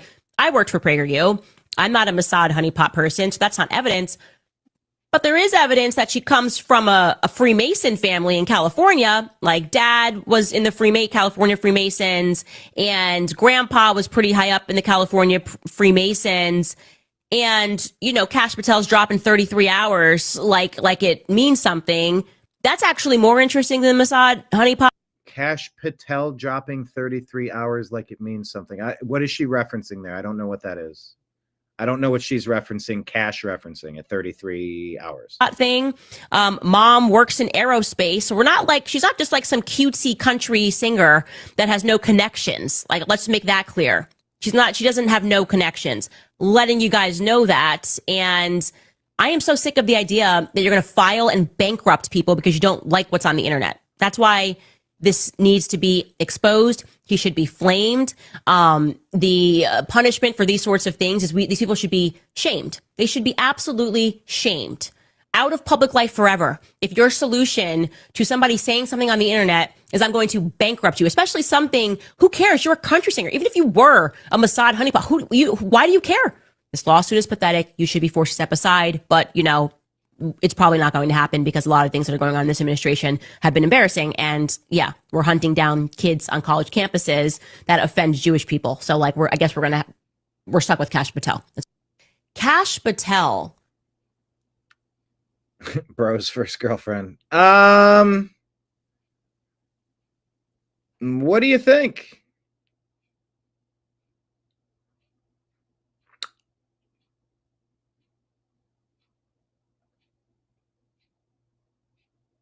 Handler? Honeypot? Didn't they accuse Erica Kirk of the same thing? Did they both pull beautiful ladies way out of their league, which makes it a little too suspicious? Oh, Lake Leon is saying Charlie Kirk's killer arrested in 33 hours. Okay. I did hear that. Thank you. Good comment. Lake Leon saying, I don't think I'm going to trust any of the above. Okay, that's fair too. You don't need to pick a side. And this is an ongoing conversation I'm having.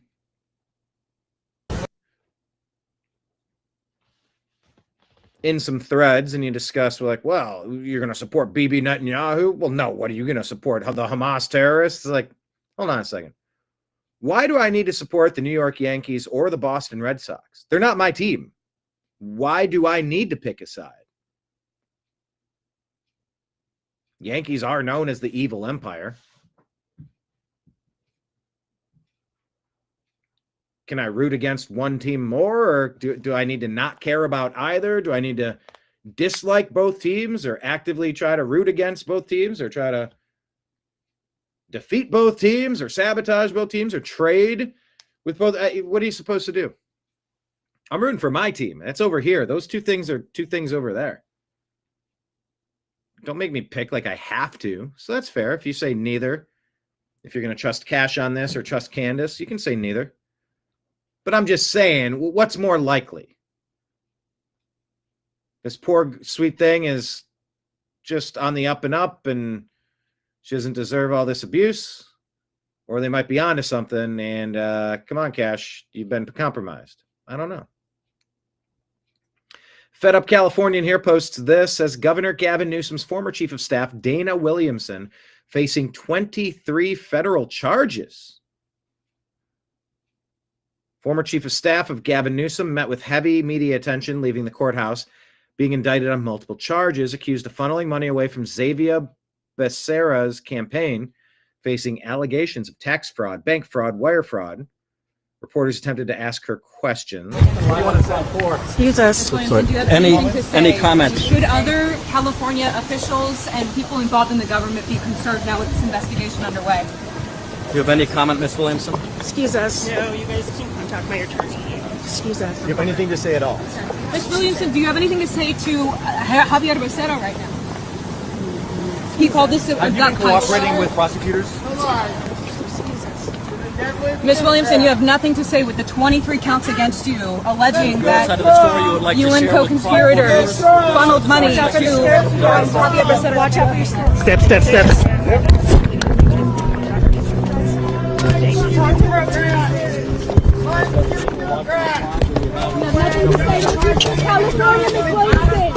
Should Governor Gavin Newsom be concerned, Ms. Williamson? Should Governor Gavin Newsom be concerned? All right. Yeah, they're yelling, get out of the bikeway. That's so perfect. Get out of the bike lane. Or you could move around them. The world doesn't revolve around you, bikers. It's very dangerous riding on the roads. I don't care how much the Greenpeace movement wants to, well, not Greenpeace, but, you know, all the hippies want to tell you. Should be riding your bikes everywhere. Yeah, I don't know about that. Oh, I just remembered something on today's show. I don't know why I have to click to monetize the show, but now I just did.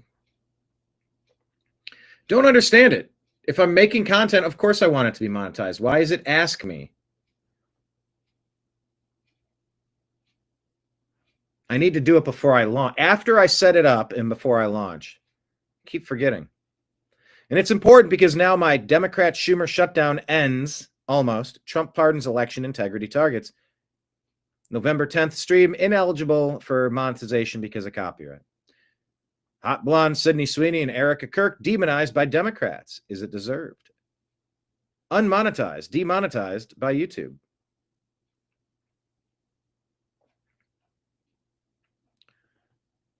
So yeah, this is I'm trying to get the hang of this. It's really hard for me to figure out. Actually, now that I'm here, I think the advice I was given is I wouldn't risk a strike on that. Just trim the segment.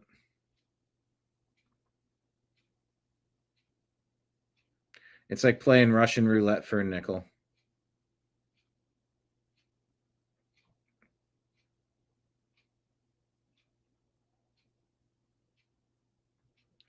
So yeah, I guess. On principle, though,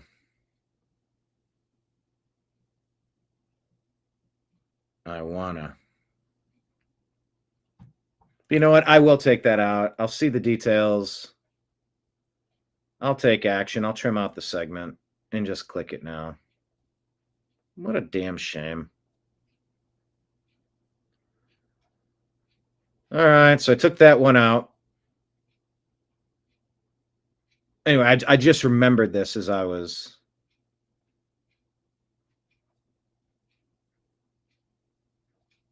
glancing at this. So I will take these out.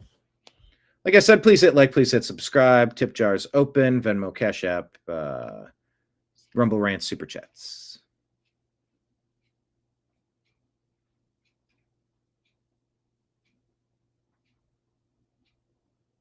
Marion says, my jury is always out on Candace, and I wish I saw more action from Cash, Bondi, and the like. Okay, that's fair. Motherfucker, get out of the fight, selfish piece of shit!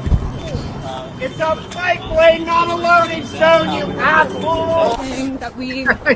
I love the anger out of the biker. It's such a perfect component to this California story.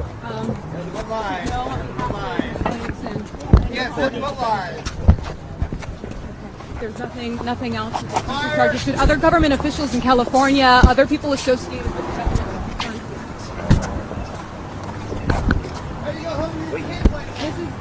this is a big case, sir. A lot of people could be involved. Dana Williamson was a very powerful person in California's government. There's nothing you can share at this moment. Can you say when we might have an update or something from you? It won't be from me. Well, she just referred. Okay, so you won't be. There's somebody about me. Prosecutors say she has nothing to offer. She just deferred us to you, so that's why we're all here.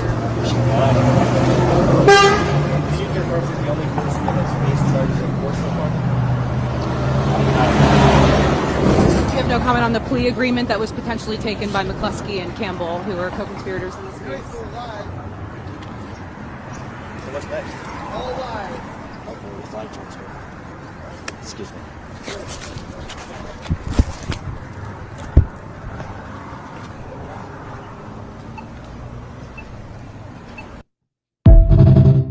All right. What do you want to sign for? Excuse us. Any comment? Feels like the House of Cards is coming down on these Democrats, but I'm not entirely It's now sure. being... All right, here's Jack Posobiec talking about President Trump designating Antifa a foreign terrorist organization, not just domestic. reported that President Trump administration, and specifically through the State Department, is designating Antifa a foreign terrorist organization. Julio Rosas has the story up at his Substack, mostlypeaceful.media. We also see the reporting coming out from the Post-Millennial now, but Julio broke this story. It says the U.S. State Department is now the latest agency to take action against violent Antifa chapters. They're designated 4 Antifa groups in Europe as foreign terrorist organizations. Now, if you remember, when I visited the White House for the Antifa Roundtable on left-wing violence several weeks ago, I specifically asked the president to do this. He asked if we should. I said, yes, Mr. President, we should, because Antifa was formed in Germany, in the Weimar Republic originally, and it's always been the home base of Antifa. And so now we see direct action taken from the Trump administration on this. Here are the 4 groups. Antifa Ost, based in Germany. The International Revolutionary Front, also known as the Informal Anarchist Federation, based in Italy. That's also where the song Bella Ciao, the Antifa international anthem, derives from. It's from Italy. It's in Italian. Armed Proletarian Justice, based in Greece. Revolutionary Class Self-Defense, based in Greece. I'd also love to see, those are the first 4. I'd love to see some of the groups in Spain. I'd love to see some of the groups in the UK, in France as well, designated as foreign terrorist organizations. But this is a fantastic and historic start. fantastic and historic start. Each of these groups, listen to this, are responsible for carrying out multiple attacks in Europe, according to the State Department. Antifa Ost was labeled a terrorist organization by Hungary in September 2025 after the group's militias assaulted 9 people with hammers, batons, and pepper spray in Budapest, Hungary, 2023. Reported on that at the time. We also know that militants affiliated with the International Revolutionary Front shot and wounded a nuclear engineering executive in 2012. And so, folks, what does this mean? A foreign terrorist organization designation gives the State Department incredible powers to go after these organizations, and this is the key part, and their affiliates. So what does that mean? Under Section 219 of the Immigration and Nationality Act, a foreign terrorist designation organization criminalizes material support. Anyone under U.S. jurisdiction who knowingly provides material support to this terrorist group is punishable for up to 20 years to prison or life. There you go. Freeze, you can have your assets frozen. You can restrict immigration and travel, the no-fly list, and others. You can have sanctions. You can lose your bank account. You can go after everything involved with these people who are going on. So this is where the U.S. Secretary of State, the Attorney General, and the Treasury Secretary, Scott Bessent, can now use all of their powers to go after the money, to go after the links, to go after anyone who's threatening the security of U.S. nationals or national security in conjunction with these groups. It's now being reported. I just, that's great, but what took so long? Anyway, so, you know, you don't want to poo-poo progress. You don't want to overly criticize progress, but still, what took so long? Why wasn't this done during the first term? Anyway. We're going to walk down to the Capitol. To the Capitol. The quote here says, "This is worse. BBC is accused of a second doctored Trump speech scandal. Similar to the previous Panorama scandal, splice footage of President Trump's January 6th speech, which aired in an episode in 2022, made it falsely appear that President Trump, urged supporters to walk to the Capitol building and fight like hell by linking statements made nearly an hour apart in the speech." Tim Davie, Director General of the BBC, and Deborah Turness, Chief Executive of BBC, already resigned. President Trump already threatened a $1 billion lawsuit, and BBC issued apologies. But this is now a new, even more egregious scandal. And we're going to cheer on our brave senators and congressmen. Oh, shoot, there's music in the background. This is how they get you. This is how they... I'm trying to tell this story, and YouTube will be like, well, you know how you tried to work and pay your mortgage and pay the bills and feed your family this month? Well, that clip of a historical document happened to have a piano going, dun, dun, dun, dun, dun, dun, dun, dun. See, you can't monetize it now. Ha. I'm trying, guys. I'm trying real hard to dodge these landmines. I'm trying. Men and women, and we fight. We fight like hell. And if you don't... Yeah. I can't play this. Damn it. Not going to have a country anymore. Oh, and then there you go. I got to mute it. And then it cuts to this. If you don't fight, you're not going to have a country anymore. And it cuts directly to the riot footage. More generous to Donald Trump because it does include the line, "We're going to cheer on our brave senators and Congress." And by the way, covering this is shared by Balfour UK, George Balfour Kinnear. Covered under fair use. This is the segment. We're allowed to show it and talk about it. If there's unrelated music underneath it, I mean, what does that have to do with what I'm trying to discuss, which is not a piece of unrelated music. It's about this news story. Men and women. But then it cuts to the fight like hell part and says that if you don't fight like hell, then you're not going to have a country anymore. And the footage then cuts immediately to scenes of people fighting. And it cuts seamlessly. So it does make it seem as if Fight Like Hell came immediately after the initial statement, Yes. when in fact it came 54 minutes later. And then they also speak to Mick Mulvaney. Your video actually spliced together the presentation. He said, we're going to go down and we're going to cheer on our senators and our House members. And then it actually goes on to saying some of them we might not be able to. And that line about it, we fight and fight like hell, is actually later in the speech, and yet your video makes it look like those two things came together. I would argue, and like I said, being there, it wasn't like the supporters grabbed pitchforks and torches and started running based on that. The president wants us to go fight like hell. Let's go fight like hell. Number one, it was too difficult to hear. I can vouch for a large swath of that place. It was too difficult to even hear what was being said. And they always tried to make it seem like the president called for a riot. That did not happen. Peacefully and patriotically. this is worse than Panorama. This is worse, because then they cut in fight footage, and it's like, see, President Trump said, go fight. Go to the Capitol and fight. And then it showed them fighting at the Capitol. See, President did this. This is way worse. Because it was called out live on air. And Newsnight does not react or apologize on the program. We're going to walk down. Oh, okay. I'm glad we got that perspective now.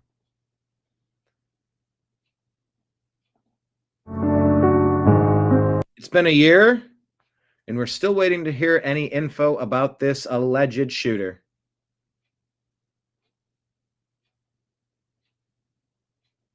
This is from Graham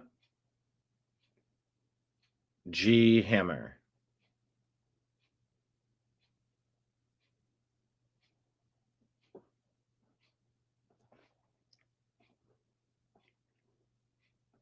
All right, here's CNN. They are petrified of a lawsuit. So now they're fully exonerating President Trump of any wrongdoing regarding Epstein. Take a listen. That mentioned the president. And we do want to be clear, the president, Trump, did not receive or send any of the messages, which largely predated his time as president. He's not been accused of any criminal wrongdoing in connection with Epstein or Maxwell. The White House. There you go. They're being very clear about this stuff finally.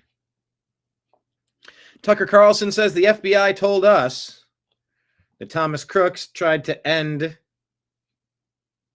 Donald Trump last summer, but somehow had no online footprint. The FBI lied, and we can prove it because we have his posts. The question is why? Story tomorrow. So now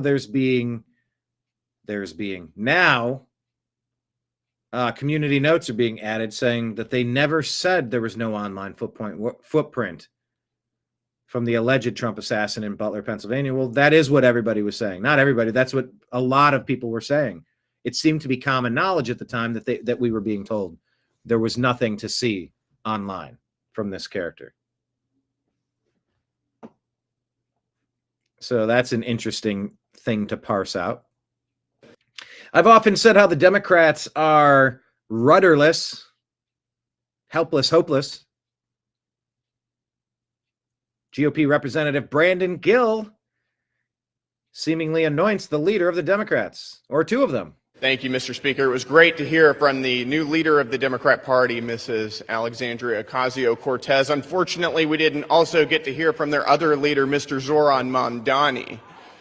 Mr. Speaker, I'm going to be proud this evening to vote to reopen the federal government. House should be in order. Mr. Speaker, for 40 days, the Democrats shut our government down to pursue unrealistic policy proposals that they know the American people do not want. Yep.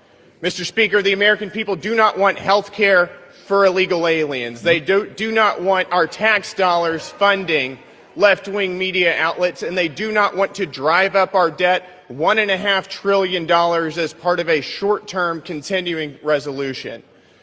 Mr. Speaker, the last 40 days have been nothing but pure political nihilism, and I'm glad that this nightmare is over so that we can get back to work on behalf of the American people. Thank you, Mr. Speaker. I yield back. Thank you, Mr. Speaker. They started yelling at Mamdani. Well, you got to own that to some degree. Here's Congressman Brandon Gill again. It's time to Gill again, not Gilligan. hold someone accountable for Biden's weaponized DOJ. Oh, there's music in the background. They're going after James Boasberg, saying he has no place serving on the bench. All right, I can't play it for you. All right, here's a crazy woman, as Amjed Y says, screaming at ICE agents who are arresting suspects who hit one of their vehicles and attempted to flee. A police vehicle or police jacket, ICE, Baby. Wait, they said that they would not be with police. I'm so embarrassed. You should be embarrassed. You guys are breaking up families. I prefer nice. Nah? He's a pedophile, man. He's not a pedophile. You don't even know his name. Do you? Do you? Do you? Do you know his name? Do you know his name? Why'd you arrest his friend if he's the pedophile? Huh? Why'd you take his friend? He already said because he's illegal. Swear to police Whatever. Woman, whatever, leave. Don't come back. police jacket. The people that the left will defend. David Harris Jr. shows us the Michigan Department of Education hearing sparking outrage after a scientist tells parents they do not know best and insists that experts should decide lessons on consent and gender. So I'm sorry, parents do not know best. Scientists know the best. Experts know Scientists know best and experts know best. Good grief. the best. So I strongly support the standard and to enable and empower all students to feel safe, educated, knowing who they are and knowing that it's okay to be who they are. So I'm sorry, parents do not know best. Scientists know the best. Experts know the best. We heard that shit for 5 years under Corona. No thanks. Marion says your ears must be so fine-tuned to the music in the background that sometimes I don't even notice it. I hate it because I'm a musician. We shouldn't demonize music and we shouldn't use music as a weapon. And don't forget, at a lot of these outdoor events, at a lot of these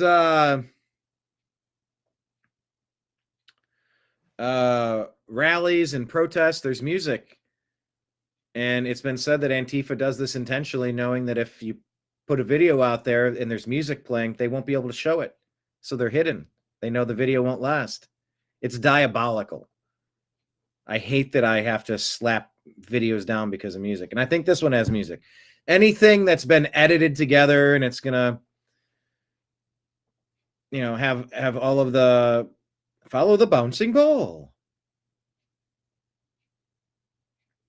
Here's the words transcribed on the screen, set to music. Well, if it's set to music, I probably can't play it. Mike Pompeo went from CIA director to Secretary of State. Obama's CIA director, Leon Panetta, goes from CIA director to Secretary of War. These jobs are interchangeable. You can work at the CIA, the Department of State, Department of War, USAID. It's the exact same resume. It's just the same job with a slightly different emphasis. But because it's the same job, they form one blob in all the different network nodes and public-facing State Department nodes, the covert secret influence CIA nodes, the public-facing military networks, covert special forces, soft power influence networks, U.S. aid grant programs, the covert subgrants and grantee contractor network. They blend together in a mush as one blob. So that's kind of the central guts layer, and it's a permanent thing. I would have loved to let him tell you, but like Ben Cyber decided to put unimportant music into that video, so I couldn't. Miss Muckraker tells us Representative Marjorie Taylor Greene has filed legislation fully abolishing H-1B visas. Representative Chip Roy to file legislation to halt all illegal, Representative Chip Roy to file legislation to halt all legal immigration. We need to do this for a couple decades already. This is madness. To make up for a couple decades of Biden Obama. Halting all legal immigration until H-1B visas are abolished. Birthright citizenship is handled and chain migration is addressed.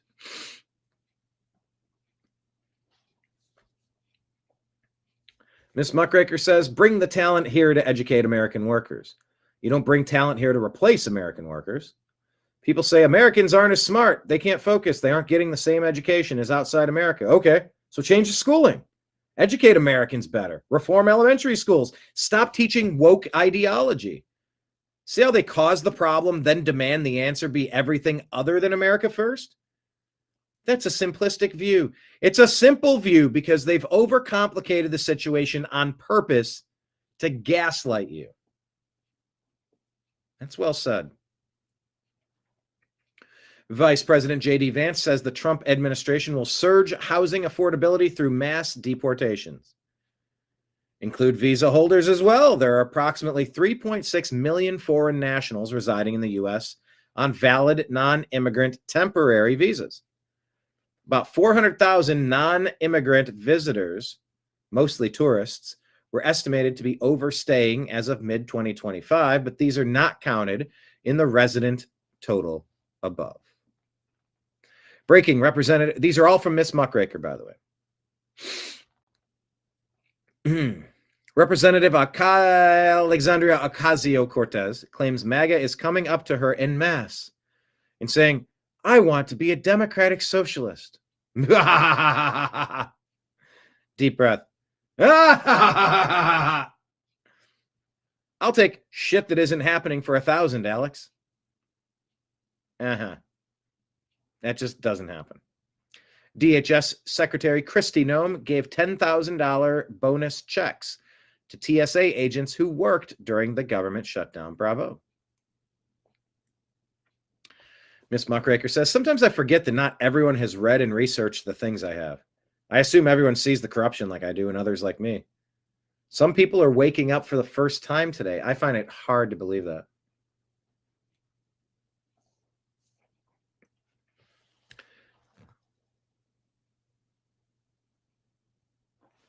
What else? Representative Eric Swalwell has been referred to the Department of Justice for potential criminal mortgage fraud and tax fraud by FHFA Director Bill Pulte. Eric Swalwell, Democrat out of California, of making false or misleading statements on loan documents for millions in mortgages and refinancing tied to his Washington, D.C. property, where he allegedly declared it as his primary residence, potentially consulting mortgage fraud. Constituting mortgage fraud, state and local tax fraud, and insurance fraud. There's a clip where Eric Swalwell continuously types, no one is above the law, no one is above the law, no one is above the law, no one is above the law.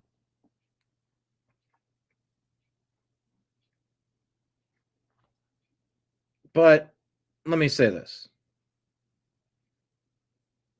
Far be it from me to defend Eric Swalwell, but I'm going to. This whole home state and DC thing, it's a mess. Having home loans and but this mortgage stuff is a disaster. Get rid of the interest rate, by the way. Let's just do that. So people can actually buy things, pay them off, and have some equity. Then they can use the money they earn on other things. Wouldn't that be great? If you have to keep another house in DC because you work in DC, that becomes your primary house.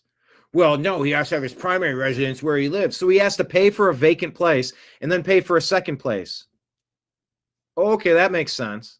Then they claim, well, that's why we need to do insider trading. We can't afford to live in DC. Well, as Ben Shapiro says, you have no right to live where you need to be.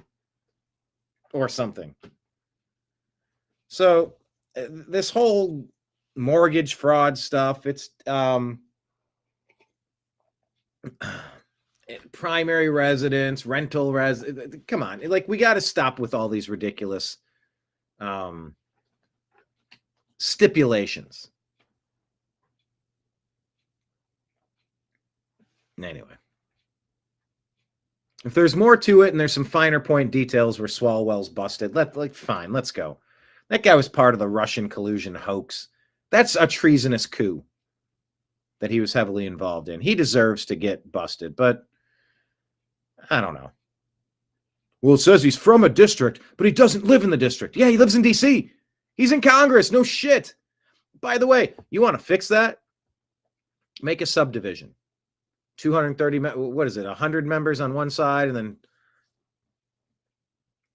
I forget how many members on the other side. But the point being,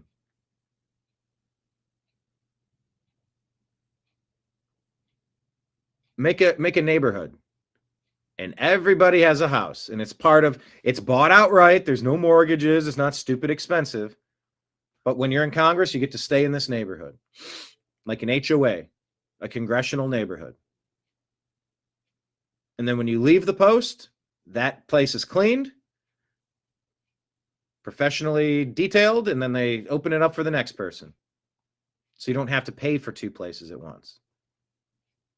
Anyway, let's get Swalwell, but let's do it for the obvious reasons. And maybe there's more to this, because as I heard it explained, I think there might be a little more to it, and I'm open to that. Miss Muckraker says, California will revoke 17,000 commercial driver licenses for immigrants after finding that the expiration dates were past the end of their visas. Man, I'm batting 1,000 for things that come true after I get told I'm a hateful bigot for saying them. Yeah, no doubt. Breaking, California Governor Gavin Newsom's former chief of staff arrested on conspiracy to commit bank and wire fraud. U.S. economy was costed. What? I don't know what that means. Costed? Was costed? I don't know what that means. $90 billion through the government shutdown that the U.S. economy lost. Furloughed 670,000 federal workers, disrupted benefits for 42 million recipients, triggered layoffs of thousands more, halting services in national parks, research, and inspections. President Trump signed a bipartisan funding bill on November 12 to reopen operations through January 30, 26, with retroactive pay guaranteed. The White House now estimates the total economic toll at $90 billion in lost productivity, consumer spending, and GDP impact, far exceeding initial projections of $7 to $11 billion. For literally no reason. Well, and I'm sure that part of it, just like COVID, hey, how can we inflict maximum damage on Americans during President Trump's term? The economy can't be good, or else nobody's going to be wanting to get rid of him and remove their agenda. We have to sabotage things to make President Trump look bad. That's pretty awful. Marion Cook says a very tiny home only. I don't know. I mean, people need to live. People need to work. You know, like it doesn't need to be a tiny home. It could just be a regular subdivision with a regular middle-class sized house, a nice upper middle-class sized house. Doesn't need to be a mansion. But once again, it's a government asset. And maybe they could stagger it, Democrat, Republican. Maybe it could be a couple of special subdivisions so that not every congressional member is in one exact place at the same time for operational security. I totally get that. And maybe you're put into an automatic, not arbitrary, you're in a random itemized, like a number generator figures out, all right, we have a subdivision of 50 people over here. These 50 Senate and House members get spread out. You get a place you can use over here. You don't have to, but you can. And then that would just be an asset for the federal government. It doesn't need to be army barracks where you're sleeping in bunk beds. Anyway. Yeah, the Democrats inflicted pain because they're trying to make Trump look bad, and I'm so sick of them. Radio host Charlemagne says Democrats need to lean into Representative Jasmine Crockett because she's a phenomenal messenger. All right, please do. This is insane. How would it feel if countries sent people to our country? Context: Crockett criticized mass deportation plans, overlooking that the U.S. has received millions of unauthorized migrants over the years. Suggesting the U.S. needs illegal immigrants because we done picking cotton, end quote. The context is, in a discussion on labor shortages, Crockett invoked historical slavery imagery, arguing for immigrant workers in agriculture and services, drawing accusations of tone deafness and racism reversal. By the way, there is no reverse racism. There's just ugly, hate-filled racism. Reverse racism implies that only white people are racist, which is racist to say. Vine reboot called Divine has been launched after being funded by Twitter founder Jack Dorsey. It includes over 100,000 videos from Vine's archive, and no AI-generated content is allowed. Oh, really? President Trump unveils a plan to replace Obamacare by giving Americans cash to buy their own health insurance. Hey, now. Unveiled? Is this a done deal? Pepsi is introducing new versions of its popular snacks that strip out artificial dyes. I gotta say that removing the artificial petroleum-based dyes is going to be a really, that could be a game changer for Pepsi and the Lay's products. Good.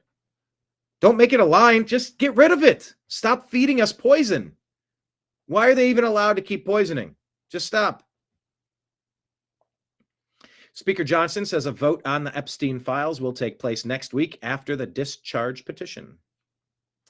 Ms. Muckraker continues. Congress will expedite the release of a $4 billion military grant to Israel, part of a package signed on March of 2025, funding urgent deliveries of precision munitions, artillery shells, and Iron Dome interceptors to counter threats from Hamas, Hezbollah, and Iran. This fits into the broader $21.7 billion in U.S. aid since October of 23. Averaging $25 million a day. Oh my God. How about we take $25 million and we purchase the homes of Americans? Hey, here's a few $100,000 to get a home that you can own outright. Guess what? Now the money that you generate can go into the rainy day fund. It can cover health insurance. It can help you build some generational wealth. No, let's send it to other places. It underscores the ironclad alliance without new conditions.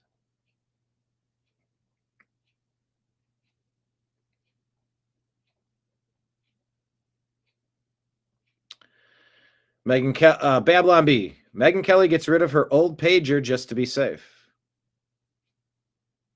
WTF, Seth Dillon. I think I'm kind of missing the point on that one. All right, we went from Jack Dorsey, go over to Jack Smith about the Russia collusion hoax, the coup, the treason. Into a story that we broke earlier this week. We told you, I think on Monday night. And this is John Solomon. We broke it on the show that the FBI had transmitted new documents to Congress on the Clinton Foundation, new examples of alleged corruption that occurred there and efforts to thwart the investigation of the Clinton Foundation.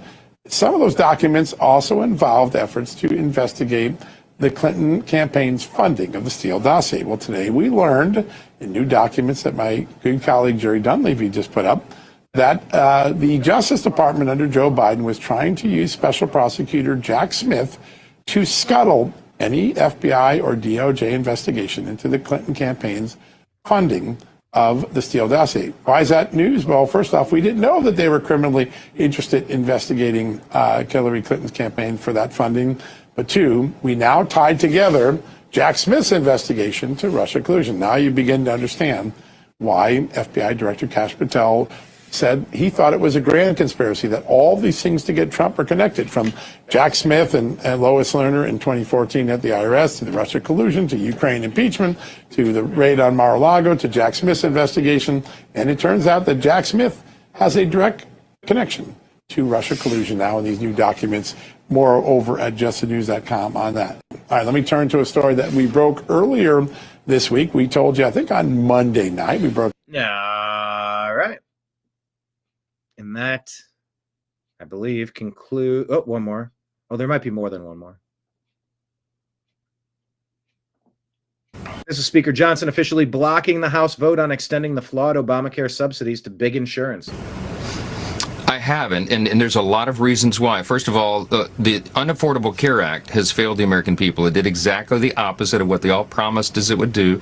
The Democrats broke the American healthcare system. The reason your premiums are skyrocketing is because they have terrible policies, and one of them is subsidizing insurance companies. That's what this COVID-era subsidy was all about. Remember, the Democrat Party created this on their own. They're the ones that put the expiration date on it, December 31 of this year, because they knew it was a boondoggle. There was no way they could justify that being permanent policy. So what we have said is if there was going to be an extension of that, it would need massive reforms. You need some income caps on that. You should not be subsidizing health care for wealthy people. And also, you need all sorts of reforms on it. You need high protections on those things and other innovations. So the Republican Party has known this is going to expire at the end of the year, as everyone in Congress has. We were always preparing to work through that in a deliberative fashion through October, November, December. But ironically, the Democrats, because of their shenanigans, took a lot of the time off the clock on that for us to do it. So we're working on it in earnest. It is the Republican Party that will bring down health care costs, not the Democrats. All right. Well, good luck with that. I hope you do. Let me hit refresh because I think there's a couple other stories that we had. And just like that, Jen Psaki sees a multi-million-dollar lawsuit flash before her eyes after accusing Donald Trump on live TV. She walks it back so fast you could almost hear MSNBC's legal department sprinting down the hallway. You're talking about the other predators out there, in addition to Trump. I mean, I'm not saying he is. We don't know all the details about that. I just mean in addition to what we've learned about Epstein and others, there's other predators out there. There are, and we have to remember that Alex Acosta, when he You're talking about the other predators out there, in addition to Trump. I mean, I'm not saying he is. We don't know all the details about that. I just mean in addition to what we've learned about Epstein and others, there's other predators out there. There are, and we have to remember that Alex Acosta, when he You're talking about the other predators out there, in addition to Trump. I mean, I'm not saying he is. We don't know all the details about that. I just mean in addition to what we've learned about Epstein and others, there's other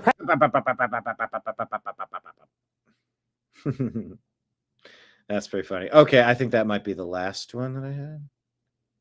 Okay, yeah.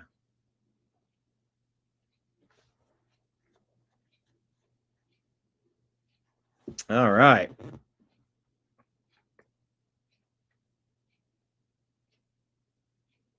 YouTube didn't like your other post? Oh, that happens.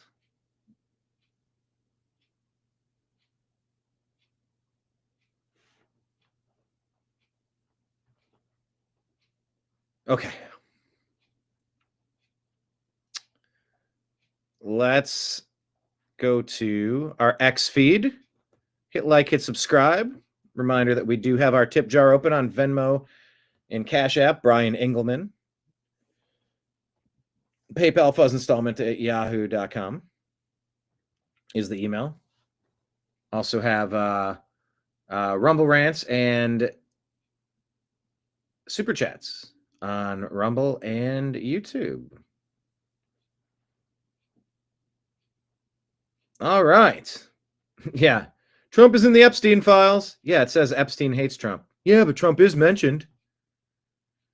So, I mean, if that's what Trump was saying was the hoax, then that's a hoax. But, you know, just didn't come out right. Got to say that. Okay. Well, here's our X feed at American_media_. Please like this account and follow.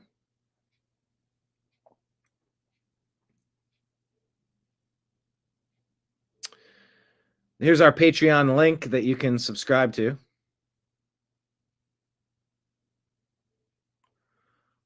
This is my conversation with Mr. John B. Wells, where you can sign up to be a monthly supporter. Okay, this guy got busted. He was reported to the state for selling pickles and green beans. Government tells him he can't sell food that he grew on his own land. Meanwhile, the same system that bans farm fresh jars, green lights, stores shelves loaded with pesticides and chemical-soaked junk. That sounds crazy.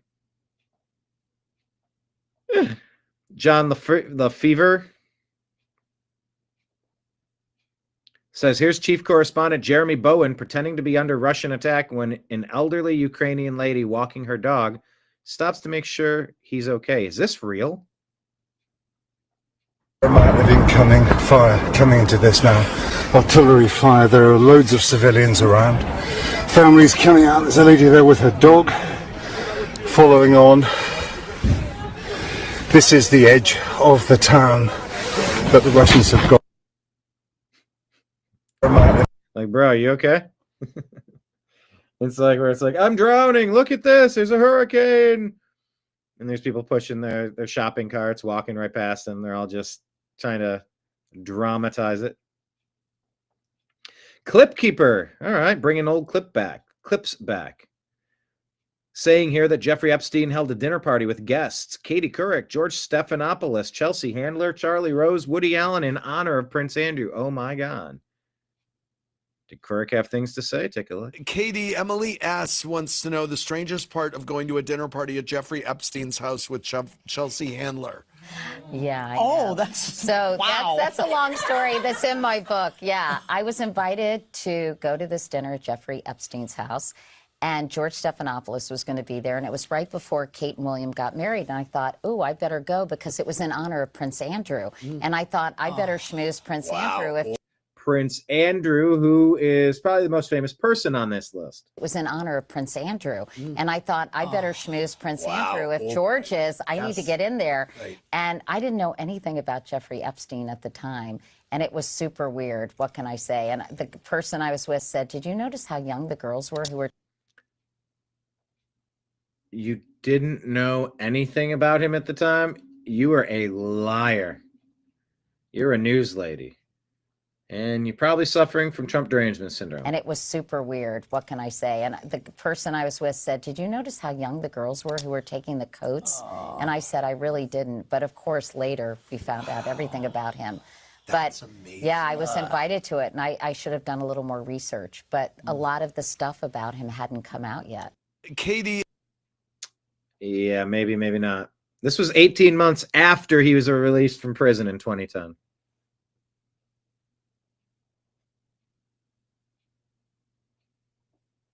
Well, to be fair, how many people knew about Epstein in 2010? But she's not normal people. Anyway, what do you think? Here's video of a Kroger fight in Tennessee.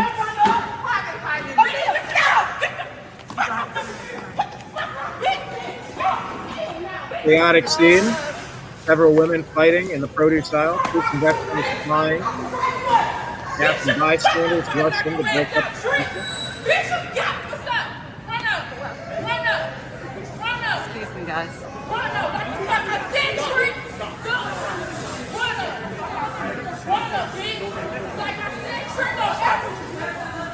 Jackson, Tennessee.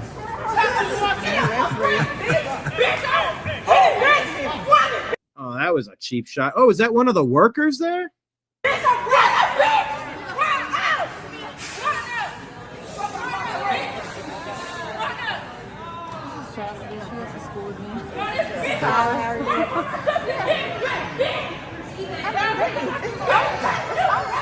There's a weave pulled out. You got something on the floor. Looks like a wig. Look at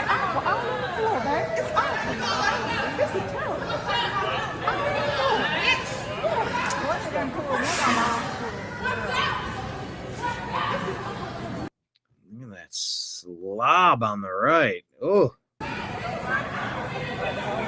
Waddling away and took that cheap shot, too. Someone was separating the other two, and she ran in and just got a cheap shot. That's some cheap-ass shit. What's your car sign? Right here. Square up and do something. That's wonderful. That was it. Look at this slob. Oh, my goodness. And she was the... Go home.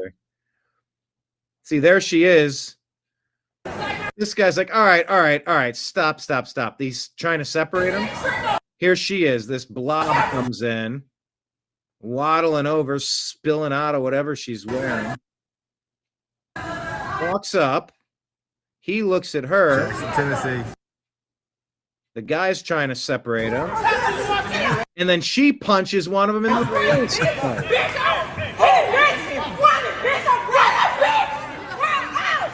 Yeah, that one's, I'd say, the biggest problem. The biggest person and the biggest problem. Kenneth! How are you, Kenneth?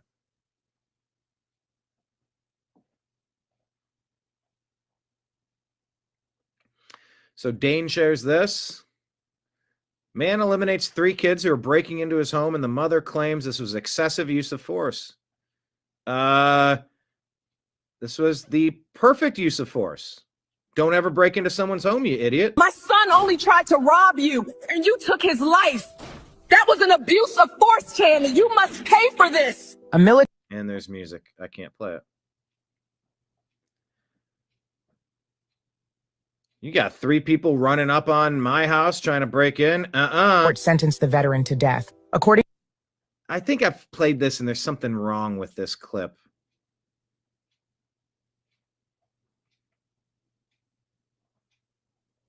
Anyway. Feel free to turn away. This is the Kenneth shows up for the least vibe check story of the day. Actually, there's so many wrong vibe checks of the day. Today.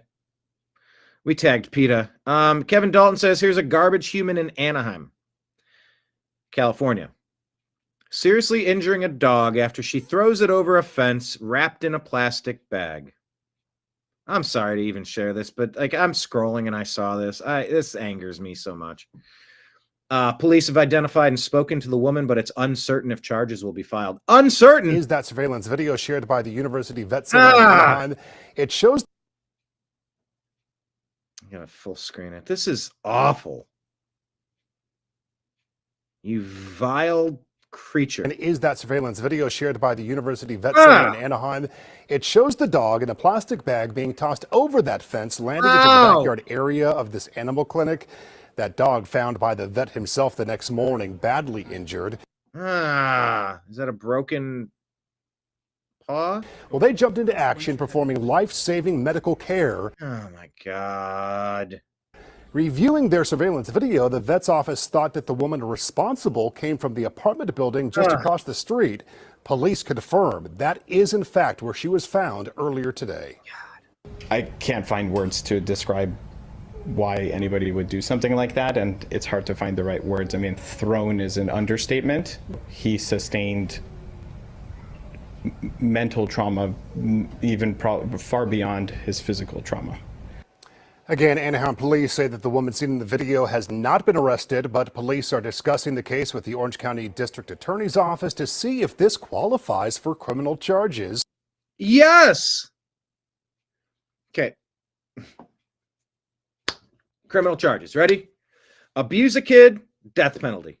You essay a kid, you do the worst things you could do to a kid, death penalty. You abuse animals, you're damn right you get charged. You defend yourself in your house against an invasion, you never get charged. You're on a subway and someone's threatening to K the people in there, and you defend him by holding him on the ground so that you can get some police assistance to get him arrested. No charges for Daniel Penny. This is not rocket science. Your life is being under you're under imminent threat from an invading mob in Kenosha, and you defend yourself. You don't get charged. This is not rocket science. Oh, I'm glad that they're gonna kind of take a look and see if maybe they should, press some charges. Oh. Okay. Well, you just let me know.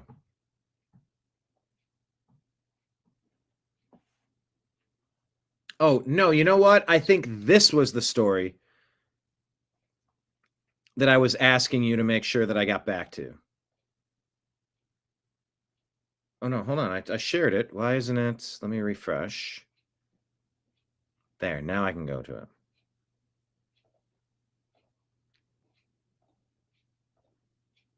Because look, it all comes full circle. Talking about the Epstein stuff. Look. Benny Johnson reporting, is this President Trump 5-dimensional chess.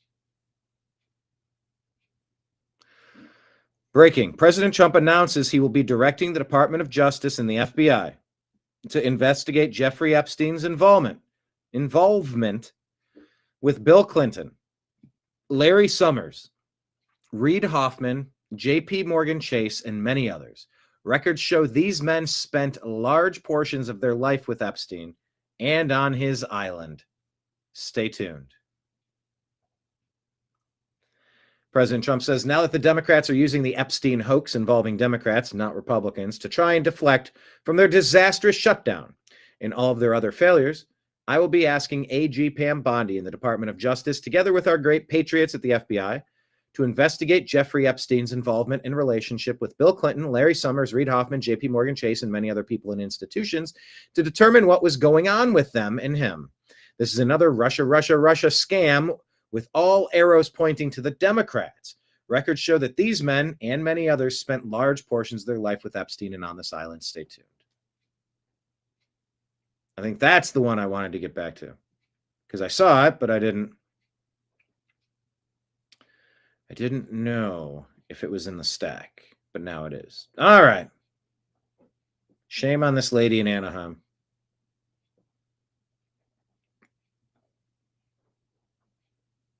Shame. This is a man in Michigan. Homeowner charged in shooting. Is this the one in Oakland County that people are talking about? Prosecutor says Dayton Napton shot a 17-year-old who was trying to steal items from his garage. Let's get out to Erica Erickson. She's live tonight with the latest details in this case. Erica, the prosecutor says Napton... Really? Erica Erickson? ...crossed a line here. Yeah, and there's a lot of different sides we're hearing. We're hearing from the prosecutor's office, that man's defense attorney, and the family of that teen who was shot and killed, and they're upset. It doesn't make sense. It doesn't make sense, and it hurts a lot. 4 months after 17-year-old Siobhan Wilson of Pontiac shot and killed in White Lake Township. His family says the charges have them confused. I think the way they went about it, it could have been done better. 24-year-old Dayton Napton charged with manslaughter, assault with intent to do great bodily harm, and 2 counts of felony firearm for the death of Wilson and shooting another teen in the leg. Wilson's family says they want Napton charged with murder. It doesn't make sense that it wasn't done out of malice, and for them to charge him with manslaughter when everything in the report is suggesting that it was malicious intent. Back in July, prosecutors say Wilson, along with 6 others, broke into Napton's detached garage. Napton coming out with a 9mm. Prosecutors say firing 2 shots through a windowless, locked garage door. Then, as the group ran away, prosecutors say Napton shot at them 5 more times, ran back inside, reloaded his gun, and came back outside. Devon was running away and got shot. Oh, did he? Maybe he shouldn't have burgled. Ran back inside, reloaded his gun, and came back outside. Devon was running away and got shot. Running away from what? From a home invasion? I never heard anything about him getting shot in the garage. But prosecutors say Wilson hit and killed from a bullet fired through the locked door. We had a really close connection. So it hurts a lot. I would have never expected this to happen to him. He happened to that homeowner. You think that homeowner ever wanted to meet this guy breaking into his home? No, he didn't. He had so many dreams and aspirations. He had dreams of robbing people? Aspirations of robbing people.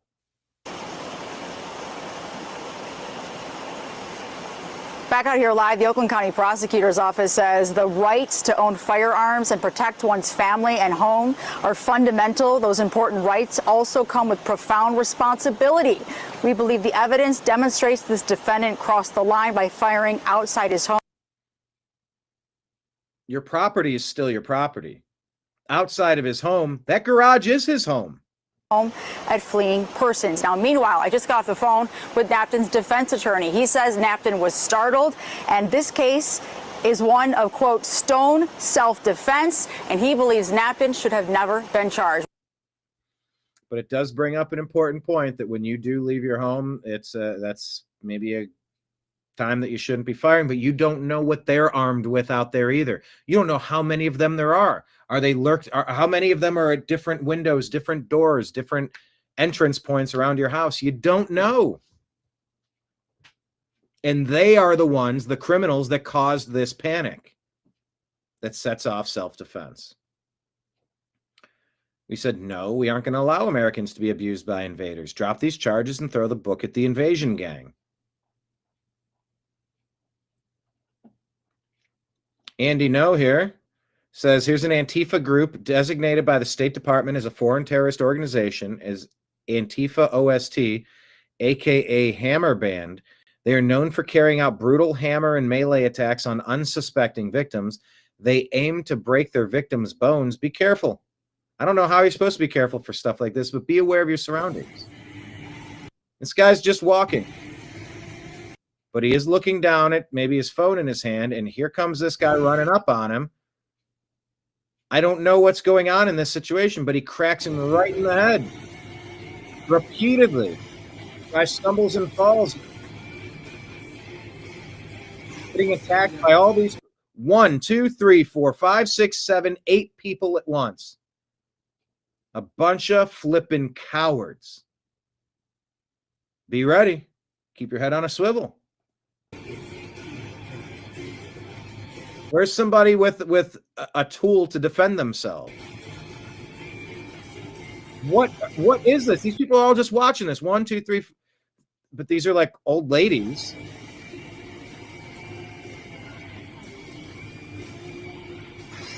And they spray pepper spray on their way out. That guy's bloodied on the ground. That is awful.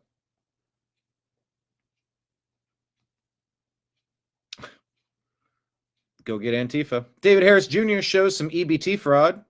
Woman films herself swapping price tags before buying groceries. Food Line in Rocky Mount, North Carolina confirmed that they have identified her and they're pressing charges. People are literally posting their own crimes online. This is wild. Music, can't do that. Peeling other stickers off. Putting those stickers on.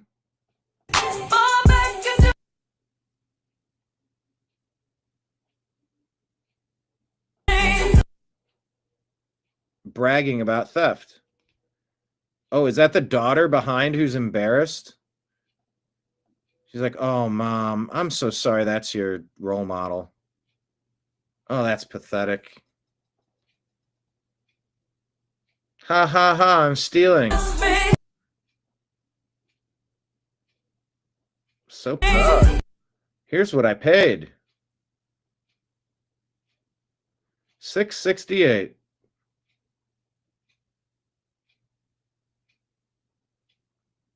$22.71. Oh, paying with cash, not EBT though. Lean ground chuck, $6.68.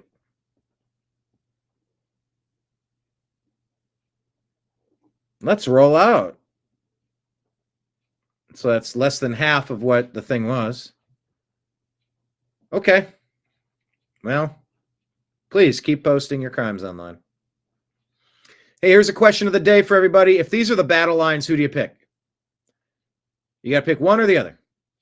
Ben Shapiro or Tucker Carlson? Who would you go for?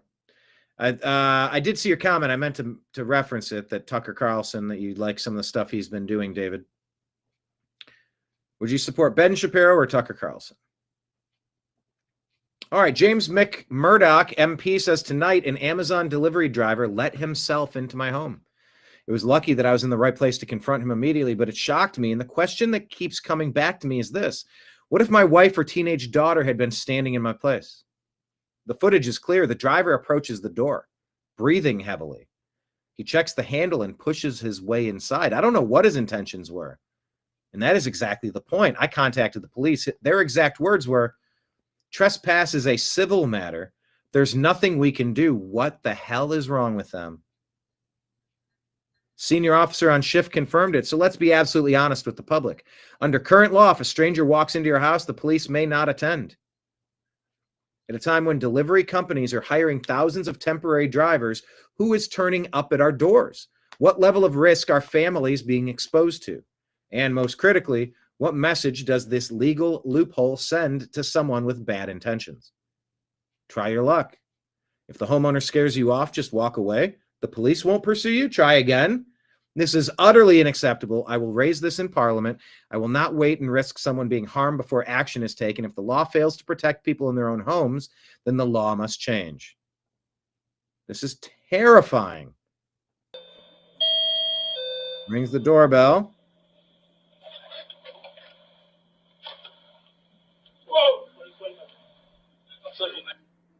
Tries the door, opens up. Whoa, sorry, mate. No, there's no sorry. You don't get to do that. Dude kind of looks like Kash Patel, right? Side by side, kind of looks like Kash. Here's Gavin Newsom. Pay attention to his hand motions. Asked why the Pacific Palisades hasn't been rebuilt after the devastating fires. Well, he's got an answer, and he's got really strange hand mannerisms. In my state included, which is one of the most blessed and cursed states as it relates to climate. We're on the tip of the spear of climate change, simultaneous droughts and simultaneous floods. The hots are getting a lot hotter, the dries drier. You saw one of the most devastating wildfires in American history in the middle of winter in Los Angeles in January. 100-mile-an-hour winds attached to fire. And as we rebuild, the number one concern people have is, how do I get my home insured? And how do you get a developer to develop a home that can't get a mortgage, which requires home insurance? So from across the spectrum, from financial risk to the issue of cost of living, which is universal, to global competitiveness, this is a no-brainer. In my state included, which is one of the most blessed and cursed states as it relates to climate. We're on the tip of the spear of climate change, simultaneous droughts and simultaneous floods. Set this to Vogue. Where's John? You still grilling? Set Gavin Newsom to Vogue. Roll with the music. Hey, hey, hey. Here comes YouTube. Ah, you said, hey, hey, hey. Can't monetize your work today. You don't get to eat. Which is why it's so important that the crowdfunding continues, everybody. Tip jars are out there. Thank you very much. Because I can't rely on YouTube. I can't rely on the advertisements rolling in. They'll flag normal stuff. Anyway, I digress. But that'd be funny. Setting it to Vogue with all of his hand movements. Gavin blew some. Yeah, man. Okay, this is what we were talking about. Who brought this up? Was this Marion? Massive SNAP fraud to end. Take a listen to Brooke Rollins, Secretary of Agriculture. It's about damn time. On day one, when I was sworn in, which was earlier this year in February, the very first thing I did was send letters to every single state in America and said, never before has the federal government asked for the data, but it is a new day. President Trump is the president. We know there's a lot of fraud. We need to help partner with you all to figure out how to make sure that this money and these benefits go to those who truly need it and not rife with fraud and corruption. 29 states, mostly the red states, responded with their data sets February, March, April. So the numbers that you're talking through, those are numbers that we have been collecting and analyzing since early summer, late spring. The fact that this spotlight shined on SNAP has allowed us to talk about it. But here's the most unbelievable news I have really just over the last few days, that 5,000 dead people, that was just 1 month. The number is closer to 186,000. Oh my God, we are being robbed blind. Deceased men and women and children in this country are receiving a check. Now that is what we're really going to start clamping down on. 500,000 are getting 2. But here's the really stunning thing. This is just data from the 500,000 people getting 2 checks. Those 29 mostly red states. And that's ignoring the 21 mostly blue states. Can you imagine when we get our hands on the blue state data, what we're going to find? It's going to give us a platform and a trajectory to fundamentally rebuild this program, have everyone reapply for their benefit, make sure that everyone that's taking a taxpayer-funded benefit through SNAP or food stamps, that they literally are vulnerable and they can't survive without it. And that's the next step here. And no snack cakes. They're eating the Kit Kats. They said, sir, they're eating hot dogs. Here's the preview, or actually this is our show, Strictly Football. I'm not going to be playing Strictly Football after today's program, after all. I might do a replay tomorrow. We'll see how that goes. Might do a show tomorrow. I don't know. So the hemp industry and the farmers of America have a problem with the McConnell-Harris hemp ban, and it's got a 1-year implementation period. All right. So listen, if you're covering the misguided hemp ban that was passed by the House today, please consider the following statement from hemp industry and farmers of America. In 2018, President Trump and Congress legalized hemp, delivering more jobs and opportunities to American farmers and small businesses. But today, swamp politicians like Mitch McConnell and Andy Harris forced Congress to betray Trump's America First agenda by pushing through a draconian hemp ban that will devastate American farmers, business owners, veterans, and seniors. The new hemp ban will also open up dangerous black markets for hemp and allow China to take control over the entire hemp market, said HIFA Executive Director Brian Swenson. The McConnell-Harris hemp ban. McConnell, get out of there, McConnell.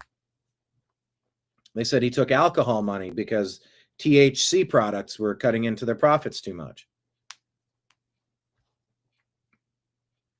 The McConnell-Harris hemp ban is the exact opposite of America First, kills 325,000 American jobs, destroys the industry President Trump built with hemp farmers.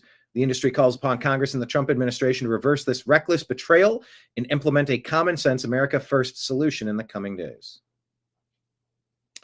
Brian Allen says Mitch McConnell didn't just wake up one morning and decide to wipe out 95% of the $28 billion U.S. hemp industry. Now we know why. He claims that Mitch McConnell took nearly $900,000 from the alcohol lobby and then quietly slipped a hemp ban into a shutdown bill that threatens 300,000 American jobs. Wow. Relentless Bunny says, here's one of the MFers responsible for the ban. Jordan Davidson saying it's official. The hemp THC ban is law of the land. Our Learn About SAM team worked for this every day since 2018. It's now our biggest achievement. Special interests will lie about this law, but remember, this ban puts the safety of kids front and center. It will save lives. You protect kids by protecting kids. You don't harm adults. That's a non-starter. Jim Higdon saying there's 364 days now to stop the McConnell hemp shutdown that will make every non-intoxicating CBD product into a Schedule I narcotic. Good grief. Is anyone else having problems with Grok? I couldn't get it to work on my cell phone today.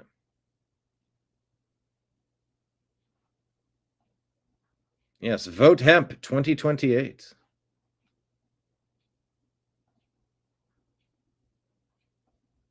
Where am I now? Oh, okay, there we go. U.S. Washington Times reporting U.S. District Judge Jamel Semper says DOJ can prosecute the assault case against Representative LaMonica McIver. Tom Fitton says under the new rules that were used to expel George Santos, Representative LaMonica McIver will now be expelled from the House. Right?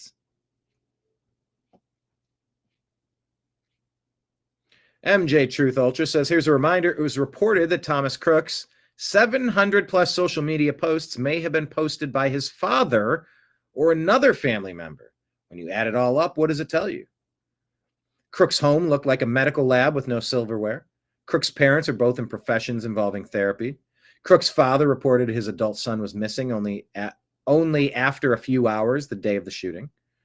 FBI released the body to the family, and the family quickly cremated it.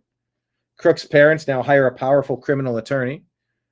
foreign email accounts, it's smelling kinda sus. Take a reminder watch. They also found 700 messages sent on social media, but a source says to the Post that it's possible they weren't written by crooks, maybe by an older family member.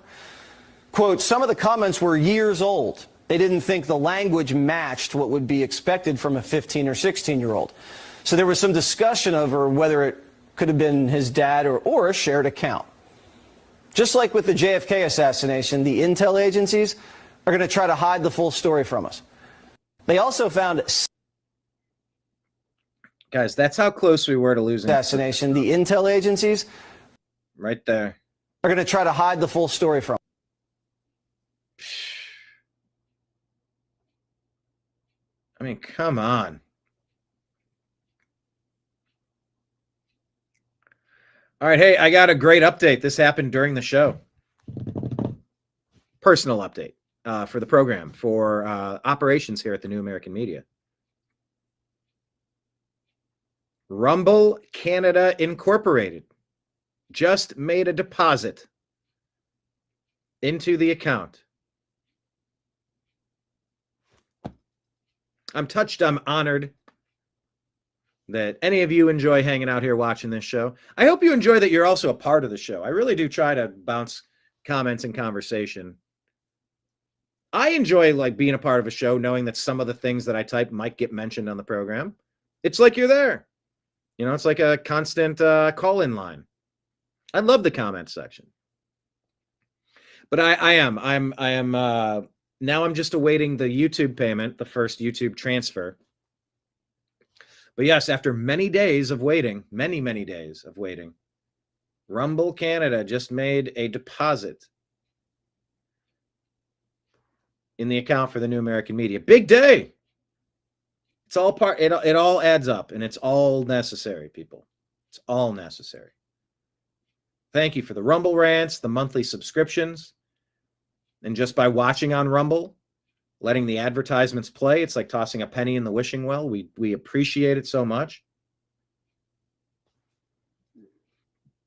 I see this deposit went through Rumble into PayPal, where Deb has made some donations before. Thank you, Deb.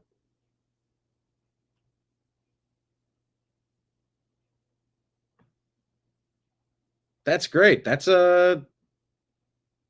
awesome. That's another cross it off the checklist. One less thing to worry about. Now this is set up. That's fantastic. Thank you, everybody. Here's Tucker Carlson talking about Thomas Crook's shocking online transformation. From a 2019 Trump supporter to an MSNBC-style Trump hater with ties to foreign Antifa agitator Wiley Tepes that the FBI may have buried. What? Take a listen to Tucker Carlson. Here's what we do know.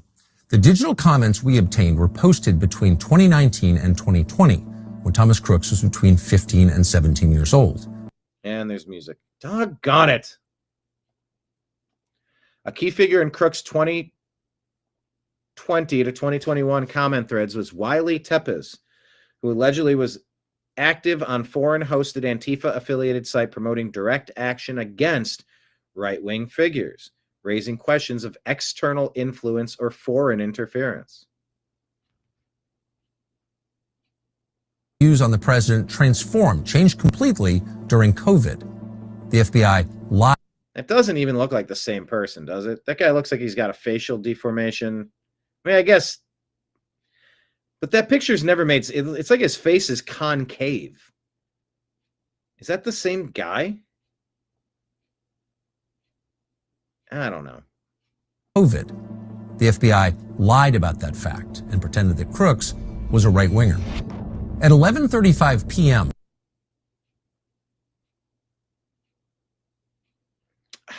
Anyway, watch the report. I can't share it here because they got music in the back.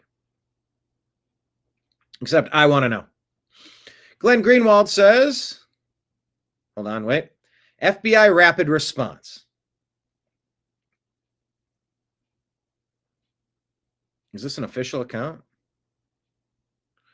This FBI has never said that Thomas Crooks had no online footprint, ever. Tucker Carlson, that was in response to Tucker Carlson saying the FBI told us Thomas Crooks tried to kill Donald Trump last summer, but somehow had no online footprint. The FBI lied about it, and we can prove it because we have his posts. The question is why? Story tomorrow. FBI Rapid Response says this FBI has never said Thomas Crooks had no online footprint ever. Glenn Greenwald says, except here's Dan Bongino, who's now the deputy director of the FBI, saying last year that we're being told that Thomas Crooks had no online footprint and noting how bizarre and improbable that is. So who's gaslighting who? I guess FBI Rapid Response, you could take that comment to say this FBI has never said that Thomas Crooks had no online footprint ever. Actually, let me do that. At G. Greenwald, is it possible that the FBI Rapid Response post literally means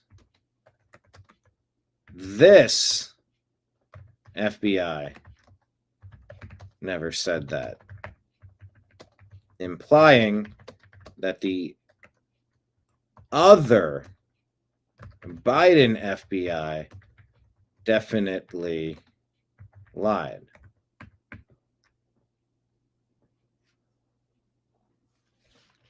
That's sort of how I take it, but what say you?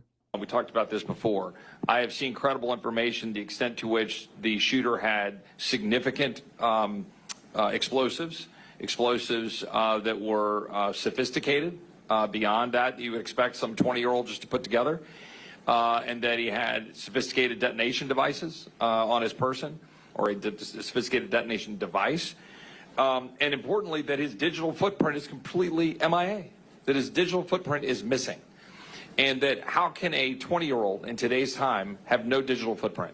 So do you have any thoughts on that, any comments on that? And that'll be my last question. Well, 4 years of doing protective intelligence investigations with the Secret Service, interviewed probably hundreds of people who have credibly threatened our protectees. I've never seen anything like it.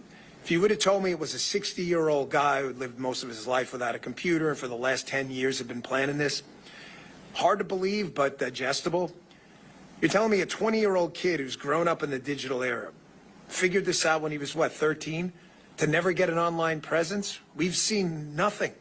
Nothing. We're now 6 weeks in. There's not a Facebook photo. You know, it's incredible. We know every single thing about these shooting incidents when there's a political narrative to be had by the media and the other side. We do. You know who their high school girlfriend was. Sadly, you know everything about these people. We know nothing about this guy. And sophisticated explosives, we have this massive law enforcement bureaucracy. No one's got him with an online search history at a library saying, how do I build this?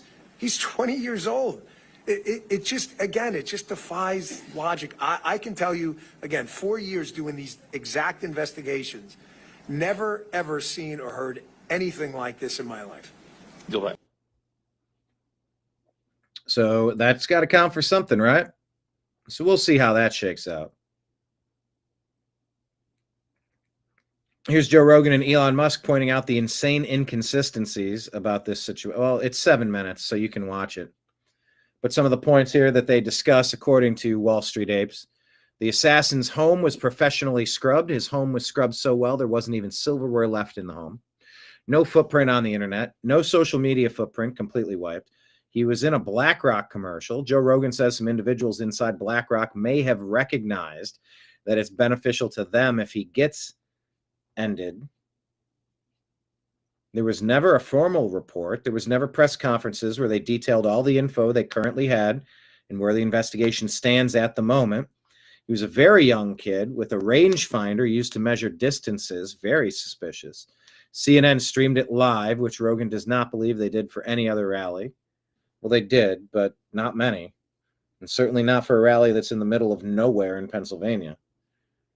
They wouldn't let people be on that roof because the Secret Service lady says it was sloped and it was dangerous. That made no sense. Other than it told on themselves because they're making a ridiculous argument that should be scrutinized and laughed at. Really. Sloped roof. Yeah, like every roof. Snipers were on the other roof. By the way, that had a steeper pitch. Makes no effing sense. Random people saw this kid and pointed him out on the roof with the G for a long time before it happened. Kid had 5 phones. Come on, nobody has 5 phones. His body was instantly cremated. There were some indications that there was a phone that had been traveling from outside the FBI offices to D.C., where the kid lived multiple times. We need answers. Eric Trump has thoughts on Thomas Crooks, the person that allegedly, that they say, took a shot at his dad. You know, I think one thing that I rally on kind of a lot was the whole, Butler situation. Like I'm wholly unsatisfied with what happened there. And I'm wholly unsatisfied with what the American people know about the guy who tried to, blow my father's face off. I'm a competitive shooter, shot competitively my entire life, 130-yard shot with a modern rifle, modern optics from a rooftop is a chip shot, right? Like, it shouldn't be here. And we know nothing about this freaking kid. We see one picture of him. He's like 13 years old. He looks like a nice, innocent, prepubescent boy. We don't know a damn thing about him. He got cremated like 6 days later, right? And no, I'm wholly unsatisfied with that. And listen, my father's been like remarkably calm, and strangely has said publicly that he's satisfied. I think there's a lot of things that go into that statement that obviously we don't need to contend with as a general public, national security and other things. And a guy who's responsible for bringing calm to a country right after a kind of horrible incident. But no, I'm not satisfied at all. I want to know exactly who this guy is. They got into every phone of every January 6th protester, every. Thank you for that point. Did he just drop an F-bomb that he peeled back on? But no, I'm not satisfied at all. I want to. I'm not effing satisfied is what he was starting to say there. I caught that. Right after kind of horrible incident. But no, I'm not satisfied at all. I want to know exactly who this guy is. They got into every phone of every January 6th protester, every grandmother that walked through the Capitol and took a selfie, but they couldn't get into this guy's multiple phones. I'm wholly unsatisfied as to who this guy was, how he got there, what the hell he was doing. And I think this country is too. I mean, isn't it impossible for him to be acting alone? One freaking picture. I mean, who in the day of smartphones, who in the day of one of these things has one picture of them out there? I mean, it's insane, and this country's pissed off, and a son, I'm really pissed off. And I want to know more. So if there's one thing I disagree with him on, I do so incredibly respectfully. He's doing it for different reasons than I am, but I want to know who the hell this person is. You also are very emotional about it. It's your father at the end of the day too. Yeah, and I want to know who the damn kid was, right? Like I want to know who this kid was. And it's been way too quiet about it. And again, I'm glad he's been as calm as he was, because I think there's a different scenario there where it could have gone very differently. But I think this country deserves to know who the shooter was. Yeah.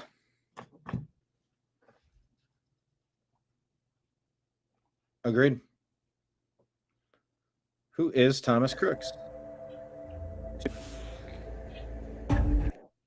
Videos the FBI has worked hard to make sure you haven't seen. So go watch it. I just can't play it with the music.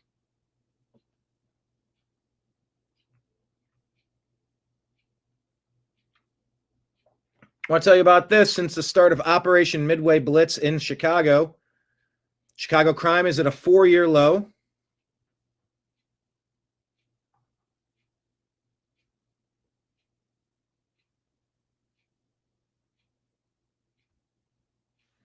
Crime is at a 4-year low. Robberies down 41%. Homicides down 16%.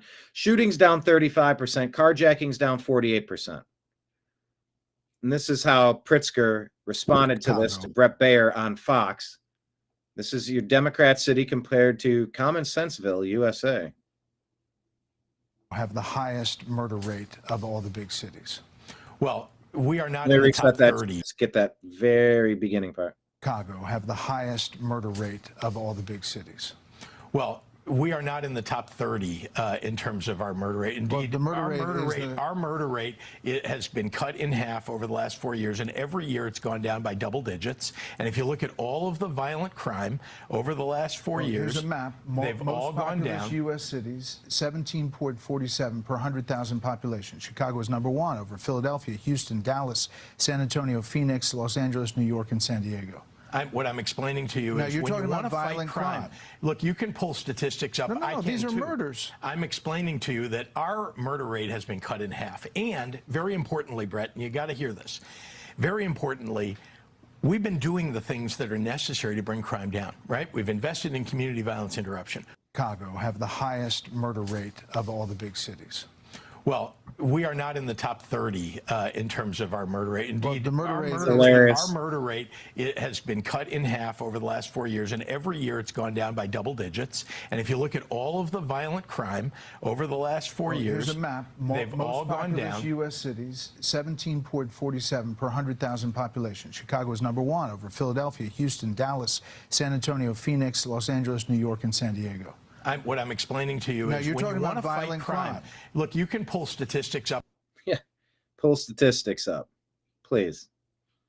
Digigal says President Trump says Chicago's Miracle Mile Shopping Center now has a 28% vacancy rate and may shut down soon if the city doesn't get its crime problem under control. Yeah, that's a problem.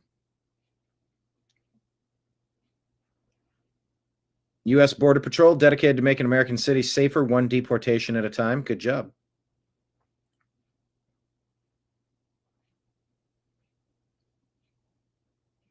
Marjorie Taylor Greene introducing a bill to end the mass replacement of American workers by aggressively phasing out the H-1B program. Train Americans to take the H-1B jobs. Do it now. Get people on welfare trained to take these jobs. Offer courses, free courses, train people up, figure it out. Secondary education should be cheap. You make one system and you make it available for every U.S. citizen.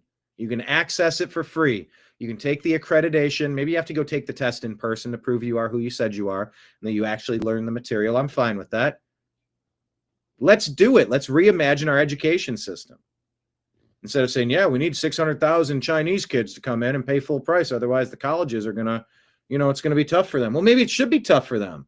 Maybe they should let go of some of these pointless professors who are radicalizing Americans to hate their families, hate their culture, hate their race, hate their country, hate everything about America.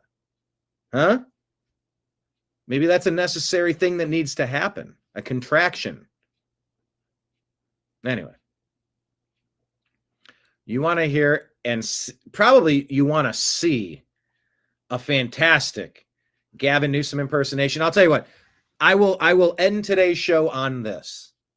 By the way, please hit like, please hit subscribe, link up with us in all the places. Rumble Rants, YouTube Super Chats are available. Venmo Cash App is my name, Brian Engelman, and PayPal fuzzinstallment@yahoo.com. All scrolling at the bottom of the screen. These are ways to toss something in the tip jar for today's program, if you'd be so kind. On this Friday, halfway through November, heading into Christmas season, so it would all be appreciated. Let's be honest, it all goes to Nimbus and Ben anyway. Maybe not all of it, but for real, I went to Target. I got 2 items for me. I got some eggs, and I got some cottage cheese. Did I get 3 things? Maybe I got a bag of apples. 3 things. Apples, eggs, cottage cheese. Maybe it's butter sometimes. Maybe it's just a couple of whatever. I don't need much. I don't eat much. Whatever. $125. It's all Nimbus and Ben. It's $45 worth of 2, what are they, 22 or 25 pound kitty litter things? 4 things of canned food. I think that was it. $125 on the cats. $10-15 on me. Yeah, I don't have a fancy car, and I don't have a fancy house, and I don't have expensive tastes or massive drug habits. I just, regular mortgage, regular insurance, and then just regular stuff. But yeah, your donations, they frequently end up going to Nimbus and Ben, that's for sure. But I'll end on this note, this huge positive note, this huge hilarious note. I did play you a minute ago where it was kind of, Gavin Newsom doing all the hand motions and gestures that you could imagine. This guy's from the Patrick Bet David show. I recognize him. I don't know his name. It just says this dude absolutely nails it. I don't know his name. Sorry. But it's shared on VT. What does VT stand for?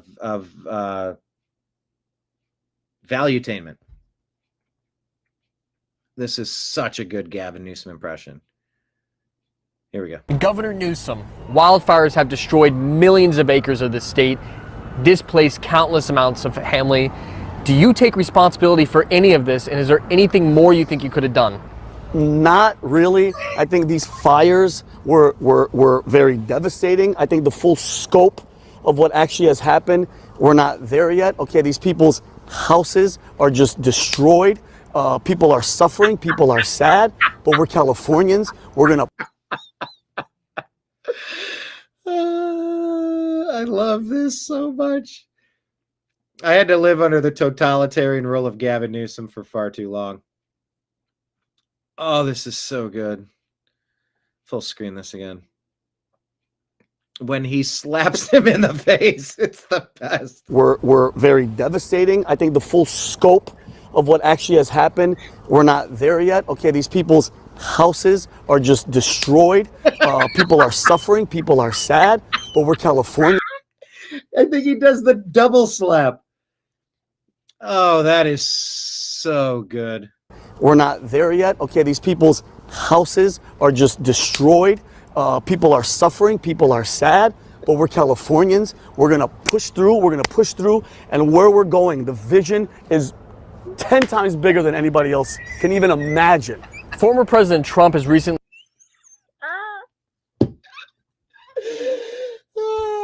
This is one of the best impersonations I've ever seen. I don't know when Gavin got this goofy, but my God, does he nail it. We're going to push through, and where we're going, the vision is 10 times bigger than anybody else can even imagine. Former President Trump has recently criticized your leadership, saying that you failed California. What's your response to him, and what does the future of California look like? To be honest with you, I try to block that rhetoric, because the words that come out of his... I paused it at too funny a part. I'm sorry. But you know who he kind of reminds me of is Gary Vaynerchuk. A little bit of Gary Vaynerchuk in here. A little bit. Oh, but this is funny. After slapping him twice, he does this. And what does the future of California look like? To be honest with you, I try to block that rhetoric, because the words that come out of his mouth, all the words out of his lips, they don't mean anything to me. He needs to use these more, because the future of California is bright. It's so bright. When you really try to look at it, I mean, really, really look at how bright it is, you're going to need shades to live in California 24 hours a day. Critics are saying that you're... Oh, this is good. This is the internet clip of the day. I am so happy. So happy I found this.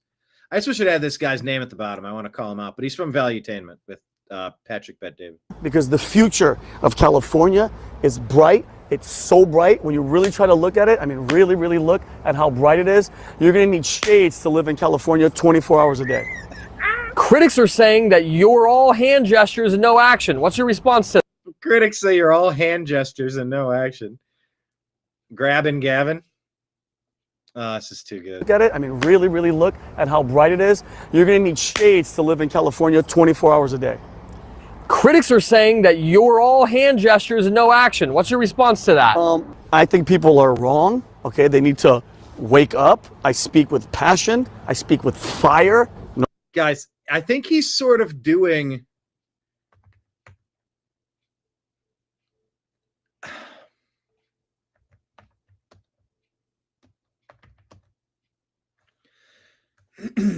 Let's see if I can find you a clip of Gary.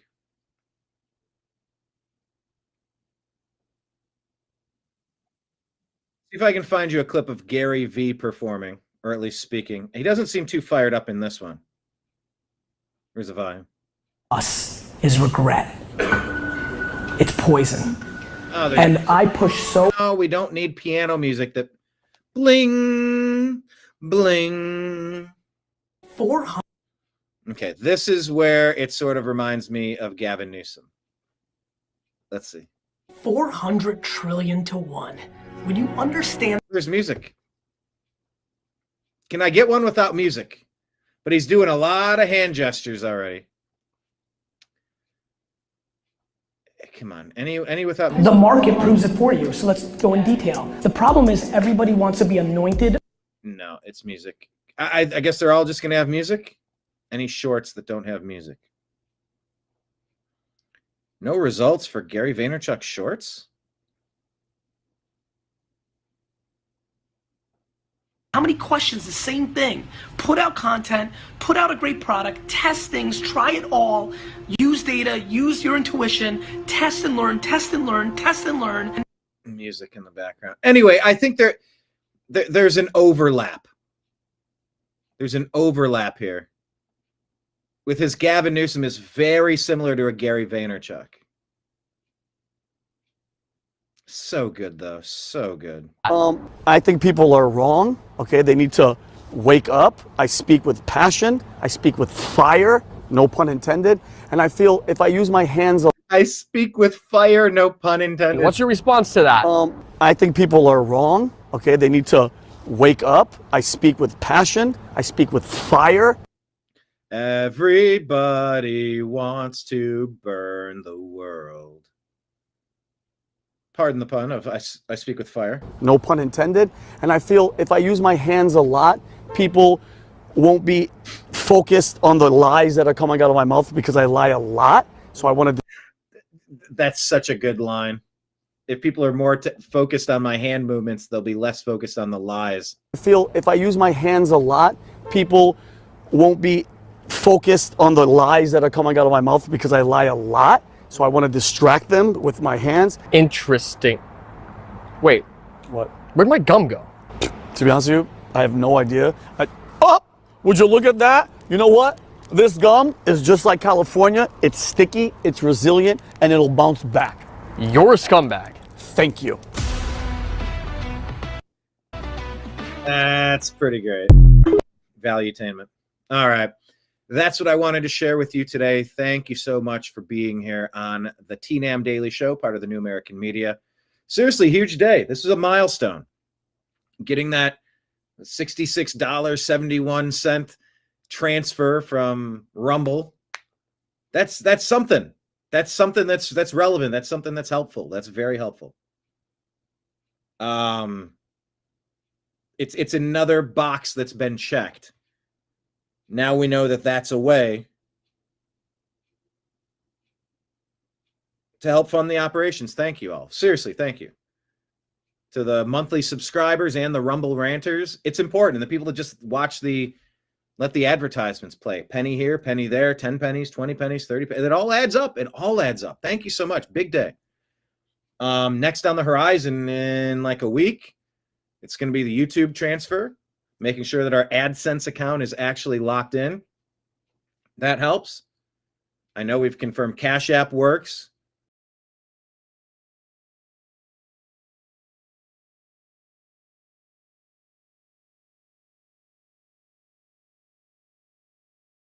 Broadcasting to you live from the Orion Spiral Arm of the Milky Way Galaxy, the solar system planet Earth, North America, the United States of America, somewhere east of the Mississippi. My name is BrianEngelman. Today is Thursday, November the 13th, 2025, and this right here that you are watching, well, this is called the TNAM Daily Show.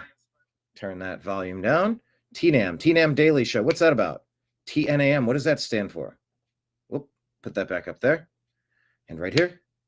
The New American Media, TNAM, because the news always matters. The news does always matter. Except, we kind of just get lied to and manipulated. Hey, remember that Republican shutdown? Remember that Trump shutdown? No, that was the Schumer shutdown. They didn't gain anything. It didn't need to happen.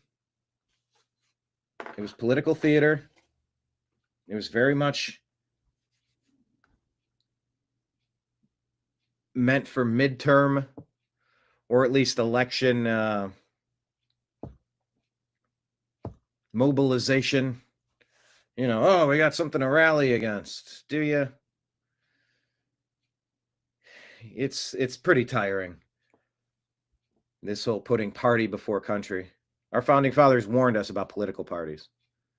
And there's a lot that needs to be corrected in this country.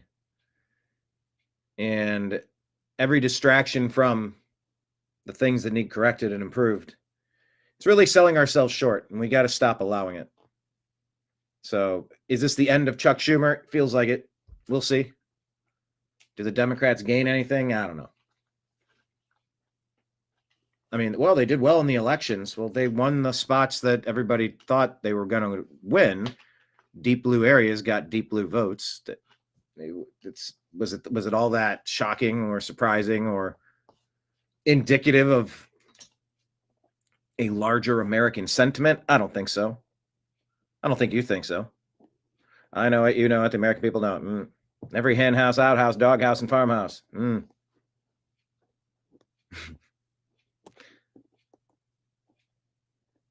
So that's done now. We had enough people jump over from the Democrats. Nobody who was up for election next year, so they wouldn't have to pay a penalty. At least so far, old news by then. Nobody will care. But if it were people on the Democrat side who voted for it and they were up for re-election next November, oh yeah, their political opponents could definitely use it against them. Very strategized, very astroturfed. As we say, finally, goodbye to Nancy Pelosi and her astroturfed comments, her astroturfed movements. I'll tell you what, though, we definitely got an education. We got an education on the SNAP system. Look, I think reasonable people can find a little bit of room for some assistance, but when some assistance becomes a permanent way of life, and it's not something used as a springboard to get out of, but a hammock to lay down inside and make it tougher for everybody else, because now that they have a dependent, now they have to take care of you. Come on. You need to get on your feet and help somebody in a worse position than you. Like that's how humanity gets better at this stuff. Not by abusing systems designed to pay back voters, Democrats, who are selling this country down the river. And they're using our own stolen money to do it with. So we've learned a lot about SNAP. And my God, seeing some of these videos, the things that are called food, if you're on SNAP, it should be like a bag of apples, some ground beef, some rice, some beans. There should be like, you get a pack. You get a box of the canned foods. You go get a couple of protein options. You get some fresh fruit and vegetable. And that's it. The stuff that these people are getting, they're appetizers and desserts. I mean, maybe you grew up in a time where you didn't have to think about appetizers and desserts. But, when you're trying to get by, when you're trying to hang on, when you're trying to make every dollar count, like a lot of people do, if you have the luxury of going out to eat, you're not getting appetizers and desserts. $3 for a Coca-Cola. You're going to have water. I remember some of these conversations growing up. Remembered hearing about the Depression chili that the mother was served and grandmother cooked, and it was so watered down. It was hard to find the meat inside of it because you had to make things last. You had to stretch the budget. Can of beans, not that much meat, a huge pot, some tomatoes, some seasoning. Make it count. And you just see a bunch of slobs with Costco-sized bins of sweet treats, high fructose corn crap, sugary sodas, bakery cakes. Not food. Garbage. Splurge items. Not food, not eggs. Not rice, not beans, not meat, not just items. of food, just real food. So we've had an education on what are people getting away with SNAP? How much are people getting paid? How long are they on this program? What's the what? So we learned a lot during the government shutdown about that particular topic. We also learned a lot about Obamacare, the subsidies. The subsidies have been encouraging the health insurance companies to continuously raise their rates. And the subsidies aren't going to the American people. They're going to the insurance companies. Obamacare was never affordable. It was never the Affordable Care Act. It was never affordable. Yes, Kenneth, hello, everybody in comments. Marion, Kenneth, David. No Snapple on Snap. Yeah, I mean, the frivolous stuff. I mean, if you had Kool-Aid, more power to you. Like, where'd you wasting all that? But geez, you ever see how much sugar you dump into those containers? I used to do that a lot as a kid. My favorite drink now, it's, well, they're not a sponsor, but it's carbonated water with just a little bit of fruit juice. It gives you a little bit of flavor, not a ton of sugar. It hits the craving for a soda pop or for like a carbonated beverage, but it's not loaded with a bunch of blah. The equivalent of eating another full meal that day if you have 2 cans of soda, 400 calories right there.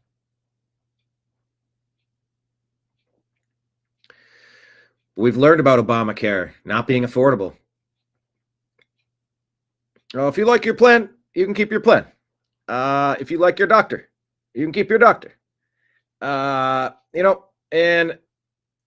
we're going to reduce prices on your health insurance. It's, folks, I'm not going to give you the old okie doke, but, it's going to be like a cable bill. The prices are going to go down.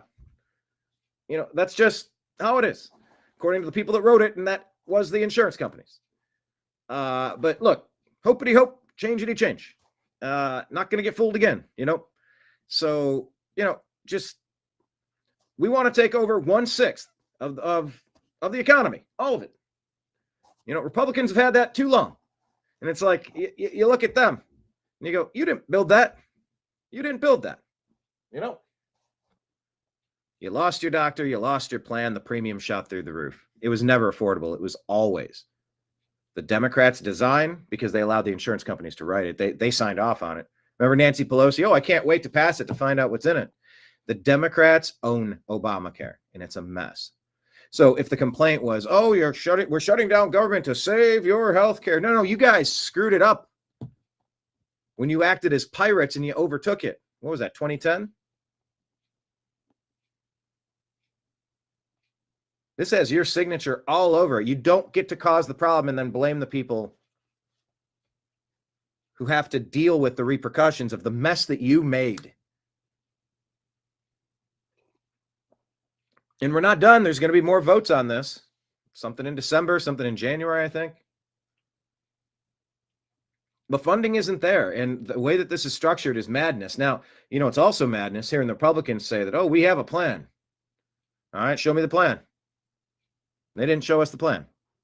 So I would love something that redesigns healthcare. Put Elon, Bobby Kennedy, Mark Cuban, Dr. Drew.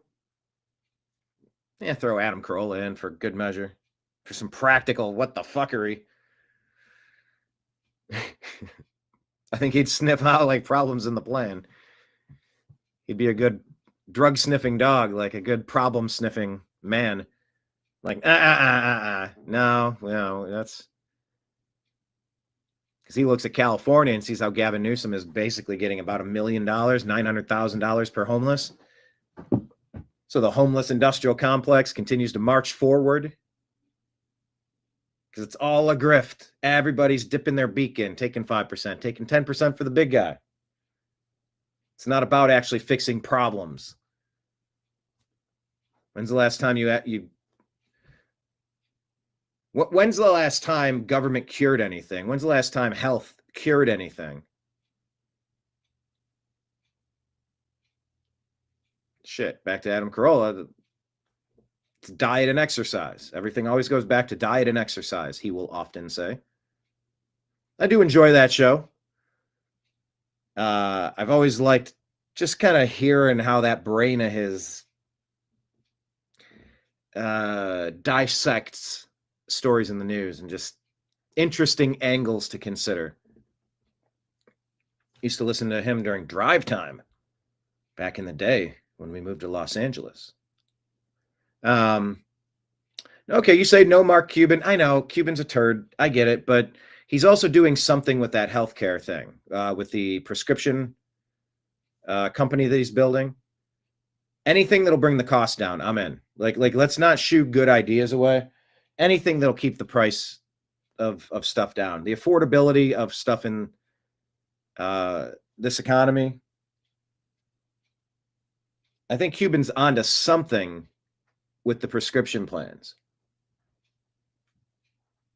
So I'd like him to be a voice in the room where it happens, to paraphrase Hamilton. But that's what's going on. The pointless Schumer shutdown is over. Government has opened. Is that a gift or a curse? A blessing or a burden? That's the question we have to answer. Also, the Clinton corruption documents have dropped. Is Nimbus going? How about over this way? No, he's got his way. He likes to go. Hi, buddy. Nimbus has joined the chat.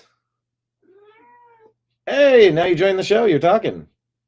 Now you're talking. Say hi to Nimbus, everybody.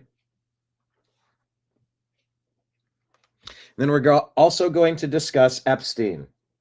The Schumer shutdown didn't deliver the results that they were hoping for, so out came a new Epstein hoax. However, is it possible that this is going to backfire on the Dems even more gloriously than you could imagine?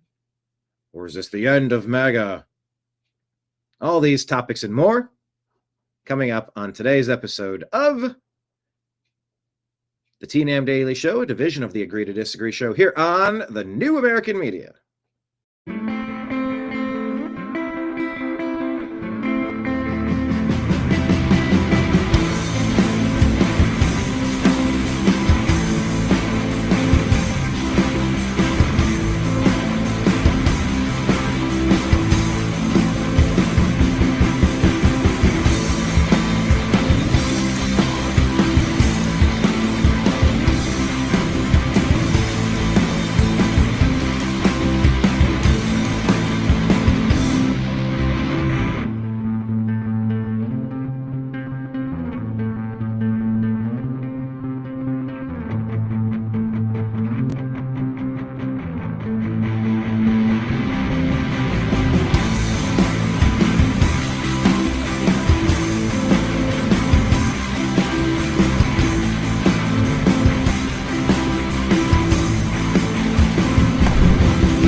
Guide to the Truth, thenewamericanmedia.com.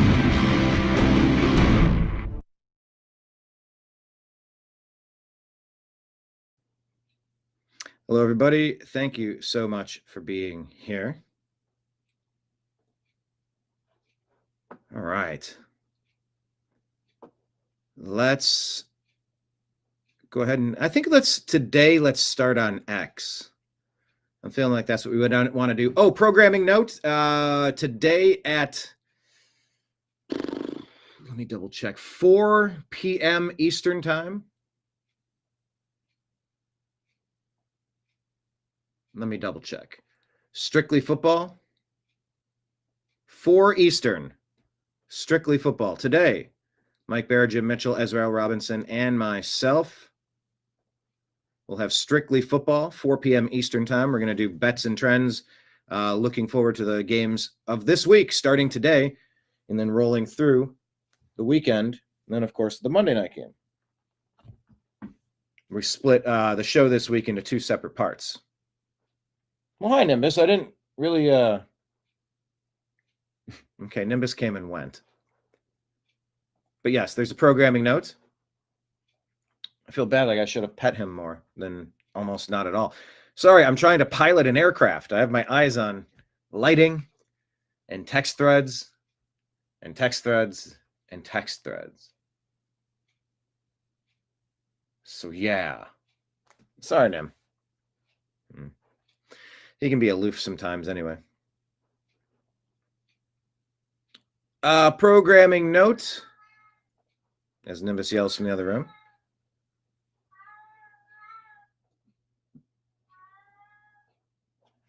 We will put this up on the screen here. Ticker with given text already exists. Oh, okay. Put these up on the screen at the bottom. Of course, I need to change the design because I never want this, and they will never keep my... If you were designing something, wouldn't you want to keep the same user commands, the user controls, the same settings when you log in? It should be set. This is what I want it to look like. I never want it to look like this. Never. It always changes it away from what I changed it to, which is this. Horrible user experience. That doesn't make sense. If I want to change it, let me change it. And don't log me out of my settings. When I'm in my account, like, you should know. It's like if I'm driving my car, I've adjusted the seat. It's a, maybe I did a little bit of lumbar or a lot of lumbar or no lumbar. Maybe I raised it a little bit, lowered it a little bit, leaned the back, scooted forward, whatever it is. When it's my car, once I set it, leave it there. Don't go changing it. Anyway. Maybe it's just me. But these are our donation links. Welcome to the bar. My name's Brian, the bartender. Thank you for being here. We're going to discuss all the things going on the TV screens back there. That's essentially the equivalent of scrolling through the internet. We're going to go through our X account and our Instagram account. Follow the New American Media in all the places. But yes, Rumble rants are awesome. Super chats are awesome. And tip jar, Venmo, and Cash App. That is my name, Brian Engelman, ENGELMAN. And PayPal is fuzzinstallment@yahoo.com. So I'm in the process now of transferring the first month of payment from Rumble that's been activated. This is the first time we've crossed the threshold on Rumble into the payment territory. It's been days and days. It's taking forever to transact. They said it could be 6 to 8 days, I think. That's insane. I mean, instantaneous transfer. What are we even doing here? But I'm in the process of getting that to transfer. That's a good step in the direction that we need it to be. We do have Patreon subscribers. That's a great way to, if you sign up there and forget it, you can do like $10 a month or $100 a month or different amounts, whatever works. And I think we have a plan there, like the amount of Netflix subscription, I don't know, $13 or $17 a month. That one does transfer. That does drop into the business account that pays the business bills. So that is established. That's good. It's really just making sure all of our tip jars are out in the right places. This month, I believe, is supposed to be the first time we collect a YouTube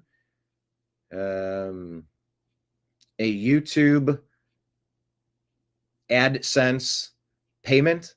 First time in 5 years. Our channel now has advertisements again. They had all been stripped away years ago, and they're back. Still has a lot of maintenance to do, but now the pennies are piling up. The pennies are starting to happen. And I owe it to you. I owe it to you folks, and I appreciate you. Thank you so much. Just like we appreciate Deb. Oh my gosh, Deb. Deb is in the house. What's up, Deb? Deb, not from San Francisco, says, "Oh, Brian, what are you on about? LOL, ranting again." That is what I do. I thought that was a pretty good, cogent, focused, and coherent opening salvo. Nobody writes this stuff. I don't read a teleprompter. This hasn't been queued up for me to regurgitate. It's off the top of my head a lot of the times, most of the time, all the time, essentially. I freestyle a show every day. That's what I'm on about. That is what I'm up to. But I think the opening rant, the opening monologue, it's connecting the dots here. Clinton in the crosshairs, that's going to be a big component to this. Very interesting one. Very interesting one. But yes, that is what I'm ranting about. The super chat from Deb. We love the super chats and we love you, Deb. Thank you. I guess let's act like a bunch of trash pandas. A bunch of raccoons digging around, rifling through the rubbish. How about we do that and separate some fake news from fact? Let's start off with our page here at American_media_. Please make sure you're following us on Grok, one of the more important apps out there in the universe. Pinned to the top is the link to go to our Patreon page. If you click it, it takes you to our interview with John B. Wells from Caravan to Midnight. Look at that. I even wore a suit jacket. Talking God, Trump, Biden, Deep State, and World War III. Look at that. Look at that. And that's where you can sign up and become a patron. Yeah, this is awesome, like I said, because everything's already linked. They take very small fees, very, very reasonable fees, probably the lowest fees of the feed places. Venmo, Cash App, PayPal, I think, are 0 fees. These are very small. But yeah, you can sign up and follow us there on our Patreon. But back to our X account, streaming live. Let's take a look at some news here. Is there commentary over top of this? Does not appear to be. Libs of TikTok says, breaking, a staff member for Senator Tammy Duckworth, Democrat, reportedly posed as a lawyer, then falsified a Homeland Security form in order to secure the release of a criminal illegal alien. Jose Ismael Ayuso Sandoval, I've always told you about people with at least 4 names, an illegal alien who's been deported 4 times and also has a conviction for DUI. Looking for a comment out of Senator Tammy Duckworth.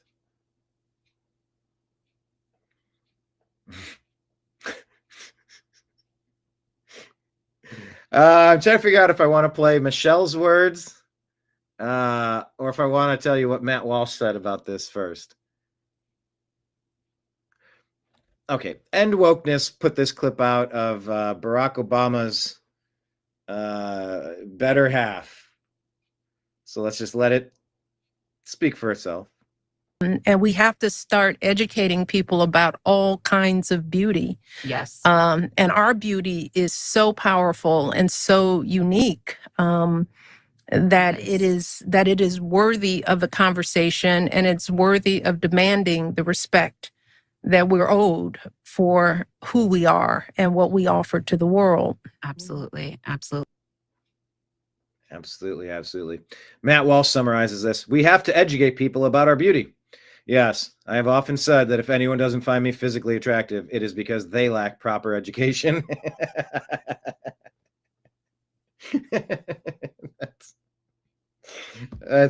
That's beautiful, people. That is. Deb says Brian's rants are like a 2-step dance. How can you elaborate on that? I'm very, very curious to hear you elaborate on that. Brian's rants are like a 2-step dance. Hi, Mr. Nimbus. You hanging out down there? You can jump up if you want. Here, you want me to bring you up? Let's bring up Nimbus. Wee. All right. Nimbus is the star of the show. That was hilarious, Matt Walsh. Appreciate that. Mario Knopfel. Well, let's just go to Elon. X rolls out an entire new communications stack with encrypted messages, audio, video calls, and file transfer. X Money comes out soon. Join us if you want to build cool products. X will be the everything app. He has said that the features are going to just kind of have everything. I'm waiting for the X phone. I don't know what's taking so long on the X phone. I would gladly swap out my phone. Gladly. Would you? Would you rather be linked arm in arm with Apple or Google? Or would you get an X phone? Because they say like apps are going to be gone. There's going to be like unique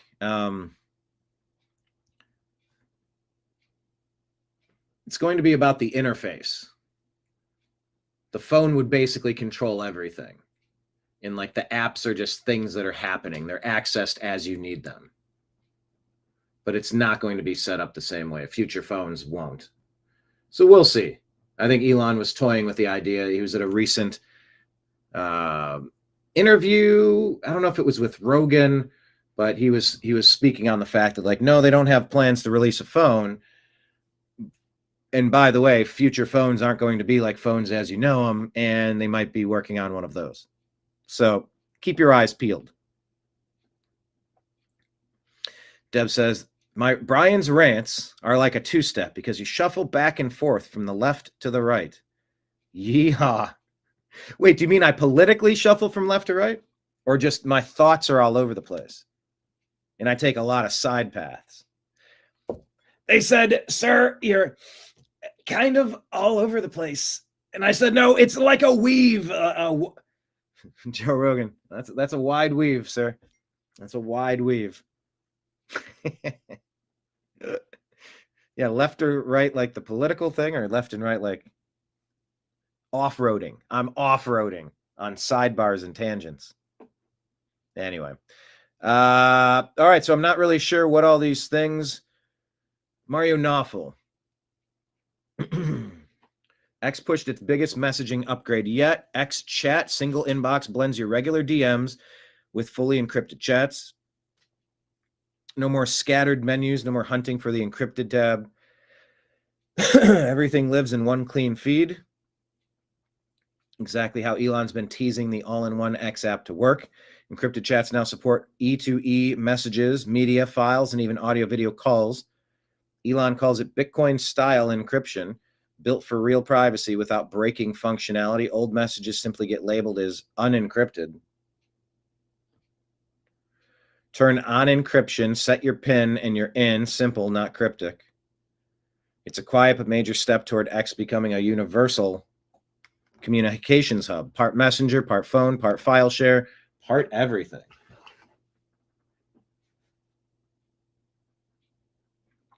What comes next? Maybe smoother cross-device syncing, more super app feature, and tighter integration as XChat becomes the backbone of the platform. And expect critics to complain while users quietly adopt it because convenience always wins. X just made messaging feel modern again. That's from TechCrunch and Business Insider.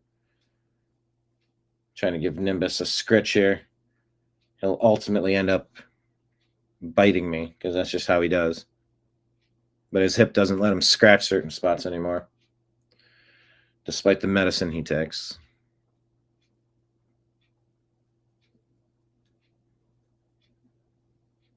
Yeah. Look at that face. You can't like put him to sleep. He's just I'm all over the place, she says. I'm all over the place.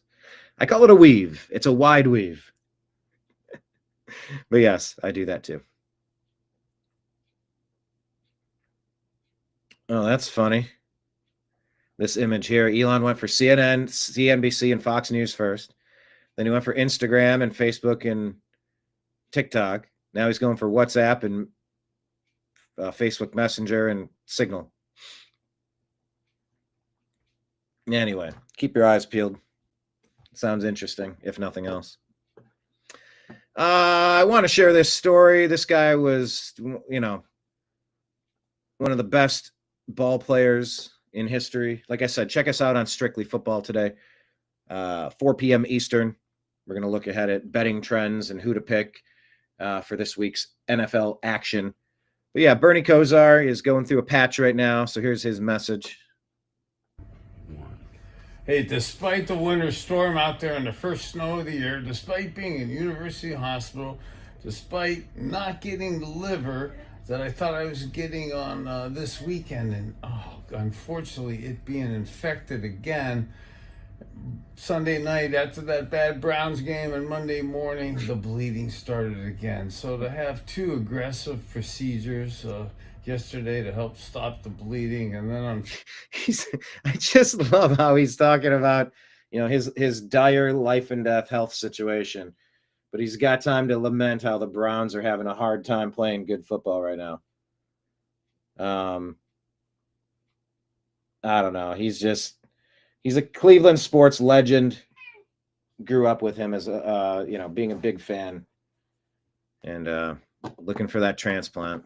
But I just love how he's working in there that the Browns played awful, because they did. 2 aggressive procedures yesterday to help stop the bleeding, and then unfortunately early this morning now to be heading down for a 3rd procedure. I can't tell you, being under this duress right now, but wanting to start everyone's day positively and spiritually in the right frame of mind. Man, all the duress right now, I could really use your love, support, and actual prayers today. But your financial support at shopcostar.com for what we're doing and what I'm going through, and what we're doing with renewing athletes' lives yesterday with Veterans Day, and being able to proudly not only be able to help my ex-teammates and players, but proudly help our veterans and first responders who are in tragically way more challenging situations than me.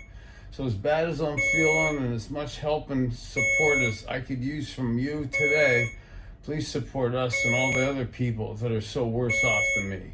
God bless you. You matter.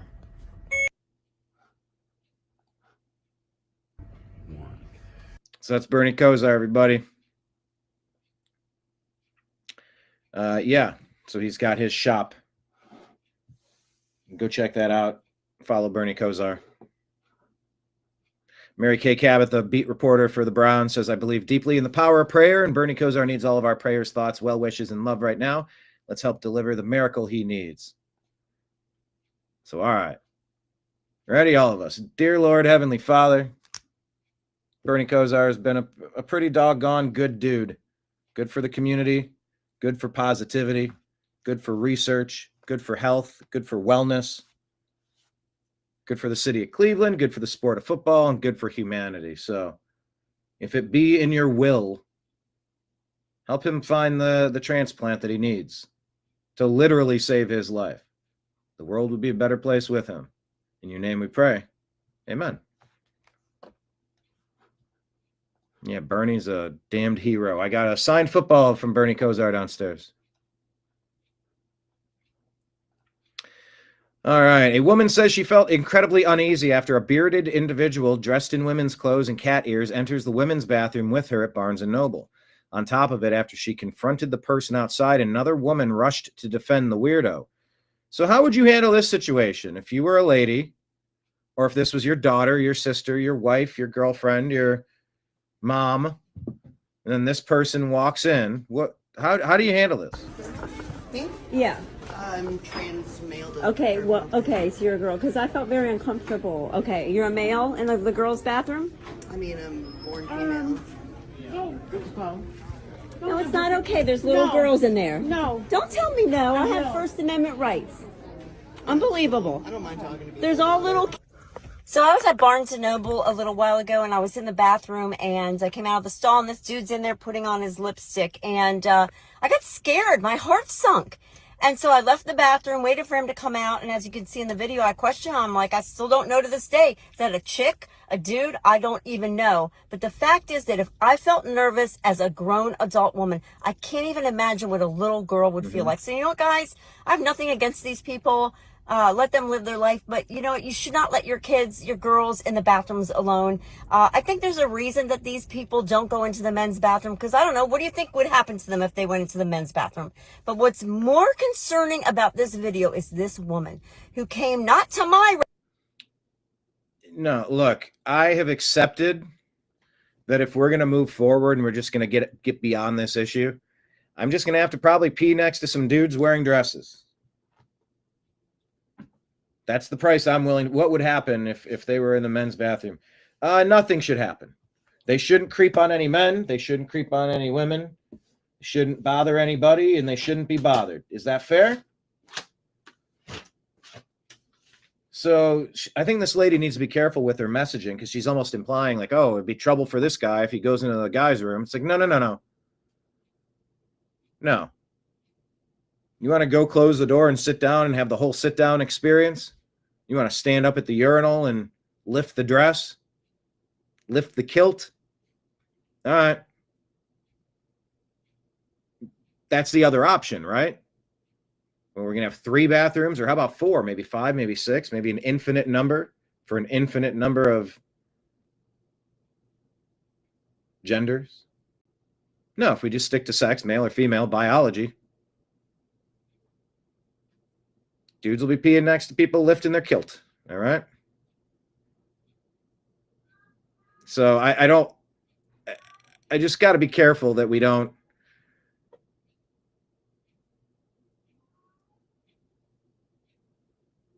it's almost like with the shutdown. You don't want to say, I heard Scott Adams talking about this. He attributed it to Greg Gutfeld on the 5.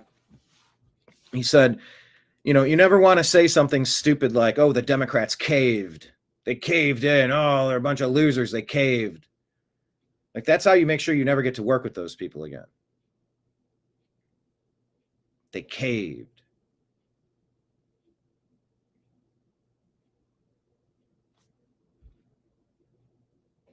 But I think that offer needs to be on the table. It's like, yeah, you're a dude and you're dressed how you're dressed. The men's room it is. And no, you're not allowed to be attacked for who you are or what you're dressed as. That seems like the only compromise. Otherwise, it's dudes in locker rooms with ladies again. Dudes in ladies' bathrooms. Anyway, just that particular part, I want to drill down on that. I can't even imagine what a little girl would feel like. So, you know what, guys? I have nothing against these people. Let them live their life. But you know what? You should not let your kids, your girls in the bathrooms alone. I think there's a reason that these people don't go into the men's bathroom. Because I don't know. What do you think would happen to them if they went into the men's bathroom? They would use the restroom and leave. And they wouldn't creep on anybody. Right? But what's more concerning about this video is this woman who came not to my rescue, me, the woman whose rights were violated in my own bathroom that said women, but she came to his rescue, rubbing his arm, telling me to stop and telling him it's okay. It's not okay. We need to do something about this bathroom situation. It's not okay. Think about the little girls. I'm an adult, I can handle it, but little girls, that's scary stuff. So, do you agree or disagree with that? Marion cat ears, what the? I'd probably say something too. Deb going into lurk and listen mode. All right. Well, at least you're lurking and listening. I'll take it.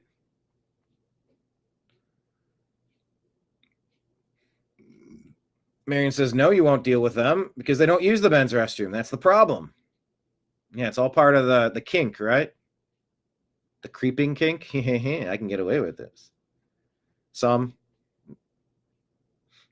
I don't know. Is that 1%, 99%, somewhere in the middle? I don't know. But yeah, some. Cat ears on an adult. It's not Halloween. Yeah, I mean, it's showing the classic earmarks of mental illness. And that feels a little unstable to invite a dude like that into the restroom with people that you love, into the ladies' room. I mean, that's a kink. It's which, by the way, we're allowed to have.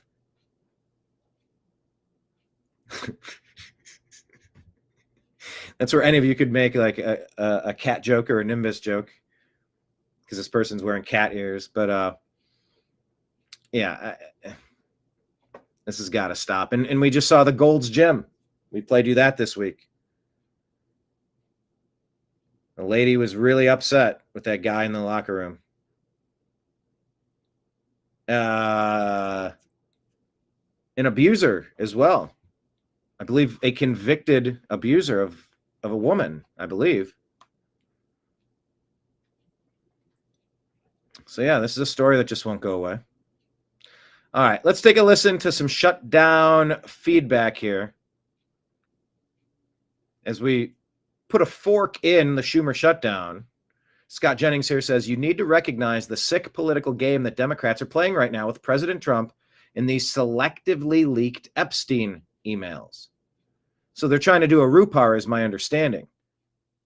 They're trying to take out of context clips, just like the BBC did, to make it seem like President Trump was saying something that he wasn't. So here's Scott Jennings with this segment on CNN approaching, now that the Democrats don't have the shutdown to focus on, and they run the media. They run most of legacy media.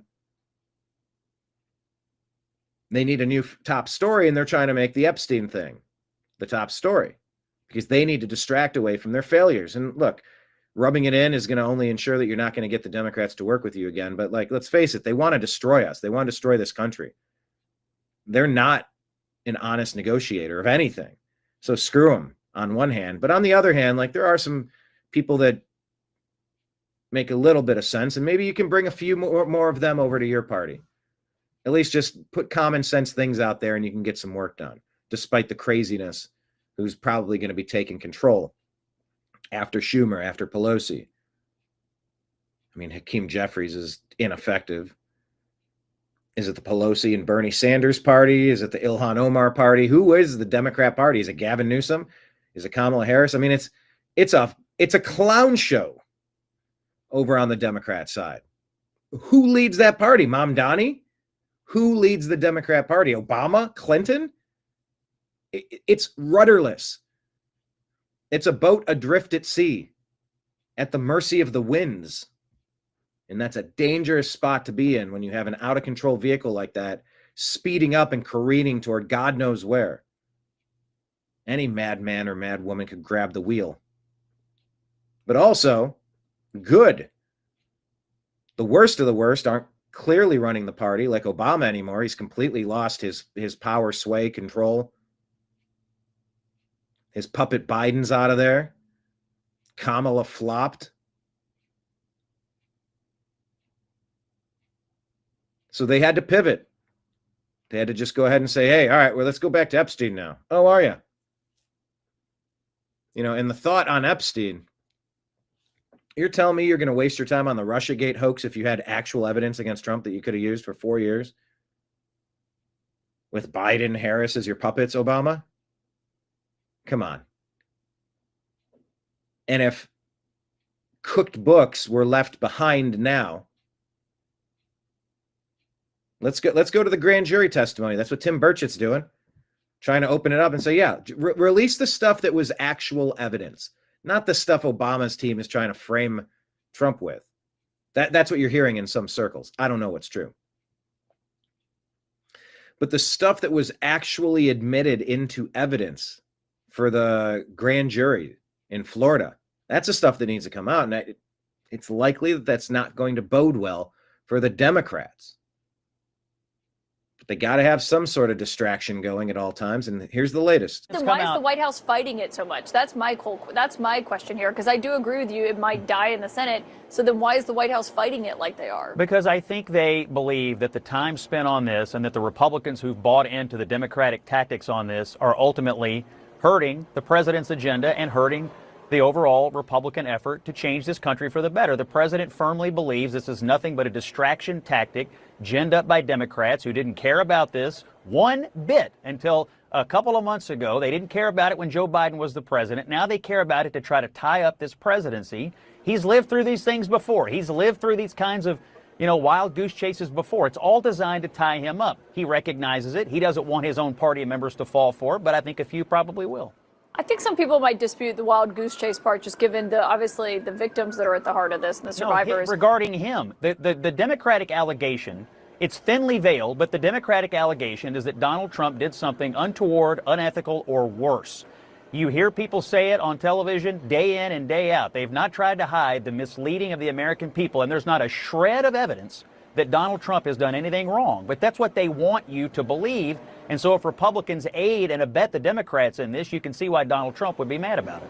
All I know is that the president has previously expressed some discomfort about the idea of releasing a bunch of files from an investigation that is closed that may contain names of people who did nothing wrong but would be smeared if the files were become public. I mean, obviously, there were powerful people involved. I don't think anybody disputes that. And I have said repeatedly, and Bakari and I agree on this, if powerful people got away with things, we need to know that, and they do need to be brought to justice.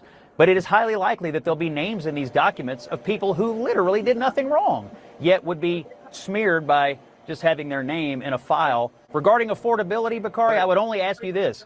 Why is the party of affordability today spending their entire day talking about Jeffrey Epstein? They got no message on affordability. They're the ones who put us in this crisis in the first place, and they know it. Come out. I find it curious, frankly, that the House Democrats today released these emails on the very day that we were supposed to be talking about the government reopening because the Democrats caved. Magically, these emails appear, but...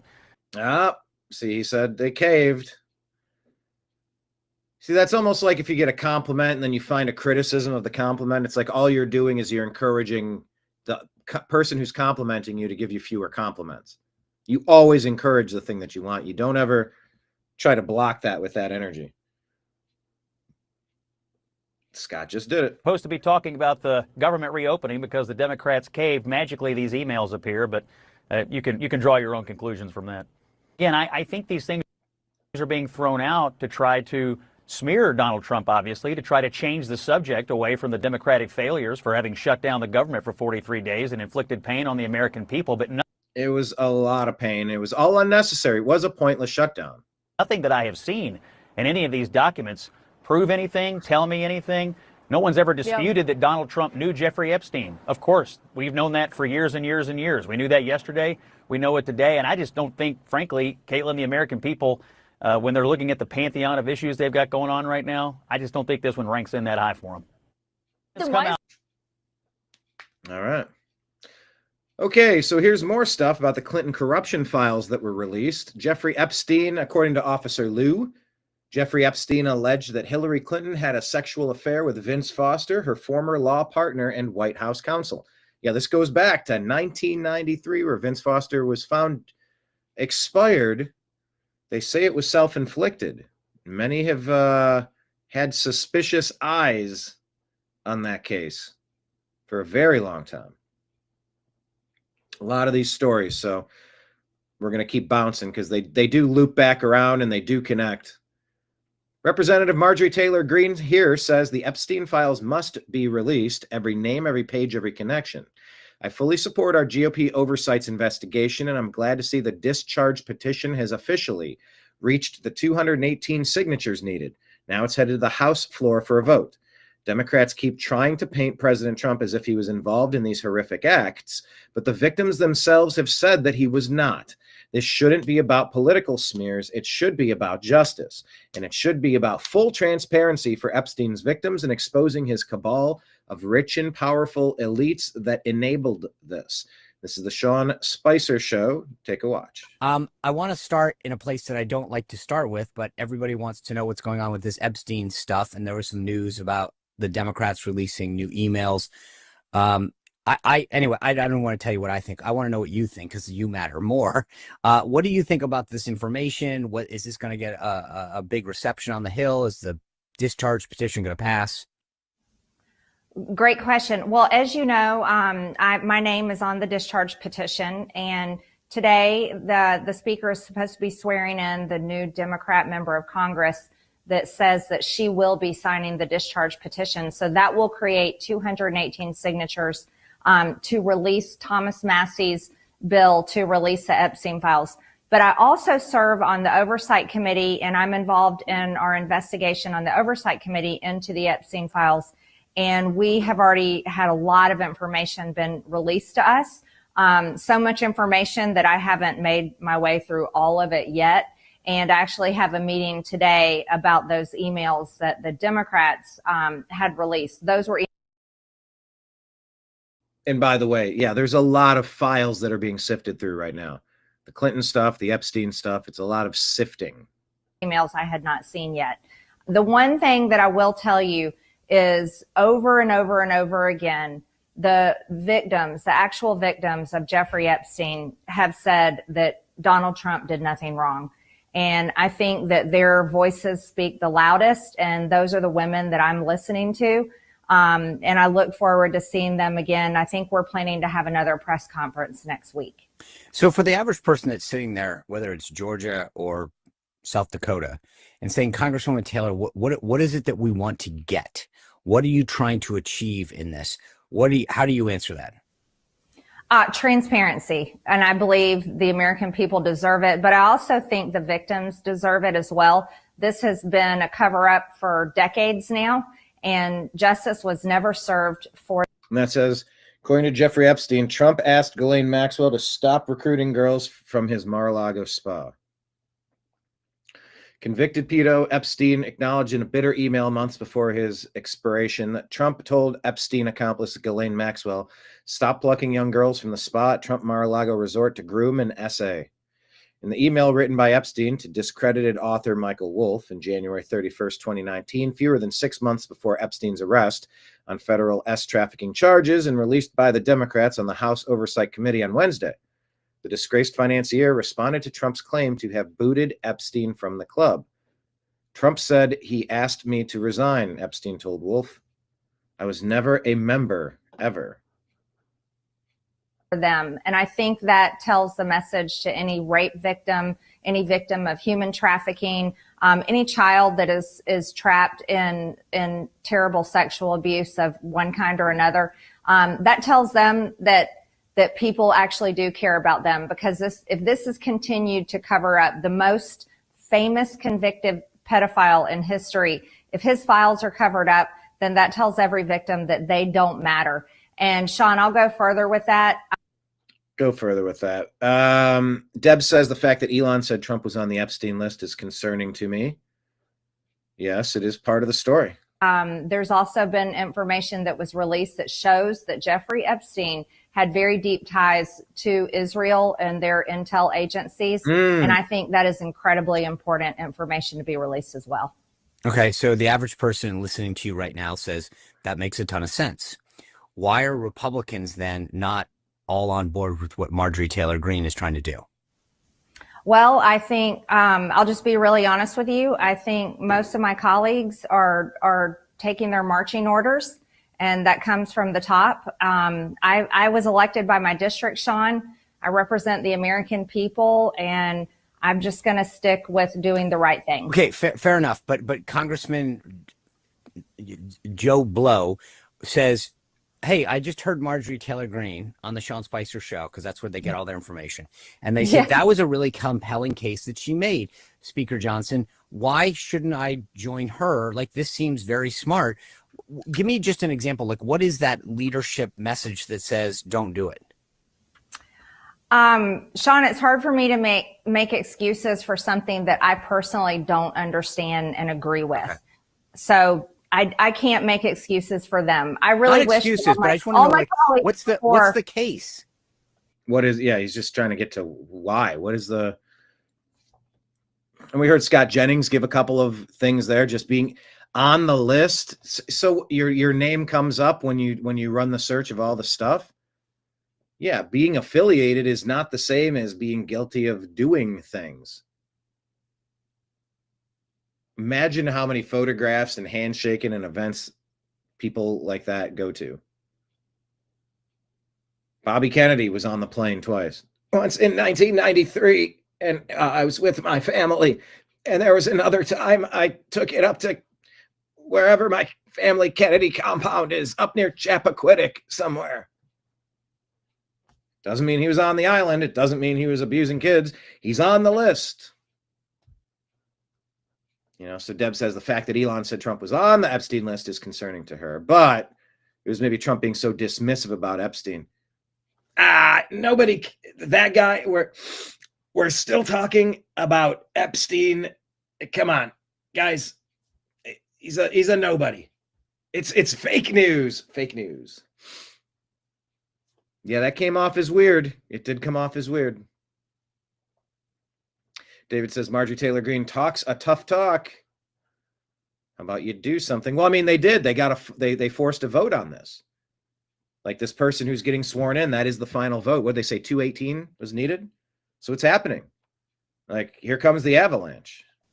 I don't know. I don't crazy. know. I I mean- don't know why anybody doesn't get on board and fully support the release of all this information. It's the easiest thing to do. It's what all of us have said over and over again. It was even said over and over again on the campaign trail. Democrats, they are the ones that look like hypocrites because they could have done it for 4 years when they had full control, but they didn't. And I can't make any excuses for anybody, Sean. All right. Luke Radowski, who's in the intro to this show where I'm interviewing him at Politicon, he says, Jeffrey Epstein claims Hillary Clinton had a sexual relationship with former attorney Vince Foster. That's the guy that the Clintons offed in more ways than one, allegedly. So is this Jeffrey Epstein to Michael Wolff regarding Trump? Importance high. Nussbaum White House counsel. Hillary doing naughties with Vince. Huh. Michael Wolff wrote, what's the thumbnail on Nussbaum and Foster? The thumbnail. Nussbaum White House counsel. Hillary doing naughties with Vince.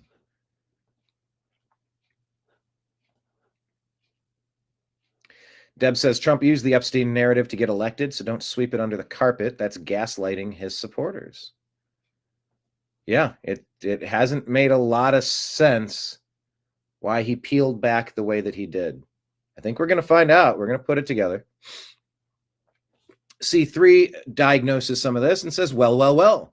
So now Epstein, Virginia Giuffre, rest in peace, or Giuffre. I always heard it Virginia Giuffre.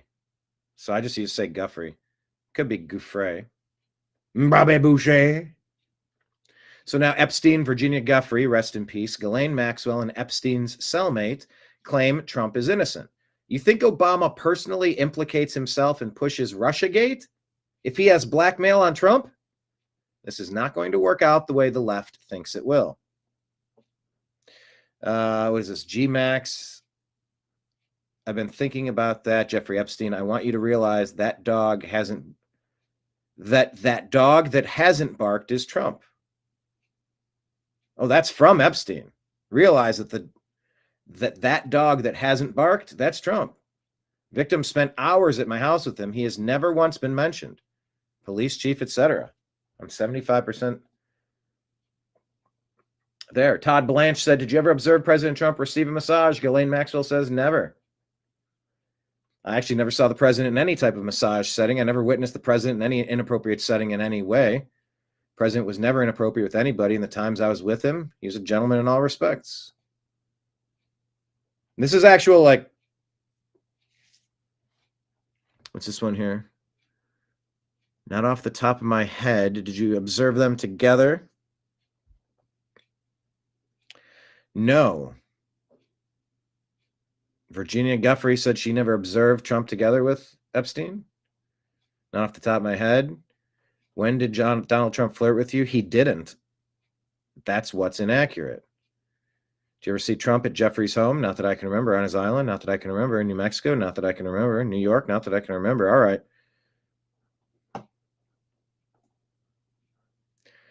Jeffrey Epstein claimed prosecutors offered his freedom if he agreed to implicate Donald Trump, according to a cellmate.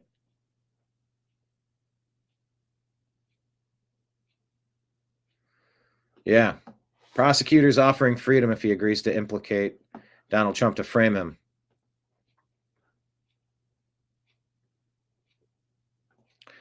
Deb, Trump has lost my trust, unfortunately.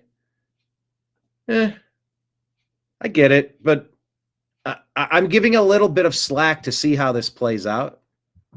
I'm giving a little bit of slack because so many other big picture points are moving in the right direction. That's different from a free pass. That's different from cheerleading. That's different from burying my head in the sand. But I'm willing to kind of ease off a little bit and see how it plays out. Let it play out. I'm not going to turn on Trump yet. No, I'm not. I'm not doing it. I got no other vessel to jump onto. If I find a better option, maybe I will.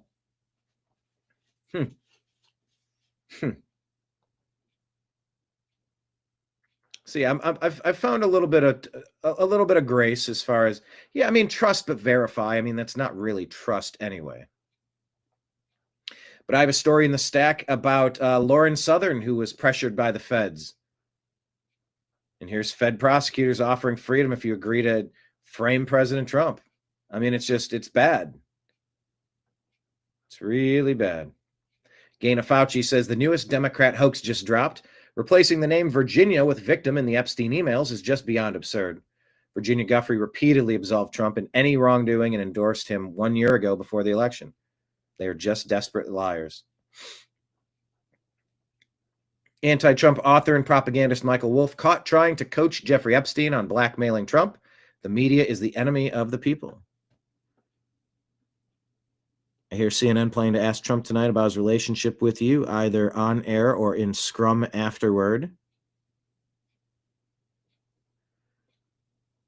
I think you should let him hang himself if he says he hasn't been on the plane or to the House, then give you a valuable PR and political currency. You can hang him in a way that's a weird language, knowing that that's how Epstein went. You can hang him in a way that potentially generates a positive benefit for you, or if it really looks like he could win, you could save him generating a debt. Of course, it's possible that when asked, he'll say Jeffrey's a great guy and has gotten a raw deal and is a victim of political correctness, which is to be outlawed in a Trump regime. Okay. And of course, this is Tim Burchett over here in the comments section. Democrats blocked Representative Tim Burchett's push to bring in the Epstein files straight to the House floor. Quote, I made the motion, they blocked it. If there was something on Trump, they would have released it, end quote. All right, let's bounce over to the Clinton files. These new corruption files regarding the Clintons sounds awfully familiar, says MJ. Do you remember what Patrick Byrne said about Hillary Clinton? Operation Snow Globe? An $18 million bribe to control her presidency? Let's just take a listen to this clip, shall we? Position, and thus when the cop shows up and tried to sell the cocaine, it's not entrapment, but it's a good sting. And they explained all that to me, and they said, you're going to work for us setting up Hillary Clinton. And I'm not going to go into the details. There was an $18 million bribe that I was to arrange, and I arranged it, and I was to get the person paying I was to get the bag man into a room with her 7 weeks later on January 14th, 2016, Hillary Clinton in a hotel room, met with the bag man. I can even go into how it was done, but it won't go into it's not in her schedule. I do not know, I was not there, didn't know if she took the bribe or not. 3 days later, I met with the agents. They told me, they told me, you need to forget this whole thing ever happened. You forget every moment this ever happened, and we mean it, Patrick. It's like serious stuff. And I said, what's going on? There was actually 4 federal people of 3 different flavors in this. And I'm going to give you the words of one of them, but the gestalt of this was confirmed by the other 3. And what was eventually explained to me was this.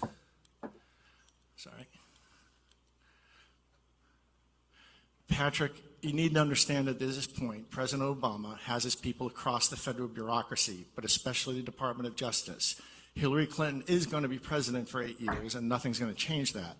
But while she's president, think of there as being a Bunsen burner in the DOJ, and the information about the bribes, and there's actually 2, that you know about are going to be sitting on that Bunsen burner. The hand on the Bunsen burner is going to be one of President Obama's people. If Hillary's a good girl and she defends Obamacare, that flame stays low. If she's a bad girl and thinks for itself, it gets turned up. And that way, President Obama is going to manage Hillary Clinton for the 8 years she's president. Then she's going to step down and Michelle's going to run. And Patrick, that's the plan. This plan, I later was told, was called Operation Snow Globe. But instead of a penguin, it's Hillary Clinton. And Brennan, and by the way, even though I just mentioned Obama, I have some good reason to believe he's not in himself. I think John Brennan's behind all of this, frankly. And I think that Brennan blackmails Obama. I think Obama is actually Brennan's guy. But anyway, I think Brennan's behind. And Brennan's already gone down.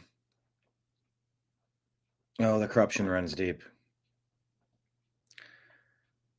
Let's share this one. This was linked to this. Breaking: the Clintons are fooked. Pam Bondi and Kash Patel exposed Clinton corruption files. New evidence that Bill and Hillary Clinton's foundation collected donations from foreign and domestic interests seeking influence. Major development: Attorney General Pam Bondi and FBI direct. So for the people saying, where is the action? This is action. This is former President Bill Clinton. This is former presidential candidate Hillary Clinton. It's already gone to Brennan. It's already gone to Comey. It's already gone to Bolton. This is the dominoes are clicking, clacking now. And I would encourage everyone, the Davids and the Debs and the Debbie Downers. Wah, wah. Things do appear to be happening. I know it's easy to say, well, they're not in Alcatraz yet. Why hasn't it all happened yet? I get it. I know. Takes a second. And the look, I mean, it's all being laid out there. The auto pen, it's gone after Biden, the former president. So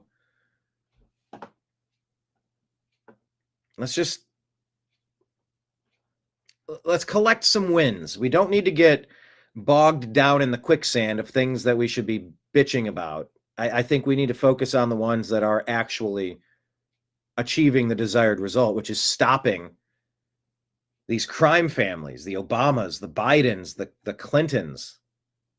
This is all enormously important. The walls are closing in, they'd say about President Trump. The walls are closing in. Are the walls closing in? Wow. Are they now?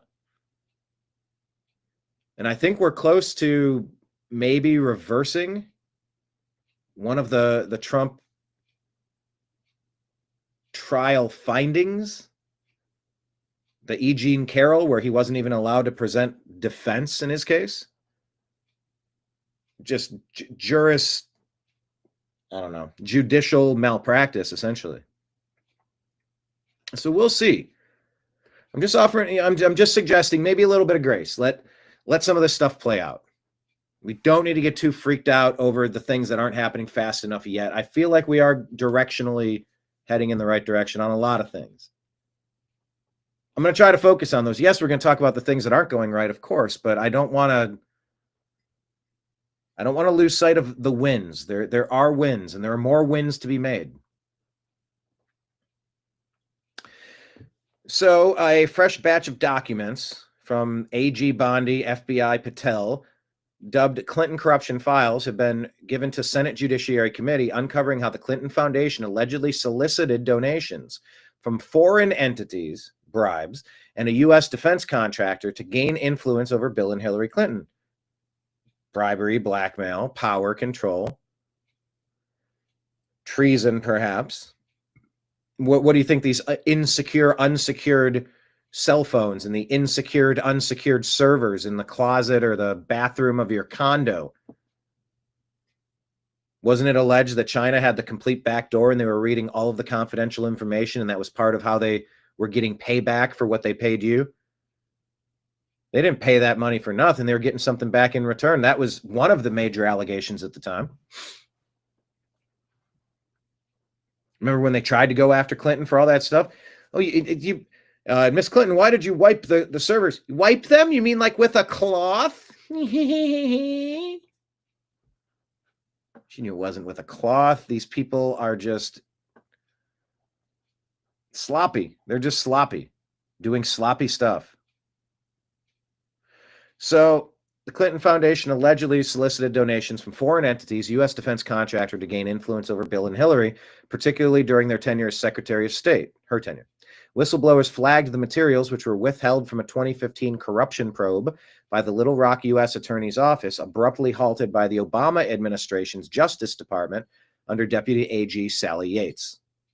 The files detail systemic obstruction. Lower-level FBI agents and DOJ prosecutors were blocked from pursuing financial trails or sharing evidence with higher-ups, effectively derailing 3 separate FBI investigations into pay-to-play allegations. Officials familiar with the documents describe it as an effort to obstruct legitimate inquiries by blocking real investigation by line-level FBI agents and DOJ field prosecutors and keeping them from following the money. Yates reportedly ordered the probes shut it down a decade ago. Bondi and Patel, who compiled the evidence over recent weeks, aim to release it publicly by week's end once whistleblower protections are secured. This is from an article in Just the News. The Skiff says Hillary Clinton is alleged to have orchestrated the entire Russia collusion hoax. This wasn't just created to cover up her infamous email scandal, which it was. This was created to cover up decades of crimes and corruption. Who had the most to lose and who had the most crimes under their belt? The Clintons. They all knew that if they didn't stop Trump, they would be indicted. Well, today, one by one, you are witnessing them fall. Let's take a look into this. FBI Director Kash Patel is urging Congress to publicly release more documents related to the Durham report and the annex as we learn more details about Hillary Clinton's role in creating the Russia hoax. One declassified email exposes how she orchestrated the entire plot. Former House Freedom Caucus chair and Trump's former White House chief of staff, Mark Meadows, joined us last night to detail how Clinton's campaign is working with the deep state. Durham had a huge investigation that took many months. What we're starting to see is the coordination that happened between the Clinton campaign, between those in the three-letter agencies that we're all too familiar with. But I think the troubling thing that appears to be coming out is that over and over and over again, there was real pressure at the very top levels of these agencies to have a narrative out there that we knew was false. And Trump's Justice Department. We knew it was false from the beginning. This wasn't, oh, I don't know. I saw a story that I believed it was presented one way. I made an opinion on it. I had the facts incorrect. I figured out it wasn't what I thought it was. And now I have a different opinion. That's understandable. This was always knowingly incorrect. This was always a frame job, knowingly and intentionally. Says this was all by design. Yep, not a mistake. President Trump said the Russia hoax was meant to destroy the relationship with Russia, make it impossible to get things under control, get a reset like Hillary said she wanted. Congressman Byron Donalds. Congressman, great to see you tonight. So is the Oversight Committee working on releasing documents mentioned in the Durham Annex?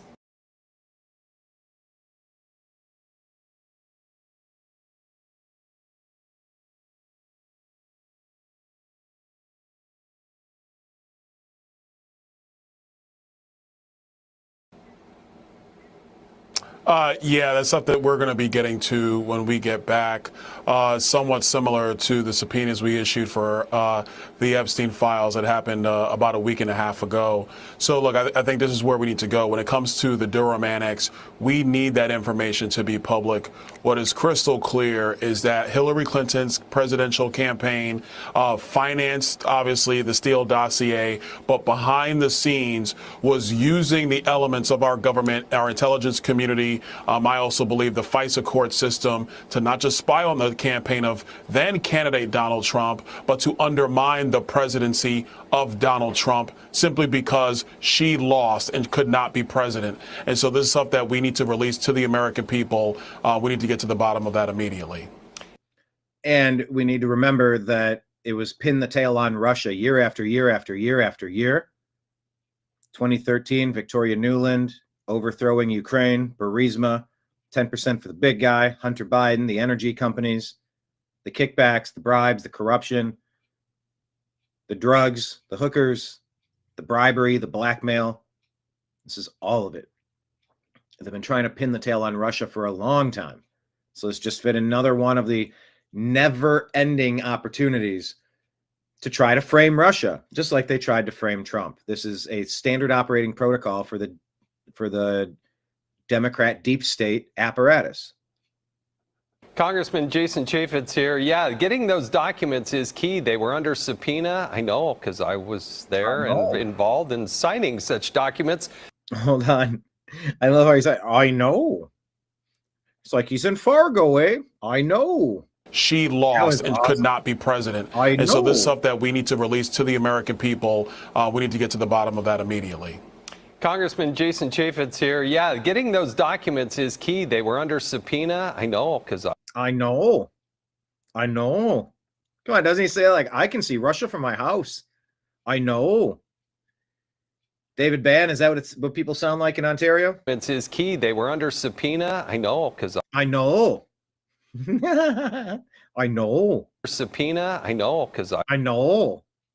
Subpoena. I know, because I was there and involved in signing such documents, but they weren't released. They were hidden, and now they can be exposed because they have been declassified.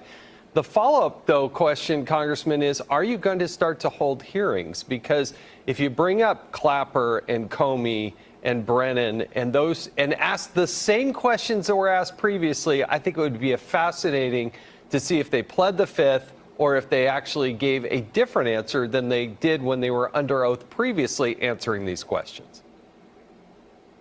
We absolutely should. They should be compelled to testify in front of Congress, both House and Senate. Let's compare with their comments they make to us now to what they said in media and what they said in previous investigations. That's going to be startling for the American people to see.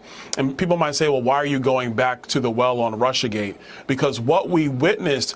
Well, I mean, they were never held to account. They were never held accountable for their criminality, for their staging a coup to overthrow the president. That's treason. That's not just politics as usual. Oh, they're misrepresenting my record. Oh, they're talking trash about me. Oh, they're misrepresenting the fact. No, it's not just standard politicking. That's treason. That's a coup. That's Obama, Clinton tied at the hip with Biden. It's the three major ruling parties in the Democrat Party busted, along with their deep state heads. Busted. You're busted. You're caught. You're identified. It's super important. Oh, going back. Why should they have to go back to Russiagate? Oh, I'll tell you why. I know. You got to go back to it because there need to be repercussions for this so it doesn't happen again. Make an example out of them. Their comments they make to us now to what they said in media and what they said in previous investigations, that's going to be startling for the American people to see. And people might say, well, why are you going back to the well on Russiagate? Because what we witnessed almost 10 years ago now is that the Democrats wielded our government. They wielded the deep state to undermine a president of the United States. If they can do that, they can do anything with our government. You cannot allow something like this to happen. So we have to expose it. All of it needs to be exposed. Those people that were involved, they need to come in, they need to testify, and they need to do it in front of the American people. And if they choose to plead the Fifth, then it speaks volumes to what they were doing to then candidate Trump and then, of course, the 45th administration of President Donald Trump. Lord willing, we're going to get some accountability here. Look, Clapper, Comey, Brennan. I don't think Clapper's had it yet. Isn't Clapper sick? I think that's maybe why they're letting him wither on the vine. Father Time might take care of that. Still, these people need to be held accountable. Last night, Mark Meadows also told us he witnessed Adam Schiff and other Democrats leaking to the media after leaving the secure SCIF rooms, where they often viewed classified information. Take a listen.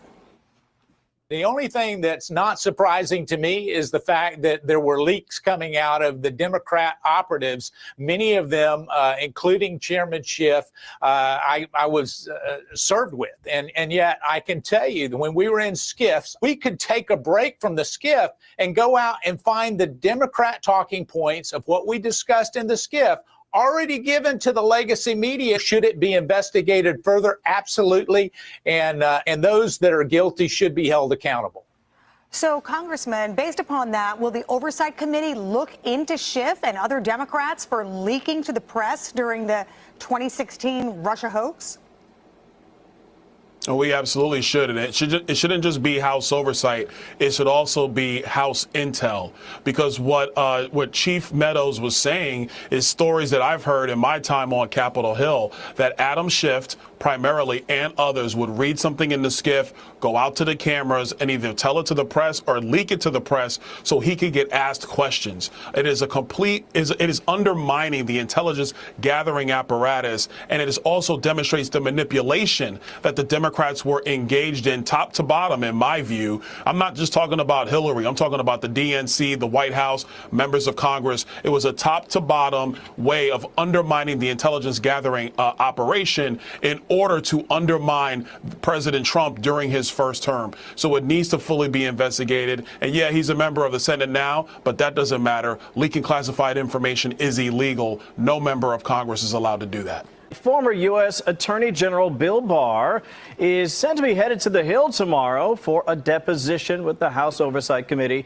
in its probe into Jeffrey Epstein. Barr, the first to be questioned in that investigation, which could include former President Bill Clinton, former Secretary of State Hillary Clinton as well. In fact, they both have interviews scheduled for the coming months. So I'm just curious, what are you hoping to learn as we continue to delve into this Epstein situation? And as an aside, is there any reason to believe that Bill Barr worked with Fonnie Willis and others down in Georgia? That's something else I think a lot of people are curious about. There's a lot of Bill Barr frustration. There's a lot. How much of this is going to take down the Clintons? But Bill Barr, I mean, what was more disappointing than Bill Barr? That's at the top of the list somewhere. Christopher Wray, Bill Barr, Pompeo. I think this is something that might come out in questioning tomorrow with AG Barr. I think on a broader level, what the Oversight Committee wants to accomplish is making sure that we have transparency for the American people. That's why we've issued subpoenas for the testimony from these individuals in closed-door depositions. This is why we've also subpoenaed the entire Epstein file so that information can be reviewed. Obviously, you want to protect victims. That's first and foremost. But that information can be reviewed and released to the American people. So this is a first step along that path. With respect to the Fannie Willis stuff, and that might come up as well. We'll see where it goes. All right. Buckle up, everybody. Kenneth drops a super chat. You betcha. Oh, I betcha indeed. Thank you, Kenneth. I love the sound of $5 coins clanking into the jar. Clink, clink, clink. Clink, clink. Thank you very much. All right, so let's take a listen to Speaker Johnson here about Epstein. He's not saying that what Epstein did is a hoax. It's a terrible, unspeakable evil. He believes that himself. When he first heard the rumor, he kicked him out of Mar-a-Lago. He was an FBI informant to try to take this stuff down. The president knows and has great sympathy for the women who have suffered these unspeakable harms. It's detestable to him. He and I have spoken about this as recently as 24 hours ago. The only thing that I can say about President Trump is that he is the only person who, in 2009, when I served a lot of subpoenas. This is a very important interview right here. On a lot of people, or at least gave notice to some pretty connected people that I wanted to talk to them. He is the only person who picked up the phone and said, let's just talk. I'll give you as much time as you want. I'll tell you what you need to know, and was very helpful in the information that he gave, and gave no indication whatsoever that he was involved in anything untoward whatsoever, but had good information that checked out and that helped us, and that we didn't have to take a deposition of him. That was in 2009? That was in 2009.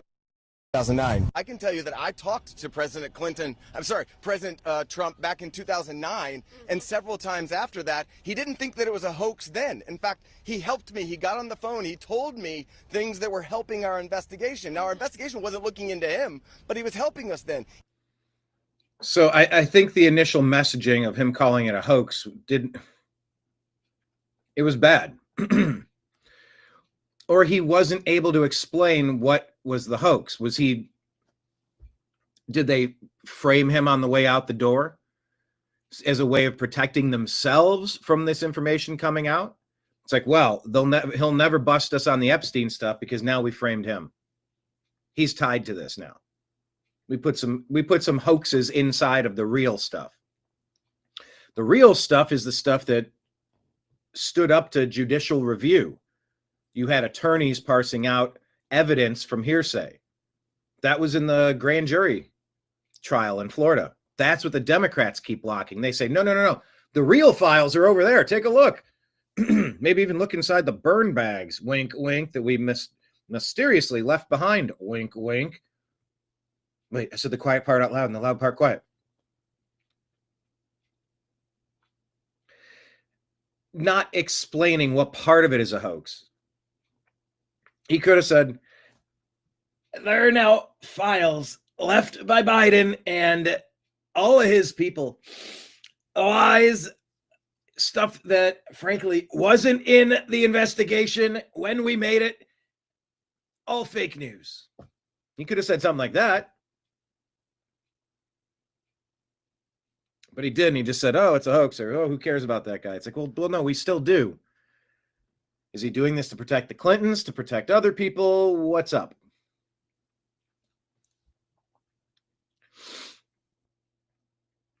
Amuse says the Trump didn't protect Epstein. He exposed him, banned in 2004, informed the FBI in 2005.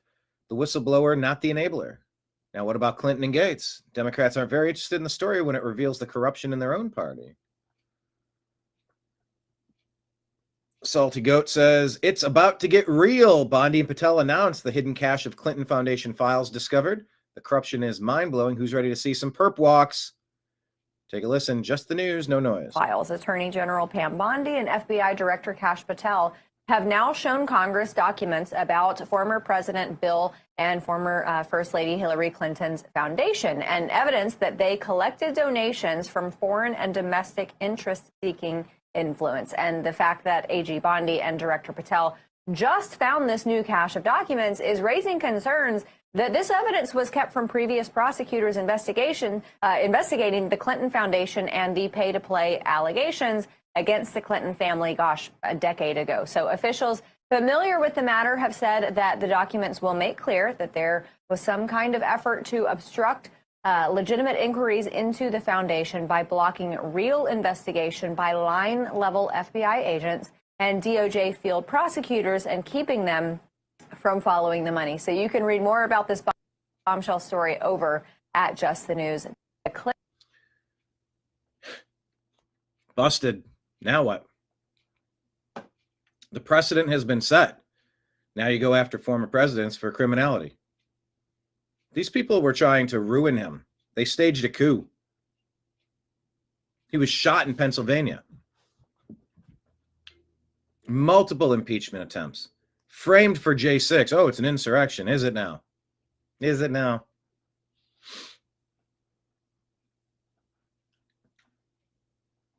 Representative Mark Harris here in North Carolina says, this man survived Vietnam but couldn't escape the serial criminals in North Carolina. Sadly, I'm going to say this. Sadly, North Carolina tends to sort of lead the nation, or it's like top 5, arresting violent, crazy people 10, 20, 30, 40, 50 times, and they just keep letting them out. And they took out Irina Zarutska, say her name, in the comments, IRYNAZARUTSKA, who survived Ukraine but couldn't survive North Carolina. This Vietnam veteran, David Mize, was tragically murdered, allegedly by a 14-time repeat criminal. This is an unacceptable way to repay a hero. Elon Musk posted this from Lord of the Rings. Kenneth says, yeah, the deep state staged a coup, and I'm not cool with it.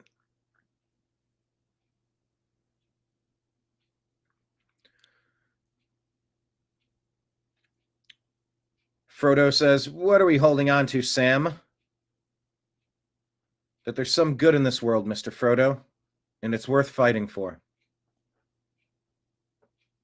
It's a good moment in the movie. It's a good scene. It's a good movie. Good trilogy. Elon says, when Grokpedia is good enough, And they have a long way to go. We will change the name to Encyclopedia Galactica. It will be an open source distillation of all knowledge, including audio, images, and video. Join XAI to help build the sci-fi version of the Library of Alexandria. Yeah, the Van Allen belt.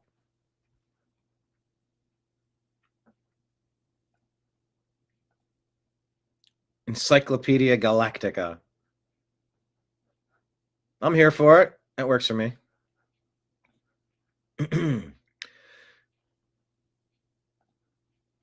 Just in, let's take a listen to this one. This is the incoming mayor of Seattle, Katie Wilson, getting slammed for this speech. Access to affordable, healthy food is a basic right. We cannot allow giant grocery chains to stomp all over our communities, close stores at will, and leave behind food deserts. Together we can build a Seattle where fresh food is for everyone, not just for those who can afford it.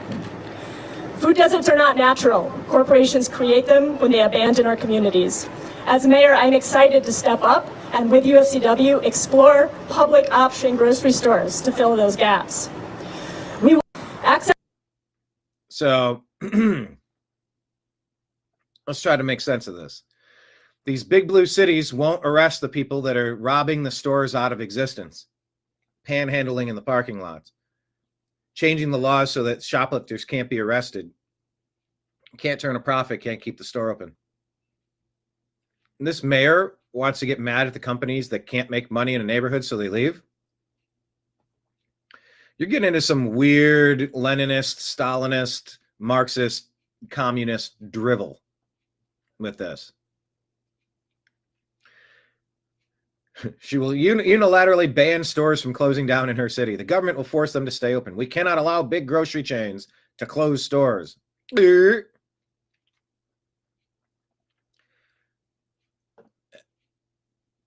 is weird. Marion says she got elected after all the delayed mail-in ballots were finally counted. Really?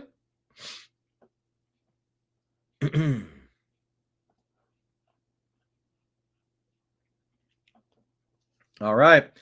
Eric Daughtry reports FBI Director Dan Bongino scorches Representative Thomas Massie for insinuating that his FBI is retaliating against a whistleblower in the J6 pipe bomb investigation.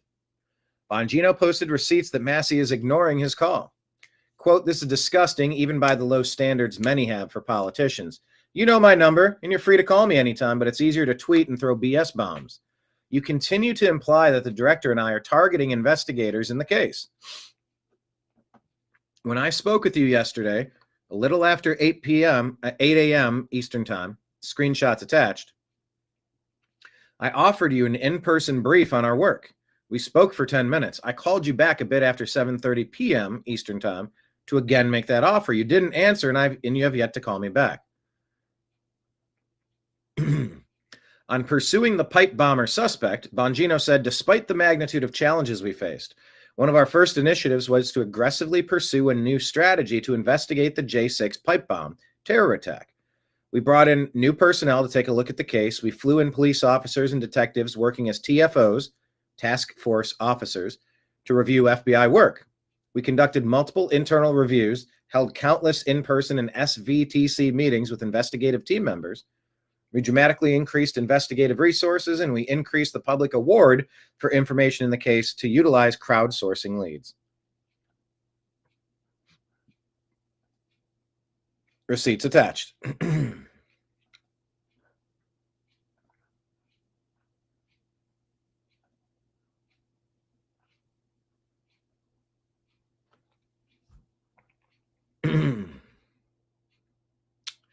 He continues, yes, our leadership team will be meeting with FBI team members today, and we will avail them of all the whistleblower resources they need to disclose any evidence of malfeasance in the prior administration.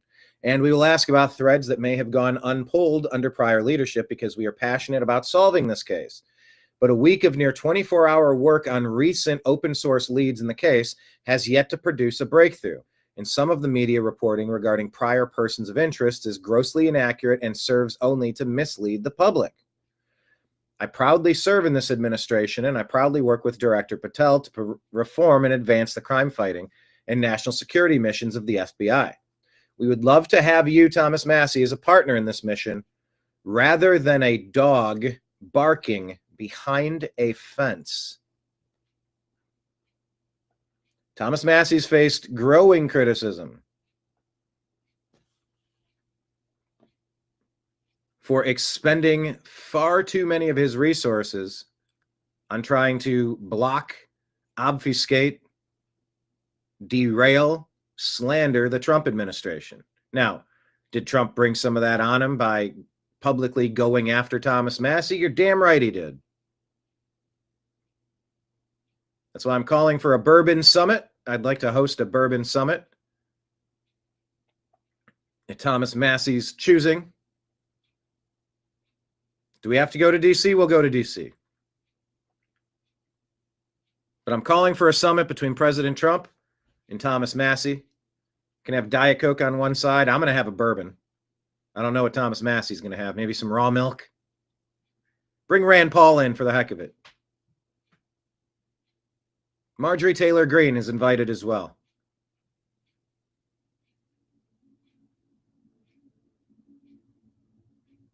I'm tempted to invite Candace Owens and Tucker and a whole bunch of people.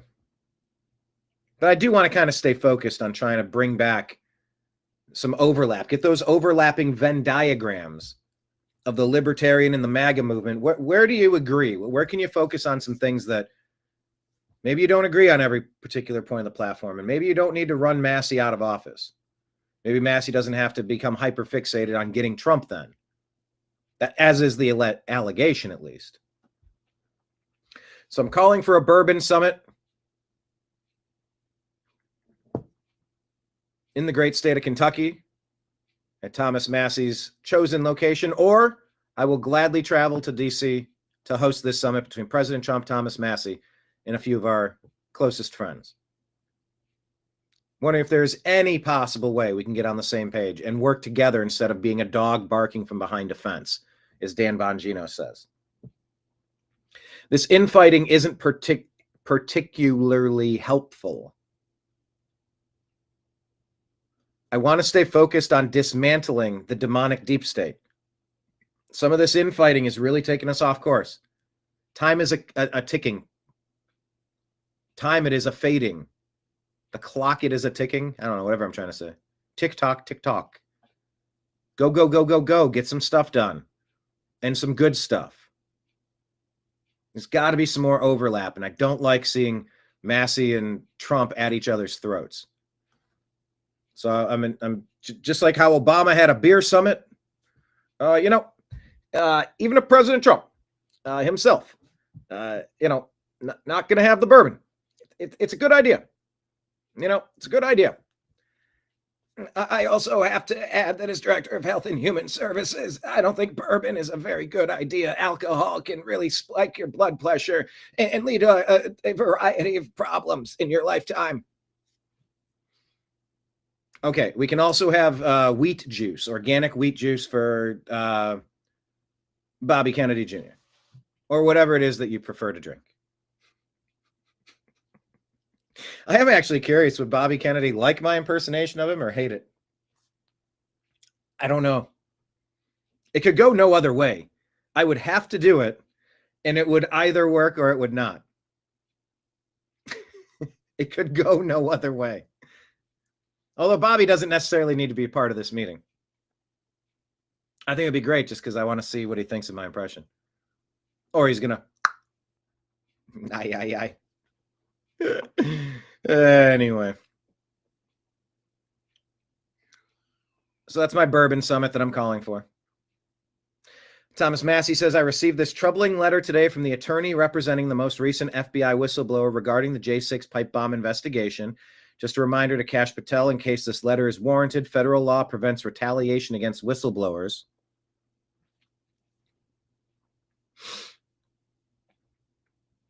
Leadership at FBI field office notified management. There will be a management meeting tomorrow at 10 a.m. Obvious from the information provided by senior leadership in the Washington field office that this meeting is an attempt to identify the FBI whistleblower who made the protected disclosure to U.S. Congress.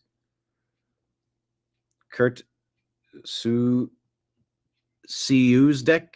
Esquire. The attempt by the assistant director and other senior leadership in the Washington field office to identify the whistleblower is a reprisal in violation of 28 CFR Part 27.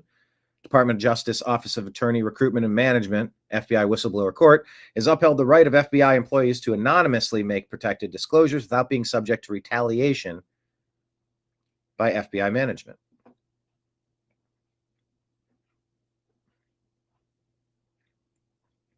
All right. I found this exchange to be very interesting, people. Very, very, very, very interesting.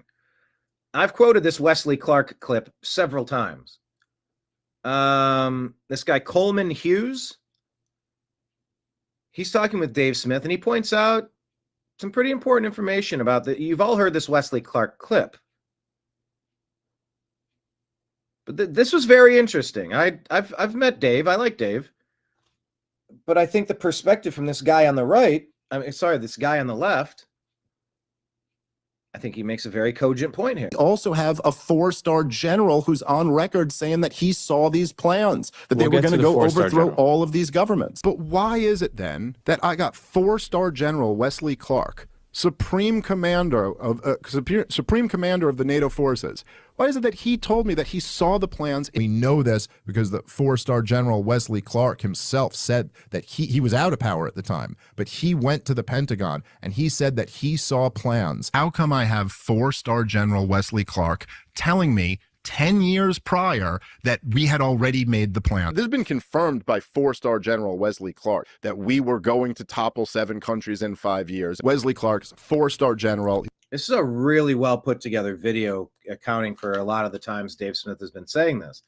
Because then when you watch the clip, you go, oh my God, that's not what he said. He was the head of NATO, and he told Amy Goodman on Democracy Now! That he saw in late 2001 what is become known as the 7 wars in 5 years, that the plan from the neocons in the government was that we were going to overthrow all these governments in the region in the next 5 years. Let's talk about this Wesley Clark memo that he never saw. Okay, so 4-star General Wesley Clark. He never saw it? Yeah, he says so in the C-SPAN interview. You don't remember this? He's talking about it. He says that this guy. He said, I just got this down from upstairs, meaning the Secretary of Defense's office today, and he said, this is a memo that describes how we're going to take out 7 countries in 5 years. Let's be very clear with what Wesley Clark is saying and with what he's not saying. He said, I just got this down from upstairs, meaning the Secretary of Defense's office today, and he said, this is a memo that describes how we're going to take out 7 countries in 5 years. I said, is it classified? He said, yes, sir. I said, well, don't show it to me. Don't show it to me. He never saw it. He doesn't know what was real. Rumsfeld, whose sometimes abrasive approach often alienated other cabinet members, produced 20 to 60 snowflakes, these memos, snowflakes a day, 20 to 60 a day. Regularly poured out his thoughts in writing as the basis for developing policy. Every once in a while, one of these ranting Rumsfeld notes to Condi would come. You can almost hear the eye roll. Like, this dude Rumsfeld is drowning us in his little thoughts and his stupid memos. Do you have any evidence that this memo was actually important as opposed to one snowflake in a shifting strategy of 60,000? The fact is that much of what he said came true, and that's what makes it interesting. That's how we're going to take out 7 countries in 5 years. And that this was part of a strategy to overthrow 7 governments in 5 years. And all of them except one have been done. It's literally, he names 7 countries, and there's 1 to go. And that one, by the way, happens to be the one that Donald Trump is flirting with a war with right now, Iran. All the rest of them have happened. Starting with Iraq, and then Syria, Lebanon, Libya, Somalia, Sudan, and finishing off Iran. 3 of the countries out of 7, almost half the countries have not done regime change. Somalia, Sudan, and Syria, Lebanon. Lebanon happened. Starting with Iraq, and then Syria, Iraq and Syria, yes. Lebanon, no. Lebanon, Libya, Somalia. Libya, yes. Somalia, no. Sudan, and finishing. Sudan, no. Off Iran. 3, and not Iran yet. That's 4 out of 7. 3 of the countries out of 7, almost half the countries have not done regime change, let alone within 5 years, let alone in the specific order prescribed by the memo. And not to mention, we did do regime change in countries not on the memo at all, like Liberia. So there's actually no variable from the memo that actually matches our foreign policy. And Coleman, my argument here isn't that, again, I'm not saying that memo came to life and exactly what was written down on that has happened. Of course, there were more memos. Of course, there were more decisions that were added in afterward. I'm saying that a 4-star general said the decision had been made, that he had sources in the Defense Department. Based on what? The memo. In the Defense Department. Who is basing it on what? The memo. There might be lots of memos that go out every day, but a memo that says we're going to fight, we're going to topple 7 countries in the next 5 years, a pretty big memo. That's not just one of the regular Do you memos. have any That's the point. evidence it was a big memo? That is a assumption. This is just a great point because I've watched Dave Smith. I've repeated this line. Not that I was repeating Dave's line, but the zeitgeist had us saying that a long time. But I mean, General Wesley Clark says, is that classified? He goes, oh yeah. He goes, well, don't show it to me then. He's literally saying, I never saw any primary source documentation to validate the claim. And then to just say, oh, well, it was a big memo. Do you have any evidence that this was a big memo and not one of 600,000 nonstop rantings, babblings, if you will? Brian babblings? What is it, Deb? What were we calling? What's the wordplay where? Babbling Brian. Your nickname's the Babbler. There you go. Anyway, I just think this is very important because looking back on it, we've been misreporting this. He literally says, I didn't confirm this. Some guy said that he saw something. This is very telephone game. But if you had the memo and you got to see it directly from the source, that's a very different story. And it didn't play out exactly how it was claimed it would. Definitely not in the same order either. Every day, but a memo that says we're going to fight, we're going to topple 7 countries in the next 5 years, a pretty big memo. That's not just one of the regular Do you memos. have any That's the point. evidence it was a big memo? Your only evidence is the guy who never read it. Your evidence is the guy who never read it. When you frame it that way, you go, oh, shit.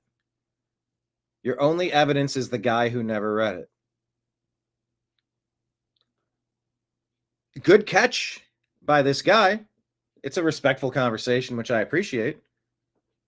But it's an excellent point. You realize how ridiculous this is. You couldn't, if you were a historian writing a book, you'd have to cut this out of the book because you're relying on the hearsay of someone that never even read the document, much less you or I have never read the document. And then we know that they were writing 60 documents a day that Condoleezza Rice was putting in the trash. It's a ridiculously low bar of evidence you'd have to consider this memo and everything implied by it important.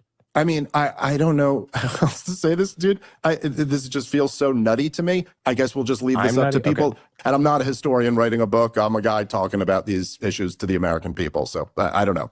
You can decide whether you find that to be a pretty interesting story or not. Your only evidence is a guy that never read it. Very calm. Very well done. Okay, so Dave Smith was trending. I had to see why, and I saw both of these stories. This is a conversation about Ben Shapiro. Would he do a debate? Like of even the Ben Shapiro audience, how would so many of them not recognize that? Like, hey, this is the exact opposite of what we really got into you for. It's a big, beautiful memo. They said, sir, what about the memo? I said it might be the memo-iest of the memos. In fact, in that Foo Fighters commercial, it was not Mentos, it was Memos. Look a little closer. Zoom in. It was my idea. Ask Dave Grohl. We got into you because you were like the guy doing the opposite thing. At this point, it is so obvious. Forget even me. I mean, I've been, trying to get Ben Shapiro to debate me for a long time. Ben Shapiro has to debate Nick Fuentes. How could he not? How could he not at this point? Especially when his criticism to Tucker is like, oh, he didn't ask enough tough questions. It's like, I guarantee you Nick would answer the phone immediately. Yeah, dude, I promise you Nick would do that shit. I mean, I can't.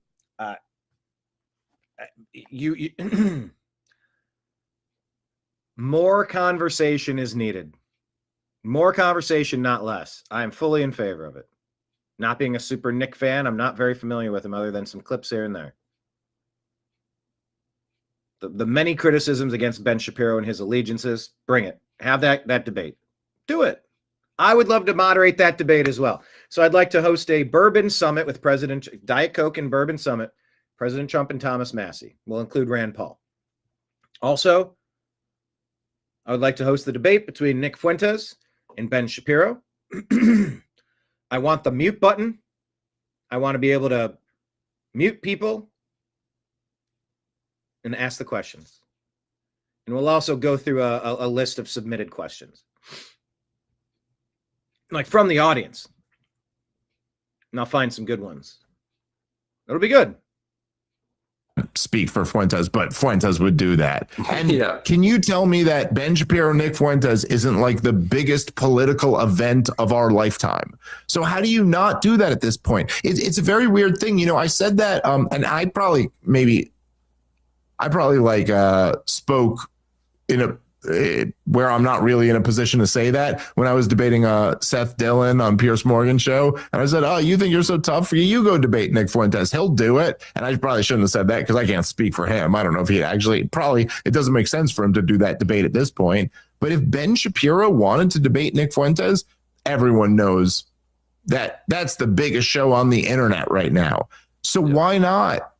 You know, if your whole thing was always, we have to have these conversations, we have to debate, and you're criticizing Tucker for not going at him hard enough, then why not do it? And I think the fact is that we all know Ben Shapiro won't do that. We all know, even you could clip me saying that and go, oh, the challenge was, he won't do it. Same way he won't debate me. You know, he's not going to do that. And the reason is because he doesn't think he can win it. And I think on some level, everybody knows that. And at this point, at least. And so the thing is, okay, he knows he can't win the debate. And why is that? And it's not because Nick Fuentes' most wildest fucking hits that Ben Shapiro can play on, the thing he could take out of context, or even if it is in context, the worst, sarcastic joke Nick's ever made. It's not because that's right. That's not why Ben Shapiro can't win the debate. It's not because Nick is right to say Hitler has aura or whatever, or to leave it ambiguous or even support shit about the Nazis. That's not why Ben Shapiro can't win the debate. That would be low-hanging fruit for Ben Shapiro to make it more easy for him to win the debate. The reason why he can't win the debate, even though Nick is taking the most unpalatable, positions you could imagine, is because Ben Shapiro's taking an even more fucked up position. He's supporting Israel doing what they're doing right now. It's an ongoing part of the MAGA civil war. Got to figure out the Israel question. How much influence? And by the way, it's directly connected to the Epstein situation that was alleged to be a honeypot operation with heavy Israeli influence for political power and control, bribes and blackmails, power, power, power. Maybe true, maybe not. Seems to be the agreed upon. Well, yeah, obviously that's what it was. Borne out through criminal court cases. Well, they haven't released the files in Florida yet. Is that coming? Hopefully. The Democrat judges appear to be blocking it. I believe that's how it's being held up. I think it's the judges. It might be the Congress, but I think it's the judges in Florida that are holding it up. But yeah, this conversation's got to happen. It's got to be front and center. There's a lot of people that feel that there's too much power and control, too much leverage, too much being led around by a chain or a leash.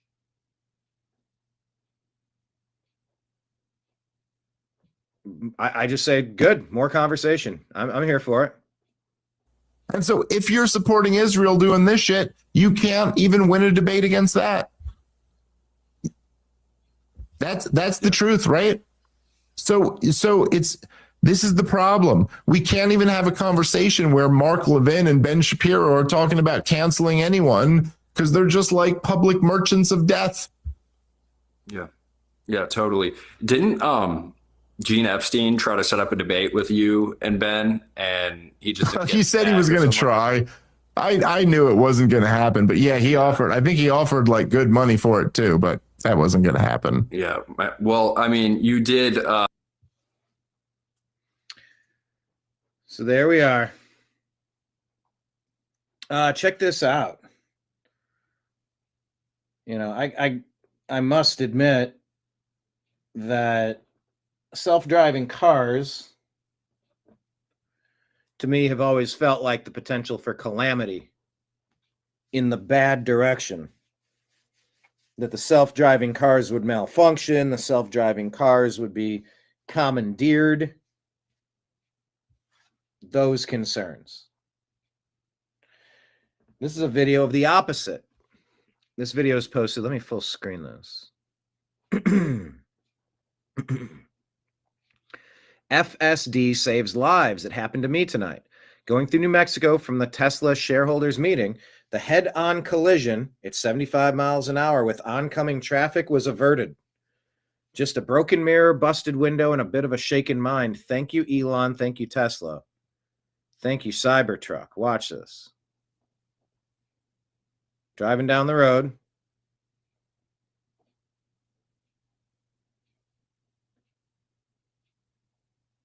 And then, oh, right there. Both lanes of traffic filled with oncoming traffic. Look at that. And this vehicle veered out at the last minute to avoid it. Look at that.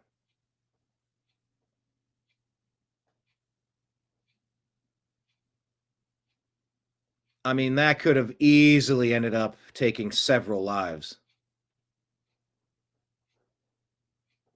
Wow. I mean, it's just instantaneous thinking.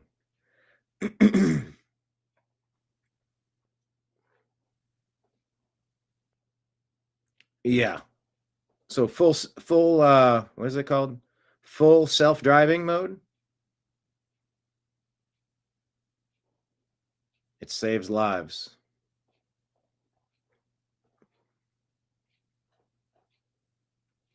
Okay, AP News here reporting. California revokes 17,000 commercial driver's license, the CDLs, for immigrants. Well, is it for illegal aliens? Josh Funk writes this today.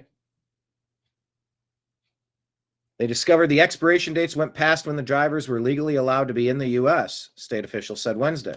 Announcement follows harsh criticism from the Trump administration about California and other states granting licenses to people in the country illegally. The issue thrust in the public consciousness in August when a tractor-trailer driver not authorized to be in the U.S. made an illegal U-turn and caused a crash in Florida that ended 3 people. Transportation Secretary Sean Duffy said Wednesday that California's action to revoke these licenses is an admission that the state acted improperly, even though it previously defended its licensing standards. California launched its review of commercial driver's license it issued. Hey, everybody. Thanks for sticking around. We did the replay of 2 shows. We're going to wrap it for today. Special thanks to Mary and Trash Panda, all the people in chat. We'll be back tomorrow at noon. Brian Engelman signing out for the New American Media. I appreciate you. I love you. And we'll talk to you again soon. Take care, everybody. Peace.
guide to the truth. TheNewAmericanMedia.com.